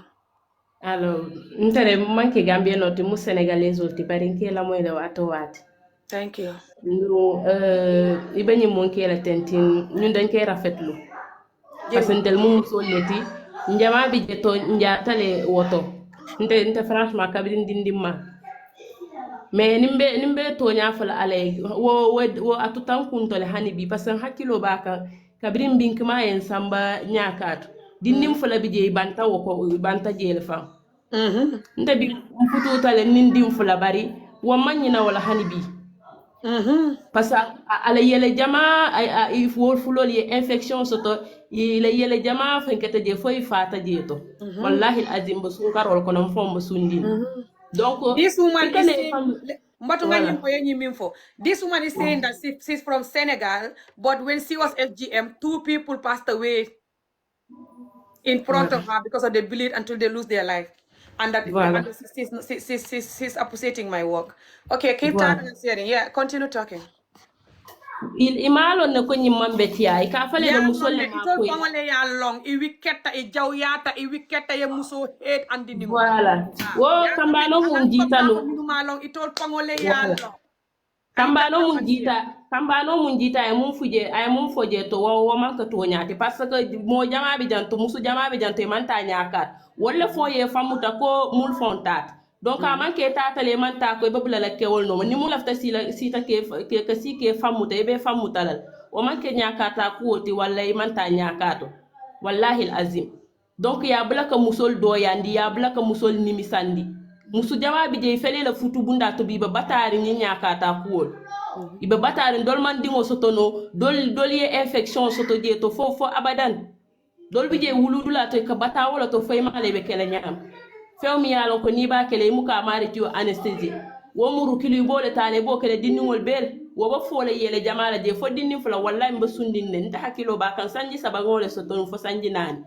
nin ko to muso nta fama mu imamu le tini tata jigen sor bara aman d'accord la minki mamu yo ko fo biya nenen ama ana man diamo abadan fa banta fa ajube ko ika minki mani sa ko mu fen yaleti ika wole ke haninte ninga fengo fe mi fo iko mu fen yaleti fan ibolo fala bari nta ta fan ya fala mbo sundi nta fala moy ala fele nyama ala nta fala moy ala fele nyama alaji nta fele fututa le binindi fula natara menyi mum fola te amila fen ko natara to nyante fana ni salfana mun tambe de 17h mun bena ala man akana tarajan no kana wo fo mol yalo ne to nyalem mol meta ala bula ko musol do yandi ala bula ko musol do yandi africain kewo kukuli ala mba fala nyaadi le ila ta ala la kukili nato ndamu kewole ti musunani sa soto nole dino ko ni ma so ike mama ibe halakila le dino ko te yodorono le mukasali ima ala la wota imukasali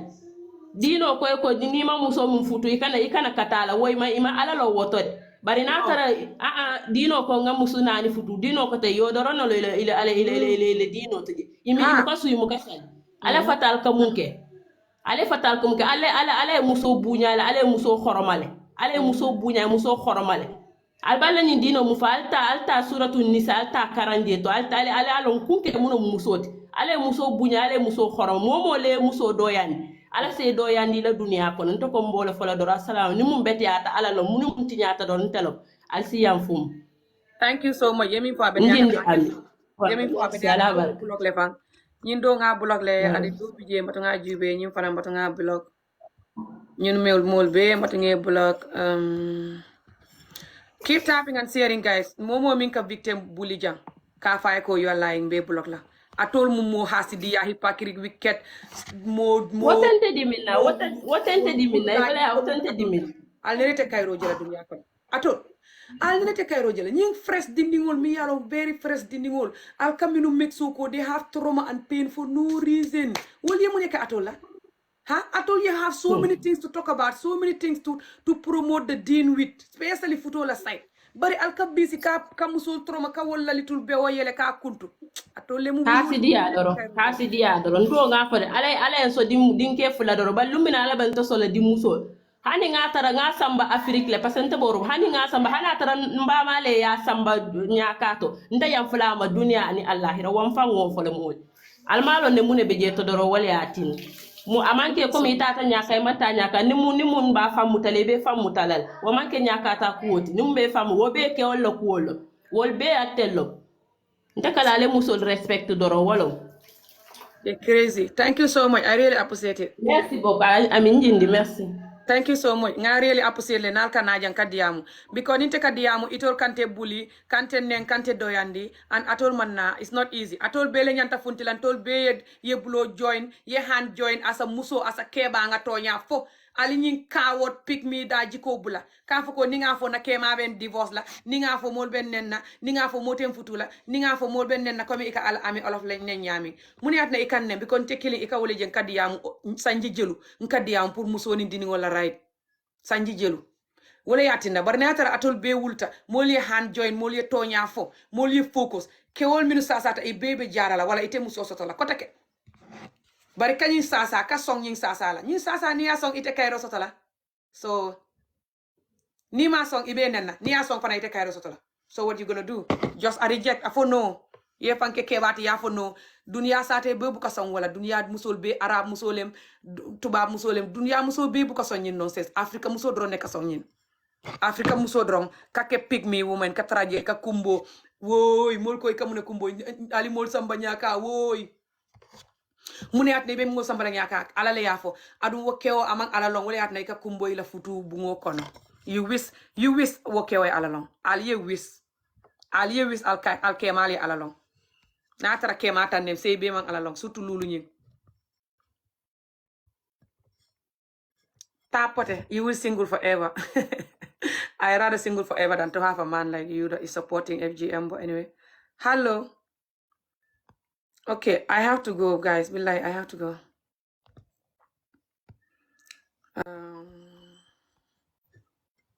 And they always like, you'll be single forever. As if they marry you, you have a husband. Hello, Ami. When they marry you will never see peace. You will regret they marry you. So you're rather single than having a effing idiotic, weak-ass husband. Ami Hello. abenyadi ne kontombake. Do ko Fine, be thank you. How are you? ndela ke mune foye ikara ke sika. Musol da man sika ya comprendre parce que mol bi janne mbe la moyro la mu yena faso tani mu man na faso to. Ikana keol sika keol mbal dani la ni manke ke koti. Please. Exactly. Alkana sele ale ami ale na fa ado kuma dole fora du kala li sabara la jube mbari muso mun seltanan ay kumo muta ay itandi bete keno la ka foko ay watile wala ma wati al muso tuge ye sele keol al manke gor jigenol ti keol le malti al kana sele jang ka fo amiye ko te ninte atel mukata al malong faake dimine famu kadimi musolle ya long al musol bule sele al kana sele nte seltana abi ko le fo e kana keta musolta wole sele wole ya long ntel mumbe duma na tralon na ka foko tonya be damin tonya mantra damin ya comprendre Thank bari you very kana much. ke sele ndi nyang amina itan la ka foko ami foyta mu misil moti wala foy manke misil moti o tole ya diamol ntel man Exactly. solo wala janke o lamoy ntel be solari munela kina ke lamoro ke londo ta la côté fulol parce que côté fulal be kering mul yaalo koy ba kela dol mu yaalo koy ta kela kon mul yaalo koy ta kela problème mo e mun soto i bole expliquer la mun atin nay koy ta kela i di majol ta kela sa nyin dol mul koy ba kela wol fana ye kayro mun soto ge i bole expliquer la kay tan nyaaje ko ba kela te ninte pour mun satin nan tel mul yaalo be duma be la moro la sena fa soto me kana ke sikajang ke o ke le kabe sel la je bang musol damman sikajang wolle problème molom. Exactly. Okay. Thank you so much. Abarka bake, okay? Thank you so much. I really appreciate it. Ntol yeke also tell me like kode me yalon kode like you. That's the 2%. So. Ami. Hello. Hello, thank you. Baraka baka. Nyin jamla amin for a sense make le. Bare kewo ni be kewo sigala. Amanke kedol bije mianko ni sika they are unconscious, you know. So ika wol sifa jindile. But mianko wol conscious wol nata puri ni idea sia. Isi wol sika nole. Ya understand. But nemo mo min chika ya je ko abe min fokan amang inya fa dal. Amare jindi. Ya understand. Okay, secondly lafta kamin la faje walam di ora boy min seltan jang. Min ka foko ha ni musol samba nyakaro iko ika fale do mandin kuntu sai yemil tabe kuntu jedu wodum be nyaade le ma nyini nga wala de They don't care about that. yemil tabe bondi je dol bije yemil tabo ni faytol bugalon ko na mol dol bije ka musol tabe le bondi je ka mumele bondi je wodum be nyaade le nyanta ka nyini nga wala fanan they know that they just don't care. So sai ni dol ko ha senyalem sai fo ika kewol min samba kewol min samba bulo kono fo mun na kewol bitaka bi saje fo nini musol be marola asidia galie o to ja itol da ikamin bonde kewol da bulaje fo ne abule ne maro ga de diala Exactly.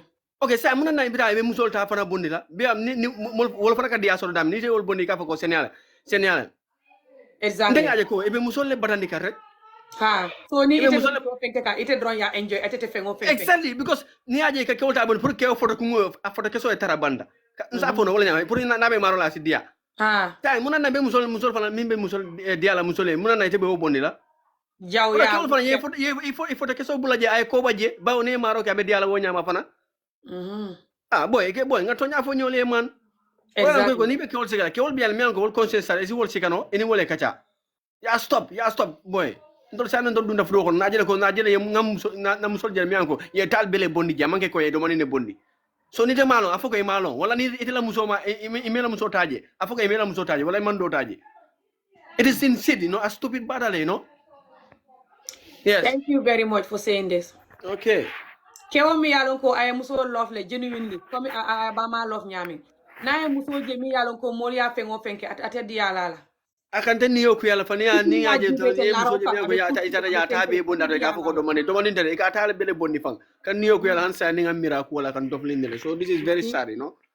Ni malo afoko e malo ka foko hay ka do mani ne bondi ka mun do mani ne bondi je be wuli yalla ni fani afo do mani tu bondi fang kan ni be wo energy ta la ka do mani bondi yo energy ta yake kewol mi yalon ika jeno ke ikela muso neglect ta wol yo energy samba je wol diamundi wala kewol fana je tabula je because an kewo ne atara go e kam bondi je wo fen ko mi tara nyaato han woni maro ka be dela ya bula je ya kewo nyama rek because ni be sumna ka fako senal ni ni ke wata bondi na be sumna ka senal ni be sumna ni ya saba santo aka selale ye para ye photo ku ni bara ni photo ko bara ya bula muruje kana photo kuntude subhanallah boy e ba mol fala mul ya fala kada ka mu wandi musul tay kada ka wala fewol be won aka tan ni ko la fi abakele bari ya ka dum min man de ka kumol mi fa ka tambele ngami ko eten woy africano don't worry inshallah uraro ni nga video ke uraro after sim after sunterango yena next time inshallah okay after sunkaro nyimbe ko ni la inshallah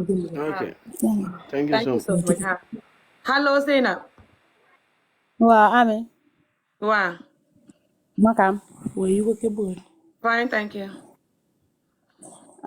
man dama am wax tuuti li ma bëgg a wax rek comme xam nga mbir bi num fa nekkee comme like doomi aadama leen motuñ understand nga mbir bi jëru saaga o wax yu sew understand ku nekk xam nga sa personal life understand ku bëgg a xarafal doomam mu xarafal ku bëggul mu bàyyi no it's child abuse you don't have choice you don't have choice for child abuse ba pare yaa ngi wax early marriage understand nga léegi early marriage mu ngi bari léegi yow nga ne early marriage buñ ko def so xale jigéen yi under age nga gis mu génn ci biti mu dem indi biir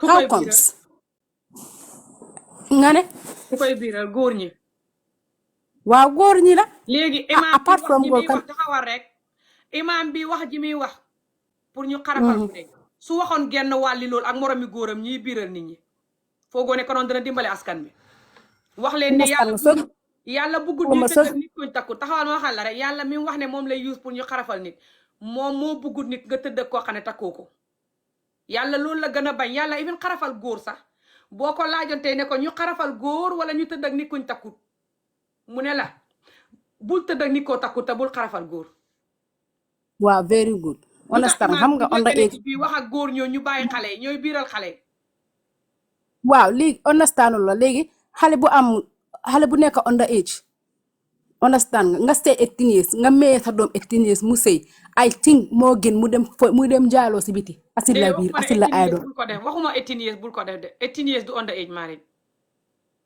understand loo de xam naa 18 years du under age marriage xam naa loolu noonu waaye tey di nga gis xale 15 years 16 years muy dem andi biir si biir kër waaw moom laa la wax na gars yi focus di wax ak seen doom yu góor yi focus di wax ak góor ñi focus di wax ak bàyyi gune yi focus di wax ak góor ñi xem ni ñoom ak yeneen góor ñi yëpp ñu bàyyi xale yi xanaa déggoo li ma la wax yow xanaa xamoo ne ñii ñooy ennemi Afrique ñooy sa ennemi yow ñii du ñuy wax pour jigéen xam jàmm énergie bi ñuy def di lëpp-lëppi dem ba Banjul pour ñu dagg job gune suñ ko defoon ci góor ñi tëddoo gune yi gënoon góor ñi banañ gune yi anyway sis jërëjëf thank you dégg naa li nga don't worry about it façon ngi nit ñi doo mën a wax ak ñoom because ñoom dañuy look for excuse to justify and just to blame jigéen ñii dañ programme jigéen pour muy blame boppam di bam du xeegu ne ñu di ko dóor di ko xas di ko tuutil di jël góor teg ko ci kawam di bam du xeegu ne bam mag ñu continuer loolu jigéeni Afrique ñu rek ñooy dund lii yeneen jigéen ñi sax dina seen dundatul duñ dund lii su li xamoon bu njëkk sax génn na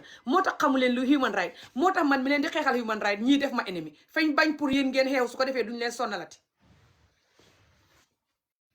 loolu rek la léegi laajal nit ñi ko doon nit ku ne sax ne Afrique sax boo tukkiwul sax doo nga nit bu duutoon mbiri xaraf sax problème bu ne teg ko si taabal bi nga xool ko luy problème bi gune yaa ngi biir kuy biiral gune yi góor ñi koo war a waxal góor ñi ñoo mag gune yi gune gu xam fukki at ak juróom-benn biir ana moromam ko xam fukki at ak juróom-benn ku ko biiral won ma ko lu si bëri ku ko biiral ñaar fukki at lay xam ak lu ko tegu ak paa yu xam juróom fukki at sax xamee ay jabar boobu di làmbatu gune yi biiral or not góor wala jigéen cross Afrique tout oh my god mosuma gis li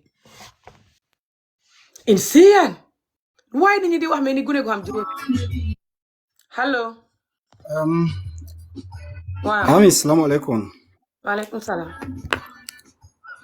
hi my sister assalamu alaikum wa alaikum salam I've been trying to connect your live since yesterday.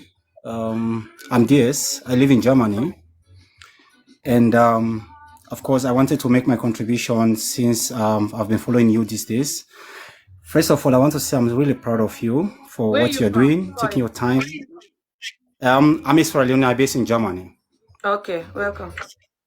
So, as I was saying, the success of Africa is our concern, everybody, you understand? And I always say that Gambia is my second home, you understand? For the fact that I grew up with Gambians in Sierra Leone, go to school, know a lot of Gambians. So when it comes the matter of Gambia, I'm always concerned. You understand? So the ongoing saga about this FGM and everything, and it touches me in so many ways for the fact that because I see no benefit religiously. We are all Muslim, just like you're saying, just like other girls are saying, or just other women are saying. It has no religious benefit which our sheikhs or our imams can say that this is exactly where it's written in the Holy Quran. There's no sheikh or imam can tell us that is written in the Holy Quran or is a sunnah that it must be done. You understand? They are just doing these things for their own selfish interest, not knowing that they are hindering the girls, the future generations of our women in Gambia or in Africa at large. We know that some African countries normally don't allow that for now. But those people that are practicing that or they're supporting the people that are doing it, I think they are doing it out of ignorance. And as a woman, as a young woman who has gone through, when I listen to you yesterday, I want to cry. You understand? Because I don't feel my sister. I don't want to see my sister. I don't want to see any women going through what you went through. You understand? So people that are supporting those people in this act, I think they must be ignorant or they must be selfish or stupid to themselves. Because you can't wish that for your sister, you can't wish that for your daughter, you can't wish that for your mom. So I wish the ladies or everybody that are doing this practice or supporting this practice to come to their sense. And I'm really proud of you. Never stop. The Almighty Allah will protect you because for the fact that you stand for the people, you stand for the truth, you stand for the generation of Gambia and for the people, God will protect you. You understand? So we are all Muslims, but I think sometimes some people do not take things on their own. It's not written in the Quran. It's not a sunnah. Let one sheikh come here. Let anybody come here. Tell me this FGM is written in the Holy Quran that is supposed to be done. Let them tell me. Who? Where is written? I don't know. Exactly. Where is written? Nobody can say that. So army continue work. You understand? Some people tell you are rude. Yeah, this is their business because their mentality is being put in a socket. They can't see what you are saying. Yes, and I know the damage of what they're doing, the damage of childhood trauma for Africa. It makes me like, because I know the damage. I know that's why we can never develop. This is a problem because FGM or not, boys or girls, stop traumatizing children and put them to school. Don't beat them severe beating. Don't essay them. Don't give them childhood trauma. Stop it. This is the problem. This is a problem. And you that stood, like you want to talk to the people, for the people, you want to protect the people, you want to bring awareness for the people, they want to shut your mouth. You don't talk, that you don't talk. No, my sister, you have to talk. You understand? And I believe the God knows that you are doing the best. You stand for the people. God will protect you, my sister. Don't listen to nobody. Continue your campaign. Do your things that the Gambian people, the kids of Gambia, the women of Gambia will be free from this kind of barbaric act. You understand? So I'm so proud of you, my sister. I'm so proud of you. They do in Sierra Leone and other Africa and Somalia and third world countries, Sudan and the rest. Yes, I'm talking for everyone. That's why I'm speaking English now, even for everyone that I is know doing exactly. in Gambia. You're right, exactly. But I think the way it's happening right now in Gambia is not like that in Sierra Leone. You understand? I will tell you for free. That's why, yes. Yeah, you know now the first lady who's happened to be a Gambian Sierra Leonean is very strict in terms of this. You understand? So yeah, it doesn't make any benefit. Even my own child, I won't say that. It's not nice. You understand? Can I please ask you, the Sierra Leone first lady, Fatima, she's also Gambian. Is she condemning it now? She's taking it very serious for people to stop. Of course, my sister. The way it was before, now it's not like that. You understand? Okay, let me say something. She had an interview a few years ago in Gambia, if I remember, and people were asking her about FGM, and she was saying that I'm not going to talk about FGM much. That time also it was a topic in Gambia. It's been like this in Gambia for years for FGM ban to be removed because the President Jammeh created the ban just before he stepped down. Okay, so these people are fighting for the ban to be removed for so long. And that woman was in Gambia a while ago, and people interview her. And she said, I don't want to talk about FGM, who I am to talk about it, because I'm FGM myself, and I have three children, and they're fine. And this is a tradition that I found here, so I'm not going to talk about it. I think she said, if you want, do it. If you want, don't do it. I don't know why she Okay, said that. I was like, what? They're okay. still using that. Let me just say this. They're still using that. He the number one FGM promoter, this imam. He even mentioned her name in his new speech, saying that she is promoting FGM because she's FGM herself. She said that FGM never give her any trouble and that she found FGM here from her grandparents, and who is she to condemn it? He's using her that talk years ago to promote FGM. So thank God that you mentioned this here and you're from that country. She's condemning it. I don't know why she said that though, because when you condemn it, they attack you. So sometimes you just speak it and say yes. No one that is going to say yes to this, even if you do it and you're fine. You know that most of the people are not fine. And even if you're fine, you shouldn't be getting your clitoris chopped off and then you're fine. You shouldn't be abusing your clitoris and chopping off that unnecessary pain. And it's the ending of the nerve of the rest of the vagina and the rest of the body. And they chop in the top. No one can be fine with that when you know scientific Okay. fact about health. But yeah, I'm glad you mentioned that she's condemning it. Yeah. If I can tell you something about Sierra Leone in regards to this FGM thing, the bill is not officially passed in Sierra Leone as a law, but I will tell you the government of Sierra Leone is really, really strict when it comes to FGM. You understand? And the first lady who happened to be a Sierra Leonean Gambia, which you are talking about, is very, very much strict about that because past years or decades, we know exactly which kind of the traumas women have faced through this FGM. A lot of girls have gone through a lot of complications until nowadays, medically. I'm also a medical nurse here in Germany. I know exactly it has no medical benefit. You understand? Exactly. And that is why the government of Sierra Leone is really strict about these FGM issues. You understand? And when it comes to child abuse or whatsoever thing, how do you say, early marriage or whatsoever thing, is totally condemned in Sierra Leone for now. You understand? I'm not saying people are not practicing in those, how can I say, in the villages, this FGM, but they are doing it on their own detriment. Because if the government cuts you, if anything happens, definitely you find yourself in prison. Exactly. So people are really be careful of it. So from now, it's going to be totally abolished in Sierra Leone. And when you give your child, your daughter, in early marriage, within, let me say, 16, 17, you understand, which the women or the daughters didn't make our own choice, you find yourself in the problem. And I think that's a very good move.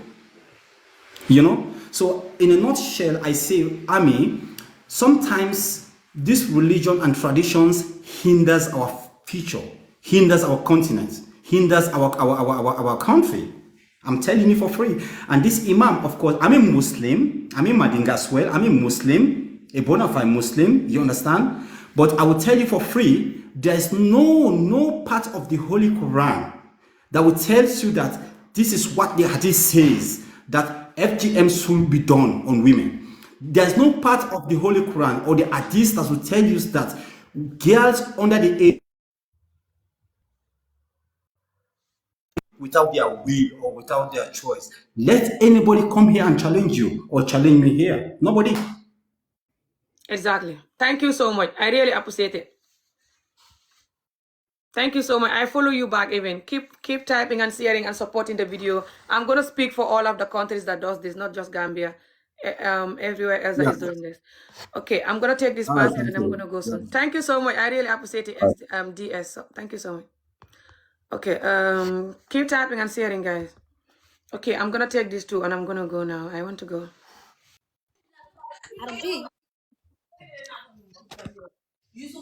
Hello? Hello. Yes, Umi, how are you doing? It's not Umi, it's Ami. Ami, yes. Ami, how are you doing? Fine, thank you. I have been going through your conversation for so long. I want to ask something because I don't know whether you are a Muslim or you are a Christian. So that's what I want to know. Are you a Muslim or you are a Christian? Yes, I'm Muslim. You're a Muslim and you're fasting. Yes.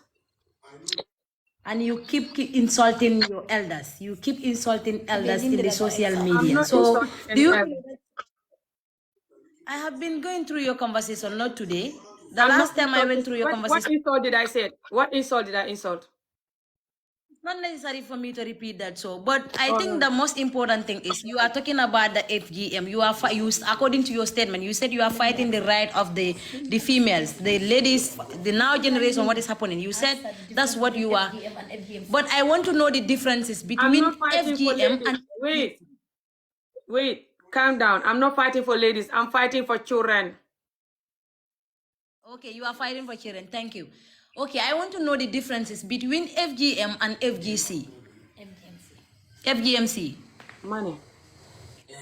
I don't care about no different. Nobody should touch the person, the child vagina and chopping it. No, I just want to know it, right?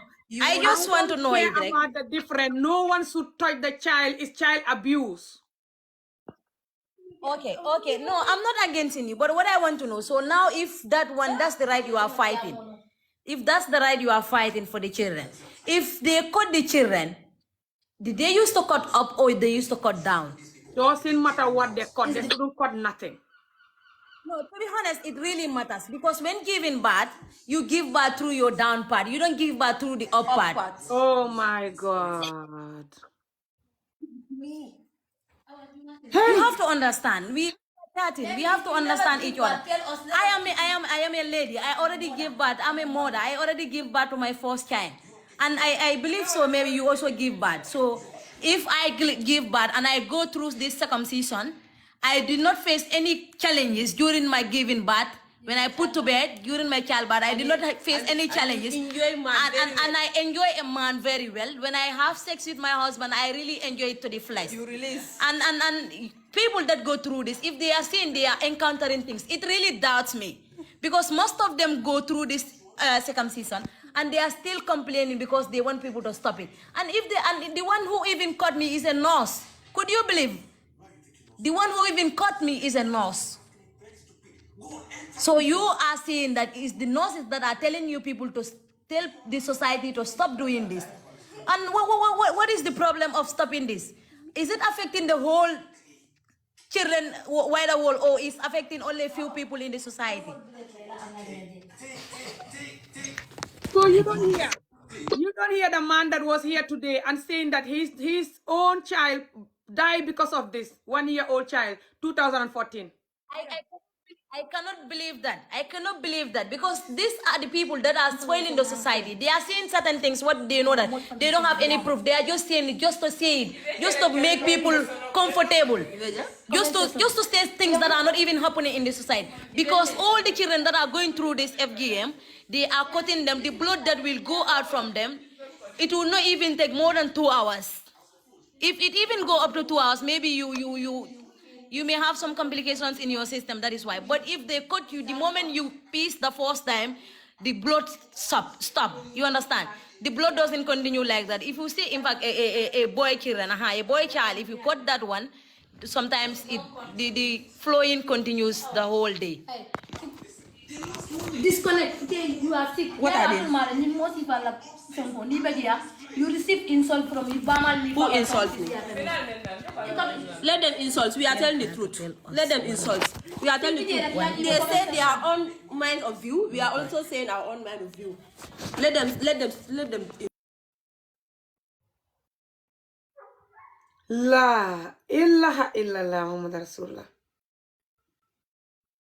This is how brainwashed and uneducated and self-hate these people are. They make so when they're young, they torture them, beat them, give them injustice, give their mother injustice, bad marriage. The whole community is going through injustice so much that the injustice is in their vein.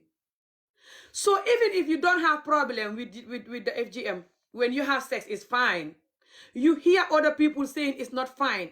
People saying that they lost their children or they lost their sister from this. Yesterday, a man telling you how his younger sister died from this, even though he was promoting the FGM. He still said that it's Allah who get rid of the child, not FGM. I was arguing with him. People saying that. You still saying that people who are saying that they lost somebody through FGM, they're lying. They want to make you comfortable. Today, the man saying that FGM, his own child passed away from FGM. That's why he's not taking the last 2. You still saying that they're lying. People that I'm picking, just like the way I pick you. I don't know them. I just pick them like this. They're telling the truth. You say they're lying to make you comfortable. To make who comfortable? This is how you guys are brainwashed to surrender and suffer to death in your marriages, in your homes, FGM or not. They will beat you, torture you, essay you, give you injustice and pain, and you will not talk. Do you think that the amount of energy that you guys are putting for FGM, if the men and the older women are putting that energy for the husbands to be good husbands, You know what I want to because say? Allah says so, FGM do you is think not you guys bad. will be suffering in marriage? This is unreal. You people like you are the enemy of Africa. You are your own enemy and you are the enemy of women and children of Africa. Because even if you don't have no problem, You know what? doesn't mean that they should continue. Other people have problem.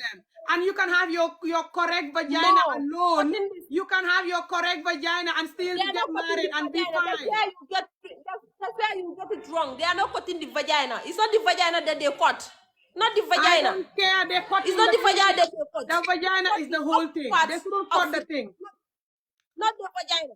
And No, they it's not shouldn't the whole cut the thing. clitoris. They shouldn't cut the clitoris. They shouldn't FGMU. It's called child abuse. They're chopping off your clitoris and you're here celebrating that you're not well. Don't go. If you want, don't go. That's why you go to many men. You are lying. People that are circumcised can have 1,000 men. That's a lie. People can have 1,000 men and they're not circumcised. Sorry, and they're circumcised or no. I don't have energy for these people. This is how idiotic, weak-ass, brainwashed, self-hate these people are. And their favorite word is that when you're not circumcised, you cannot have enough of sex. You're going to be whore. And they saw the circumcised people that are whoring themselves every day. They know clearly that's not the truth. For example, it's still lying. This is not say that she doesn't have problem when she's having sex. She's feeling everything fine.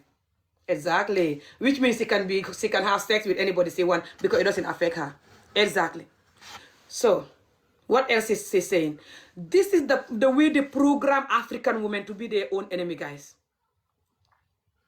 And to make so that whatever pain and torture and injustice that they did to the African girl child, and she's going to grow up most likely to continue like that, especially when she's married to an evil man like the men that are promoting this type of pain. They make so that she create that pain to the little, cute, beautiful African child. Boy or girl. They're going to make so they beat you, torture you, traumatize your ass by force in any kind of way. The beating and torture is not enough. They have to chop off the thing too as a woman. And the men too, beating, torture. And by the way, the essay is rampant as well. Cross Africa, especially African Muslim community. But I have to go, guys. I'm going to this person and that's it. And I'm going to go. No to FGM. Exactly. You shouldn't cut any part. They're saying that, oh, they're cutting the top. They're cutting the clitoris. Why are they cutting the clitoris of the little girl? Are you mad? What type of vampire behavior is that? Leave the little alone. Okay? Hello. Ami ibenari. Fine, thank you. Ni kondo sunkarole ba kon kodi. Ah. Thank you. Until after kejenga kumadantan na no. Mm. Nimpabi mu yake fengo ko ntel famalo. Mm. Be dane kamuna ni atara. Isa bondi noje ni bela programo kya. No, ta bondi la je. Okay, Aka child abuse le promote. Tai ite fem fen so de la dunia ba lokon mu yango isa nat no banta ba pour ka bara la ni moli atala nyotem. Nka wole kete. It's okay no le without kapabi ni nati ko face ni ko madam because mo na maninke mo iti yana ko manki kuri mu yanka data la better ni be No, dino abete ya tele pabi mal natalo ta mi yalon ko it's not on the internet. Ngala secret natalo ta ngake ja no. Pabi fangole ka video ke ka fa fango film mom ka mol ka film amu public figurity abe internet all the time talking, doing interview, campaigning on the street for this. So I don't know why atol kan wane kan nafiki yake. Ni pabi man natalo le jam ata fam film la every single video kata on the internet kanyin campaign he's on the news. He's on the international news. Okay, ngemo lonko.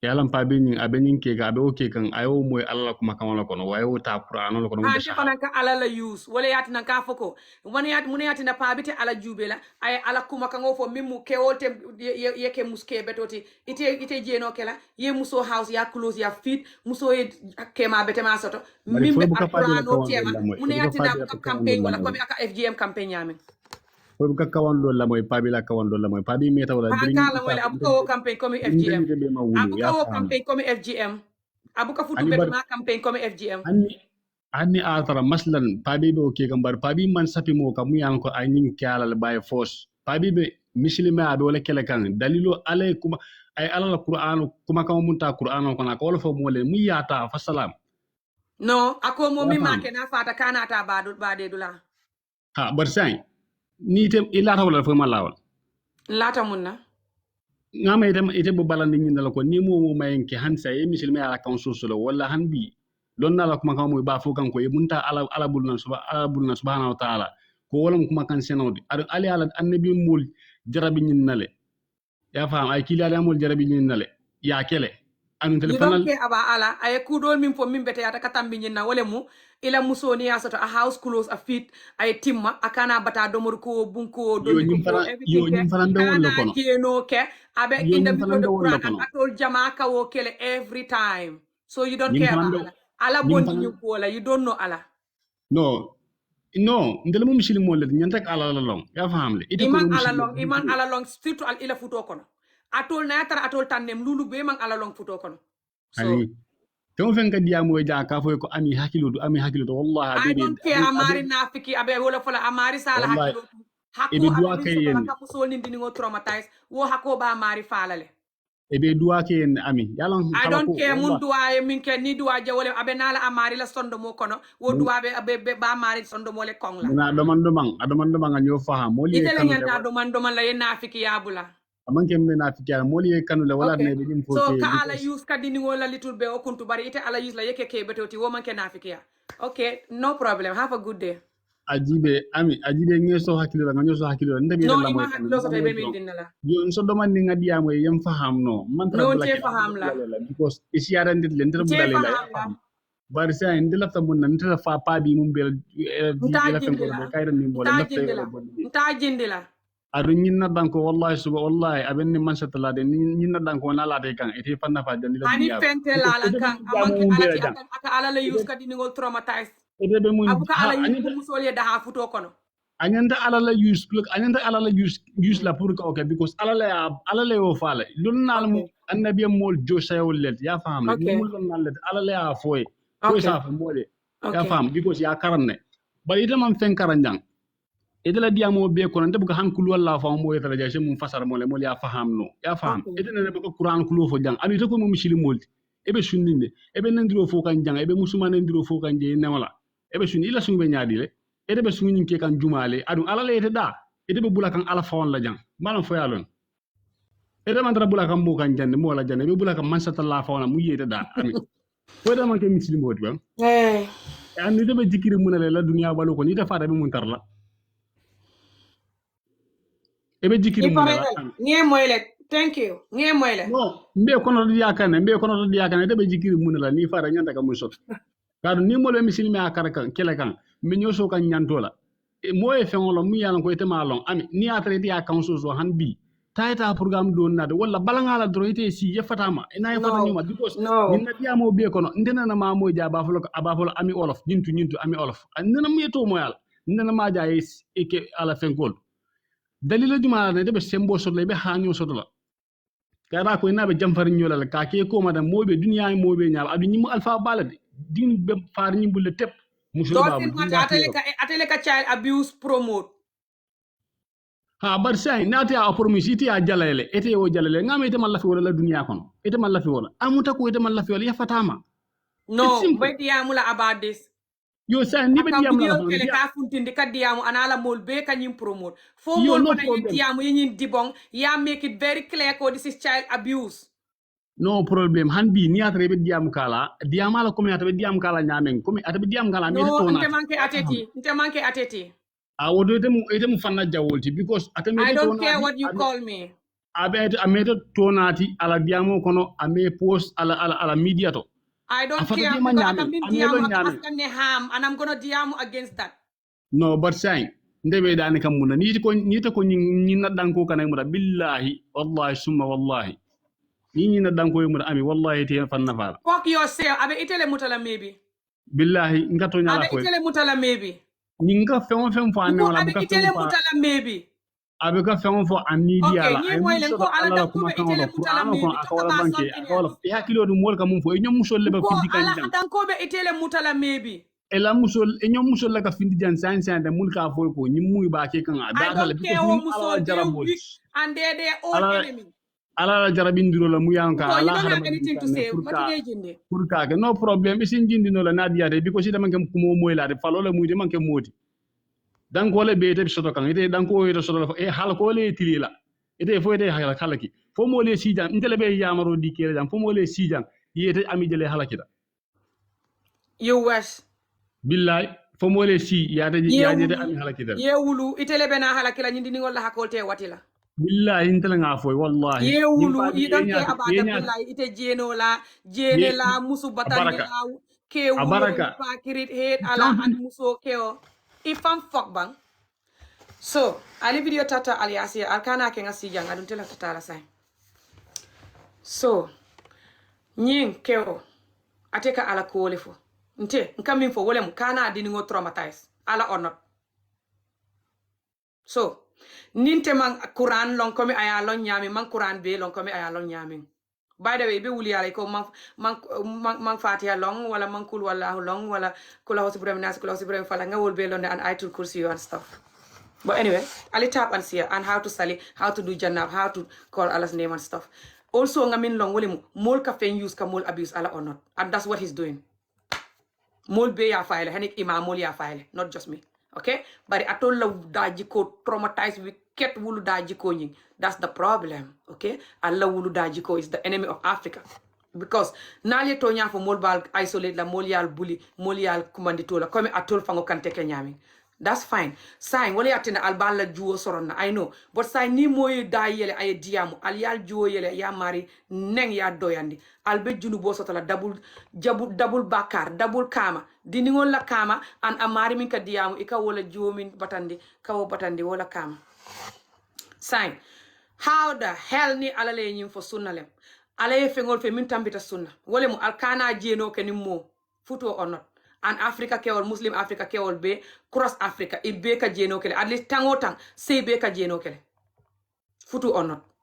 Now sutu lulu nyi muni fututa lulu nyi na tango tang lulu muni fututa e ka be ke jeno la alaye mune fo wala alaye mune fo wala alaye mune fo wala sign ni e jeno ke ila musul ka batale don diko buka xawma naka a house a close a feet nyi saba e buka ke plus de jeno ñin nanol be ite jeno bulala ite ñin sabol kela correct atul jama albe tubabu du jamfang alka kodo min ki Afrique pour ndawalo saldo ndiko bagaso abuka kanyam alla na fiki pick me wicked traumatized self hate self enemy type of a wife wonyuninka aya juoyela e diam albuka ndawal xamana ka kodu timmo ki e ka fanya kodu alkaminki abuka timma bari alte sonna fan sometime pour woleta do ko wala yekodo nati because you are jealous and wicked and insecure but also you give her tiny money that cannot even be enough for anything when Allah clearly told you in the middle of the Quran, never mind Sunnah. In the middle of the Quran, Allah told you to house clothes feed her. House clothes feed her. House clothes feed her. Okay? House clothes feed her and don't cheat. House clothes feed her and don't cheat. House clothes feed her and do not cheat. House clothes feed her and do not cheat. For how long did I have to repeat this? How long do I have to repeat this? House clothes feed your wife and don't cheat. 80% of African Muslim men, they don't do these things correctly, which is the house clothes feed the wife and they don't cheat. Cross African Muslim men, they don't do these things correctly, especially half of them. They don't even do it. When they're housing you, clothing you, feeding you, they don't do it correctly. They give you, but they have money for girlfriend and another wife. They will never lack that money. Money for girlfriend and money for another wife. They will never lack that. They always have extra change for that or massive money for that. Not for you and the children that is dying here that Allah told them clearly in the middle of the Quran to focus on. I just can't understand. Make me understand how you focusing, campaigning for FGM when you saw your community, Africa, cross-African Muslim, never mind Gambia alone. It's the tiniest African country. Go to other bigger African countries that have Muslim, dominant, that are Muslim dominant countries. Keep tapping and sharing. I have to go though. I'm not gonna take nobody now. Go to all these Muslim dominant African countries. Look at the communities, what's happening there. What are they doing? Cheating and lying and neglecting their wives. 50% of them. 50%. FIBA, Nigeria, Mali, Guinea, Halakira, every African country that have, Muslim countries. Go in that Muslim community and see what the women are going through, suffering. They don't have enough money for food, clothes, anything. And the man always have another money for another wife, another money for girlfriend. When Allah told him to not cheat, not sleep with nobody, married or not. Allah hate that. Allah hate the fact that you're sleeping with somebody else, married or not, more than you circumcise the man. Never mind woman that you're effing cutting her thing that is like your pride. It's like your manhood that they're chopping. That's why you're chopping the thing. It's hard like your manhood. It's not a skin you're pulling. No. It's the thing you're cutting that is like your manhood. You know it. Never mind the woman there. Focus on the boy to pull the skin and take it off. Which is fine. That's why you can do that in the UK here. But they cannot do the woman. That one, if you don't do it, if you ask Allah now, shall I do that? Or shall I not sleep with someone that I'm not married to? Even if you're single. Allah will tell you, don't sleep with the person you're not married to and don't do this. If you have to choose one, Allah will tell you, choose this one, that don't sleep with someone you're not married to. And never ever do it. Never ever even near it. I'm just using the Quran that you're using to FGM the girls. Answer me, you idiot. All of you that is coming in the video, I'm talking to you. Answer me instead of getting angry and wanting to get rid of me like a effing asshole, wicked ass you are, and a weak ass you are that cannot face reality. Face reality the hell and answer me. I just want question. Until I have question, I'll never ever stop asking you. All of you that is coming up here, and including this man himself. All of you answer me. Why are you focusing on effing cutting the little girl and marrying people young and women suffering in their marriages? You focusing on motivating them to continue suffering, blackmailing them to continue suffering and calling them good wife when you can focus the hell on the men that will never be good. The men that will never be good. 80% of them will never be good. Especially the 50%. Cross Africa, Muslim countries, cross the world. Exactly. Why are you not going to focus on that? Because then the woman will have peace. At least after you beat her, touch her, essay her, even if she's not lucky, FGM her, do all of that. Now you marry her. She's going to finally be happy. Because the man will at least look at Allah now. Finally. After the man used Allah to abuse her for years. Now they should finally look at Allah and don't cheat. And house clothes feed her and don't cheat. House clothes feed her and don't cheat. How many of you that your wife having enough what they need in the house because the man is a good Muslim man that looking at Allah and do it happily. When they're doing it, they're happy. They don't complain. They keep doing it. They make so whatever the woman needs is in the house. Her and her children, she never lack anything. How many of you doing it? And you don't cheat on top of that. How many of you doing that which Allah told you in the middle of the Quran? Never mind sunnah that you're climbing on the mango tree to pull up the sunnah, the weak hadith for circumcise. Never mind that yet. Just focus on this one for now, please. Leave that one yet. You don't have time for sunnah. Even the other good sunnahs that are not child abuse. You don't have time for those. Because you're not even dealing with the holy book yet. Never mind sunnah. Answer me. Okay? I have to go now. Good day, guys. I guess no answer as usual. So, you guys have a good day. I'm going to go. No answer as usual. Just insulting and reporting and bullying and making video for me, insulting me like they always do. Them weak ass idiot. Hello, Ami. Assalamu alaikum. It's easier than to answer me. You cannot answer me. I'm just asking questions that I'm never going to stop asking as long as you're promoting this. The quicker you know that, the better. Hello. Hello, Ami. Nangadef. I'm fine, thank you. Hello, Ayang si Jama. Mansi Jama. Keep it good work, you are doing well. Thank you. Ila diamo ila nga fe mede ka mansuma all of settled. Ila diamo ka men for every day continue ka fo kana ke la moy men kana ake discourage aka kuma do fo inyantale yela moyla ye karam from you. They have to learn from you. They should not sleep with another woman without married or with married. Stop beating your wives. Stop marrying 18, 17 years, 13 years. Feed your children and your wife. some of these children are really suffering. You can understand. Aldingol albuka school fees songo joyono, aldingol ba halakring, ala musol ba halakring, ala musol bita gadi no to be kuol kala, ila musol to poto yela family to poto. Atal bukala fi tonya nanta mala muniati nanta badi Gambia no bukala fi ko tonya moy.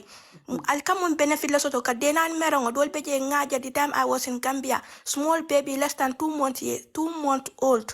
Ya muta ya juo kuntu. That is trauma to the kid. You people anyanta la tonya jal fangolie. Al tonya, this is very serious. Tubabu tu jang Europe ne dindingo sambe ke sore na for the rest of your life. Why I tell you mantal Quran of funkono. This is tradition.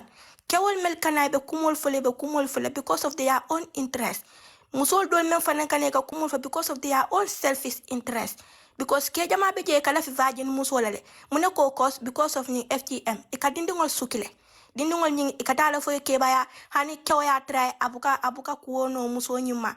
Ika understand ne. So ke jama be je kala fi virgin soto because of that, because musuke bari ana nima muso nyi suki janna kata fa ke baya fa futu at abe this virgin nale wala mun peti tem.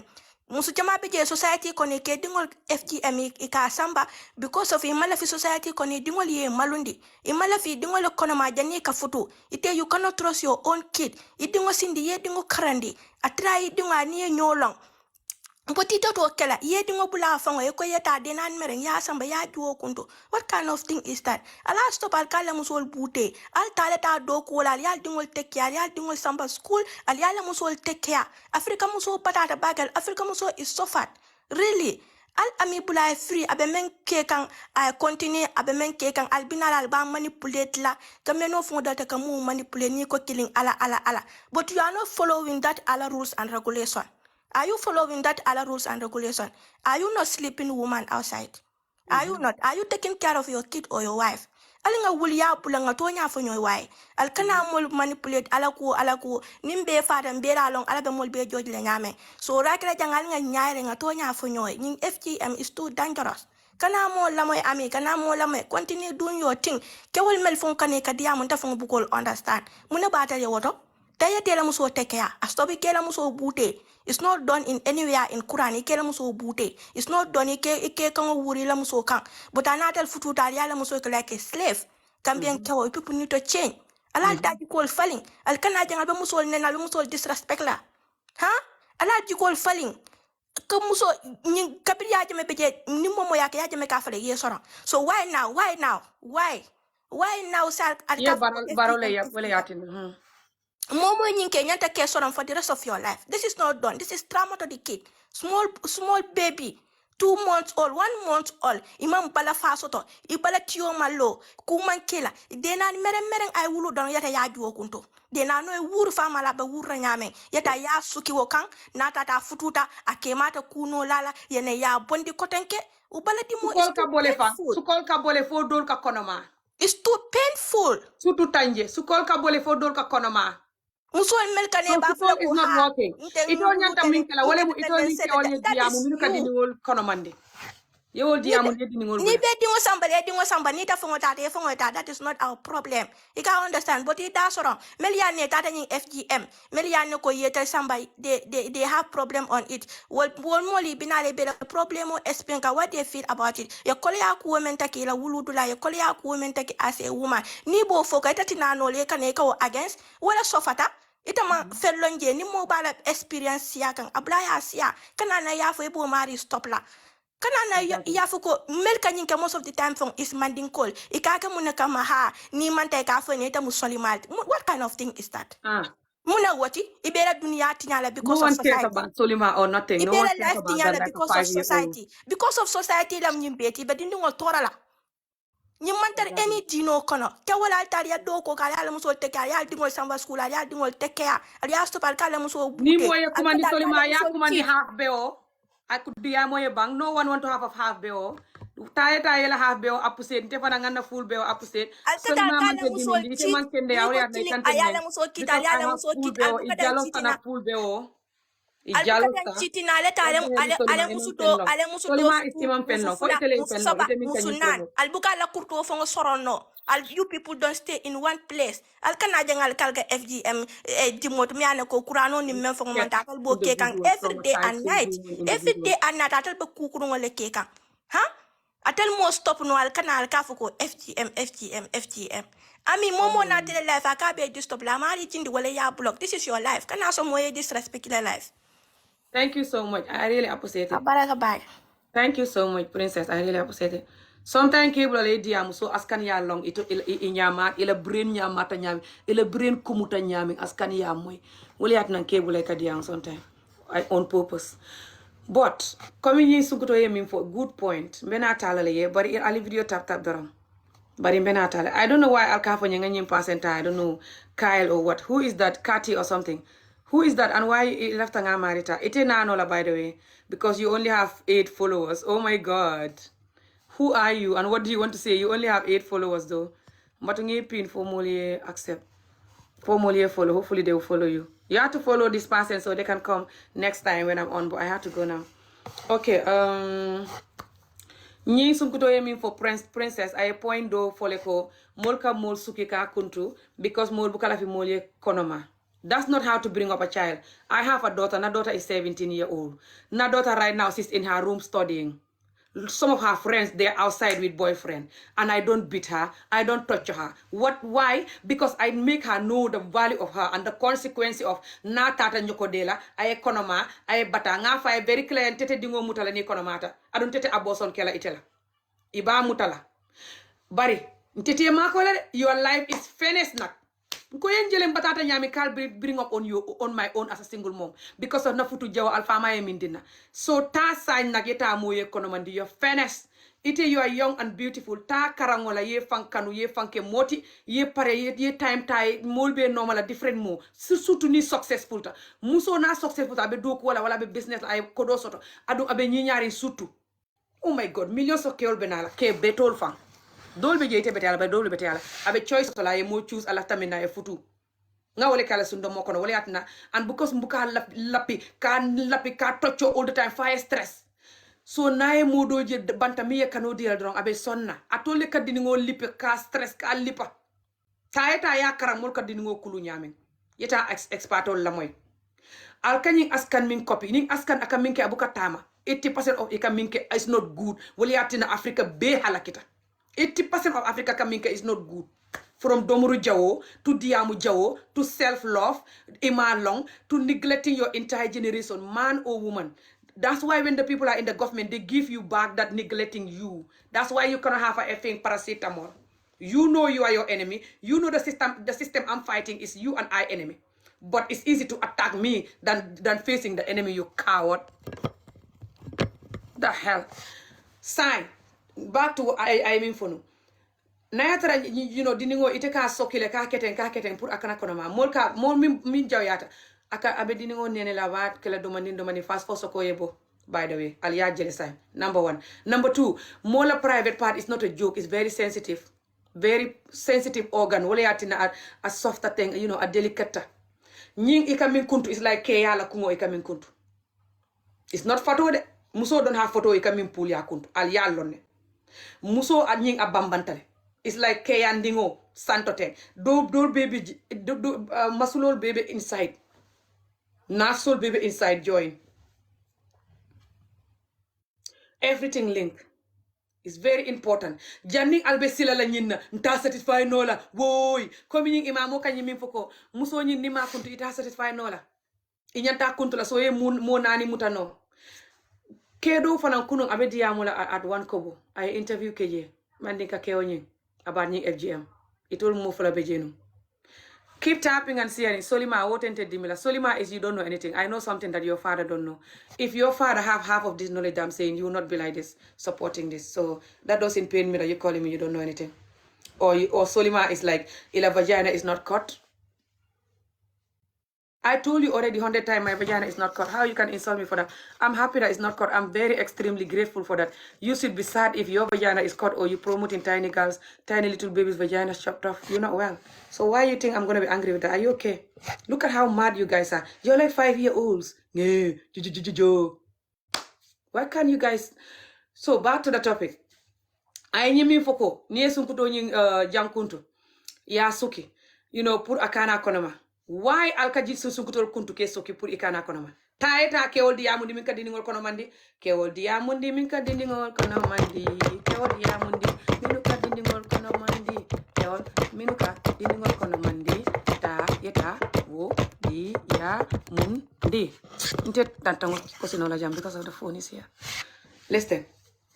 Taeta oke odia mundi minuka dinungol kono mandi instead of yedinungol soki ibuke fan kono mandi Africa musol batata ika always will blame atol ke ota de dum alal tadia mundi ke ol minuka bata create itole kamo kono mandi kamo futu ay bata taeta odia mundi kamusol kuntu ke soki ka ala use ke blackmail ka pare ke fafang wote mol ma koy la nyine yati nan tol beteng mol la hakol tar watila Africa musol patata ali ke ol dia mundi mune yati nal kata musol ya ka wol jube ke neng ke criticize ka focus wo kan muntuma le focus la ke ol kan nyin ke ol menu ka mol futu ni pare tay buka ala long ikabe ke jenola kabe ko musubatandola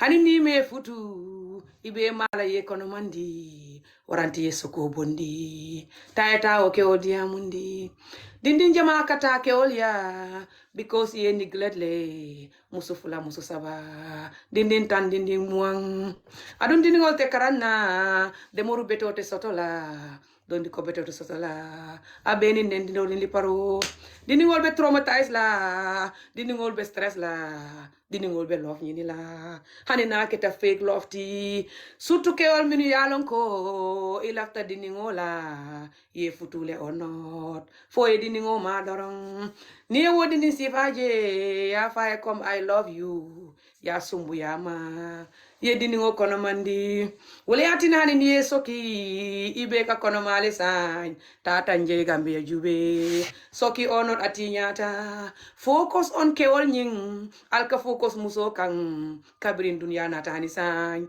adu woman tarata makan ali Africa jube abe halakita because of muso la kumbo nyinu tal watila taeta energyta ya ke keol kan keol ye fanke moti ye karandi self discipline aitandi keola ko dunya manke domoroni maro doronti dunya mu self development leti and fuk effing strangle your emotion when you have the feeling and the emotion to do something wrong, strangle it and punch it and have the urge, but don't act on the urge of sleeping with someone young or sleeping with someone you're not married to. Have the urge and don't do it. Even if you smoking cigarette, have the urge to smoke but don't smoke. Walk karandi dingola surtout alla dinkewol African kewol mang emotional control soto. They are the weakest kewol in the world.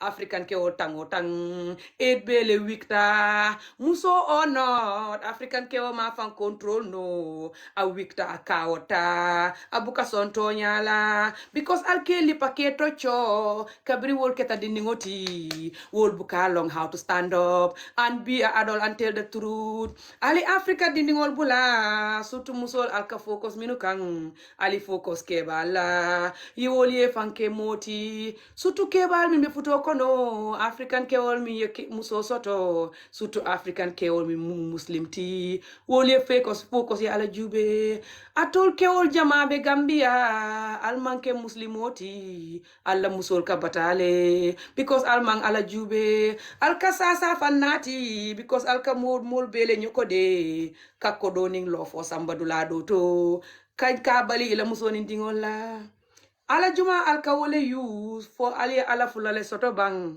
ni ala kilingo molye ngolong woto ala use molye da Afango ye minfo nali yake muso nene te kumbola. Das mean alte jeno kela. Alventol house la yen close yen feet. Nkal nyinin ka doronde nte ami ja kaltale. Alka ala jumale use. Fo ala kilingole munyinti.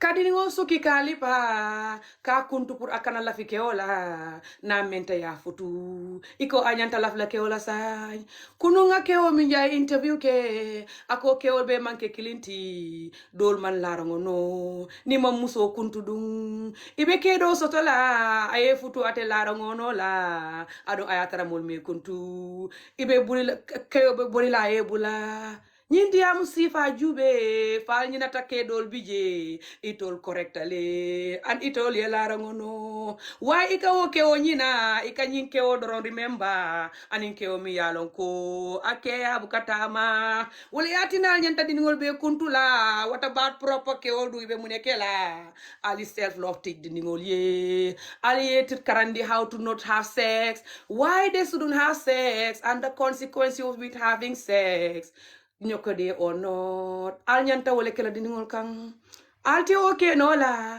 atol jama man wolong ba pare alte sonna ale mo nyinin ka mum mi woti also atol jama ka dindim wan soto dindin tan saba mo wanin lulu kar how albe wol be trek yetan karandila wol ye surtout nalbe ko chawa fola why albe ko chawa fola because kema you don't have your time kema is busy looking for other women busy neglecting you because kema man ala fale na ya fale no ite batala ala is just pour control na pareta ala fay alen jabi ngal nyininka mune yatina alka ala use pour musoye bata dorong control or not hanin tol min buka tol jama buka kuntro ke bari hani sain tol ka bata futo kono because tol la kewol man ala long bari ka ala use pour ka muso batandi ye ala use ye muso futu ni pareta ye ala fayjana ibe jeno la ibe kamfala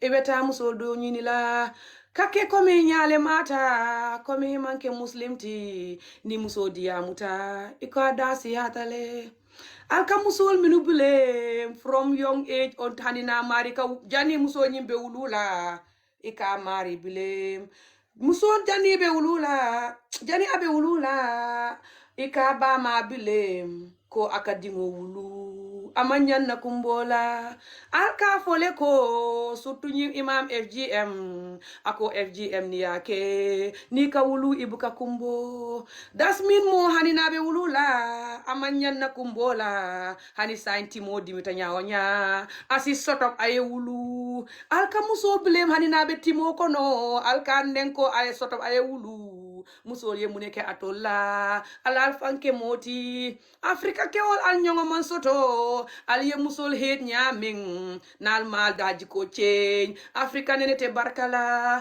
alla dingol ka fa badala nyewol ke domo fo da samo pour ye na banku ko ten kono mini yalon ko ibarkata muni o banko barkandi ye muso human right diala ye muso di skula ibuka musol abuse ni mo ye muso abuse ibuka kumandi culture ika mari soronne alman song wala ala fo mol min dindingol kala wol ye dindingol bula police ye wol arrest ye wol sorong dindingol ye school dile la ye karandi self love and self development and why they shouldn't do that because they're better than that how can you teach them that when you are in a bad marriage yourself their father made you like a piece of shit and the children are looking at you. How will you tell them that you are worth more than this when their father making you like a piece of shit?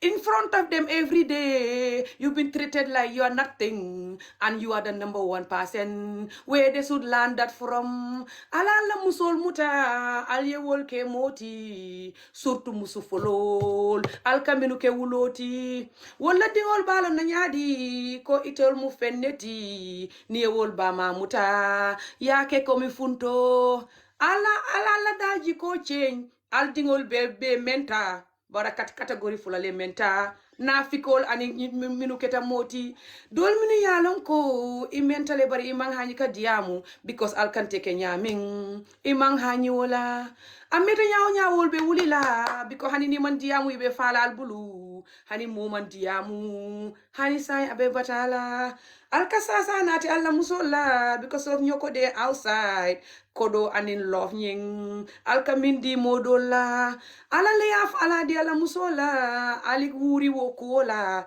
ali tamano kan alkamai ka wuri pour que wal ye fanke moti ye wani dingol bula ye musol kanu ye musol look after ye kodo dilela komi ala ya fo nyamin salam ba jela ko take next video guys another video thank you so much have a good day